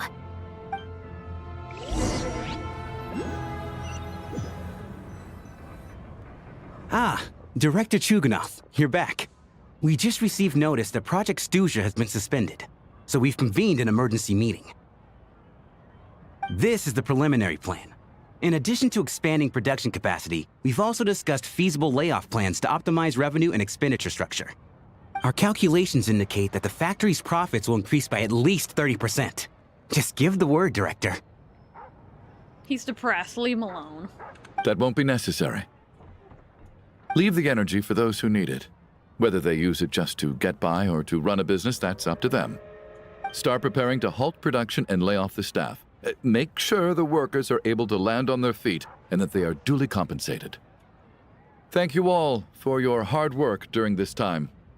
Am I hearing you right? Why? After all the tough times we made it through, now is exactly when we should start to turn a profit. I just suddenly don't want to do this anymore. Huh. Does there have to be a reason? Iskra, it's time to rest. Dear esteemed members of the Rokot, given the effects of Lelik's radical actions upon our organization's reputation and social stability, a decision has been made to permanently withdraw this codename from use. Considering that Lelik did what they did for the benefit of the people, the Rokot has nevertheless negotiated with the authorities, ultimately securing a waiver for all penalties due to them. Lelik will be suspended for a period of time. Depending on their future performance, they may be allowed to adopt a new codename and continue acting as part of the Rokot. The purpose of this notice is to remind everyone once again that motives and methods are equally important when one operates in the shadows. Even with Project Stooge's suspension and our interim operational victory, we must guard against complacency and rashness and work to consolidate the progress we have made so far. We act only for the greater glory and solidarity of our nation. May the aurora shine ever on, and the tundra always stand firm.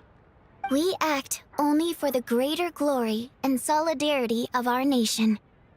May the aurora shine ever on, and the tundra always stand firm. Looks like it's finally over. You mean for us? Just thinking out loud. I've never seen the Snezhna Grad Vecha so lively before. I never once thought I'd come here. But I understand everything now, Rosaline. Oh, come on! This is how I could have gotten the— Don't tell me. Okay. I'll go fuck myself.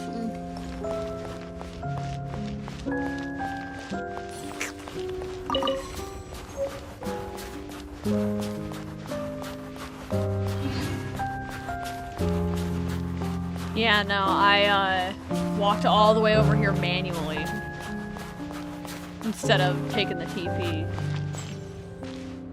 I've seen Spirit Seeker performed many times, including by your mother. Why do you bring that up all of a sudden? Even though the choreography is always identical, every dancer finds a way to make it her own.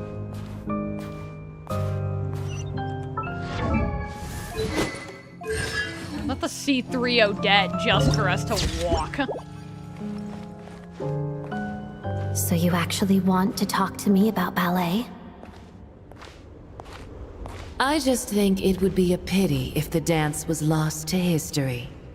She didn't teach it to you, did she?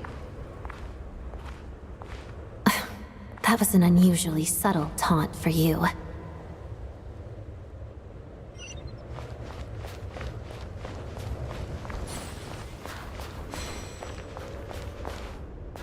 We embraced one another on the snow-swept plains, melting the ruthlessness of time. But when our bodies, in pieces, are cast to the winds, what of our love will remain behind?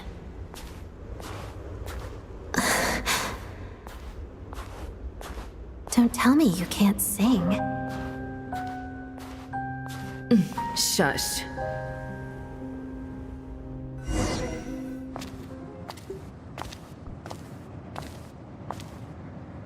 I understand her hatred.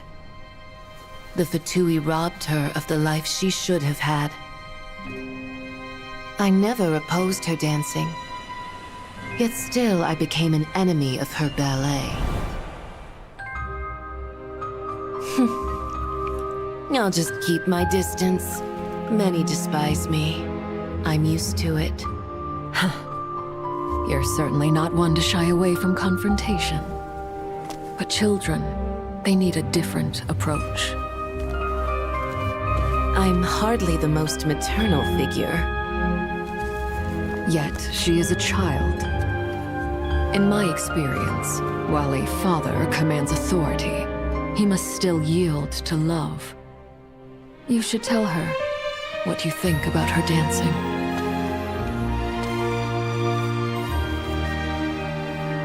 Odette will soon take the stage at the Koralyevsky Theater. This could be your chance. Geonosis secured. It went smoothly. I'll be there. Have them send me an invitation.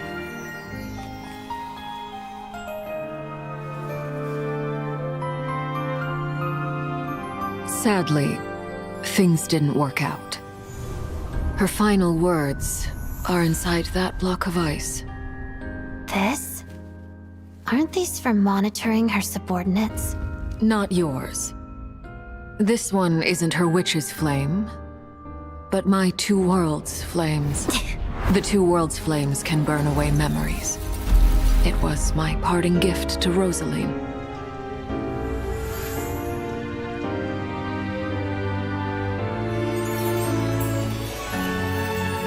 If all goes to plan, she and I will both live to see the Tsaritsa succeed. I believe she'll find peace. But if anything happens to me, she needn't follow in my footsteps. The cryo energy will fade away in time. Then the two worlds' flames will burn away all memories of the Fatui. She'll be free to dance. She deserves this. I will handle the aftermath. The choice is yours, child.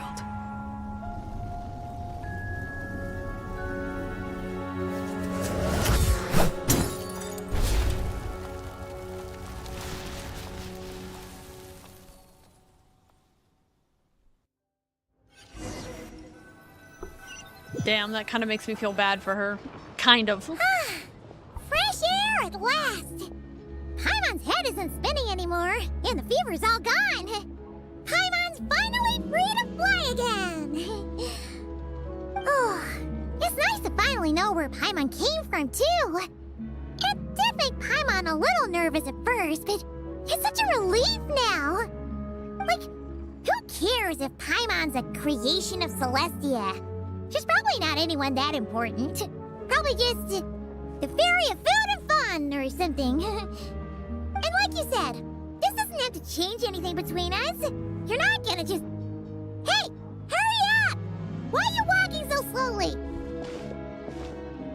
You've spent the last few days lying in bed and stuffing your face. I didn't think you'd be able to fly this fast. Says who? Paimon's as agile as ever. They don't call her White Floaty for nothing. Paimon originally wanted to check out the bookstores in Snezhnograd, but she's more in the mood for flying around right now, so let's save that for later. Wait, they've got light novels from Yai Publishing House here too. Huh? And this is Paimon's favorite mystery story from Fontaine. Wow, it got a sequel. The local Snezhnaya books look pretty interesting too, but also kind of heavy. Not the easiest things to look around. I thought you were in the mood for flying around. Paimon can read while she flies. Hey, look at these two dolls. Which do you like better?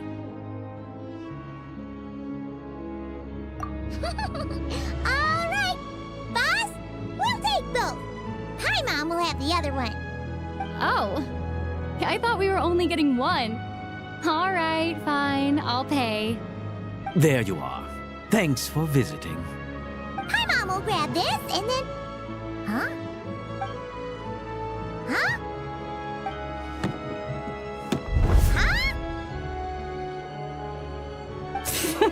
Paimon, those are Russian dolls. How many layers does this thing have? And what are you laughing at? Huh. You knew all along, didn't you? A whole bunch of people are gathered over by the plaza. Hey, look! That looks like Tartaglia! Hey, Tartaglia! I know that voice. Of course.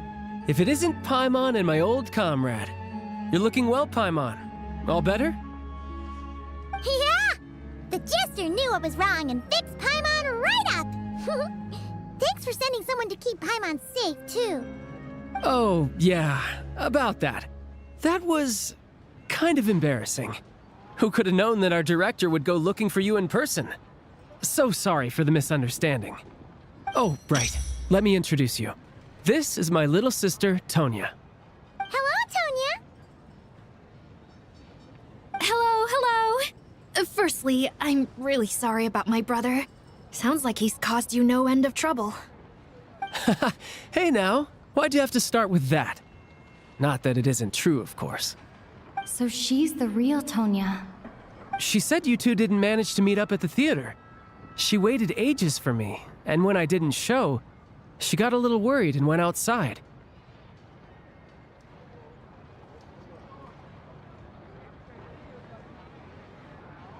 I know, right? He didn't bother to say a word to me. I searched up and down the city for him, and he only told me about it when I finally caught him at the gates of Glupov. I've been rushed off my feet lately, so I didn't get the chance to go home. I just figured the Traveler would fill you in when she got there. Well, the snow was bad and you're never late. So I was really worried about you. How was I supposed to know that you'd stood me up? I'm sorry, Tonya. I really am. I'll make it up to you somehow. Just... please don't tell Mom and Dad. Although the mix-up led to a series of misunderstandings, it's probably for the best that the real Tonya didn't get caught up in that mess. Besides, it's obvious that Tartaglia isn't usually one to break a promise. He only gave his ticket to me because he had to look into Lelek. No, it's fine. It just meant I didn't get to see the show in the end. By the way, what did you think? You were one of the first people to see it, you know? I would say... the best is yet to come. Huh? What kind of review is that? Hey, look!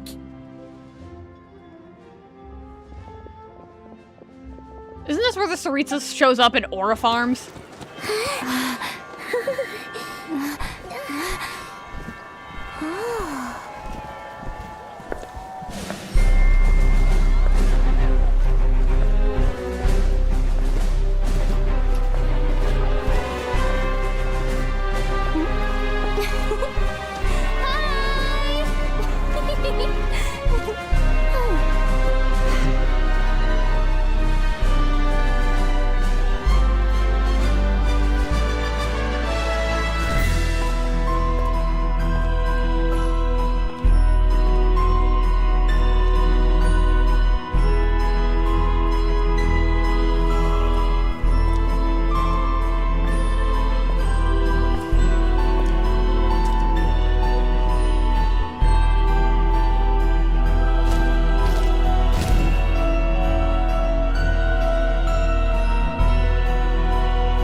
What a fucking transition. That was beautiful. I think is there a small after quest?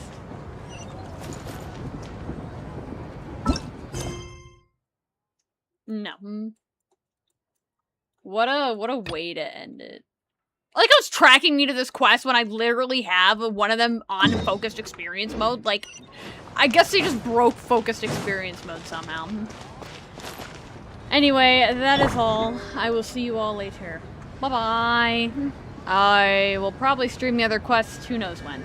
I'll get to it. The thing. This. Yes, this.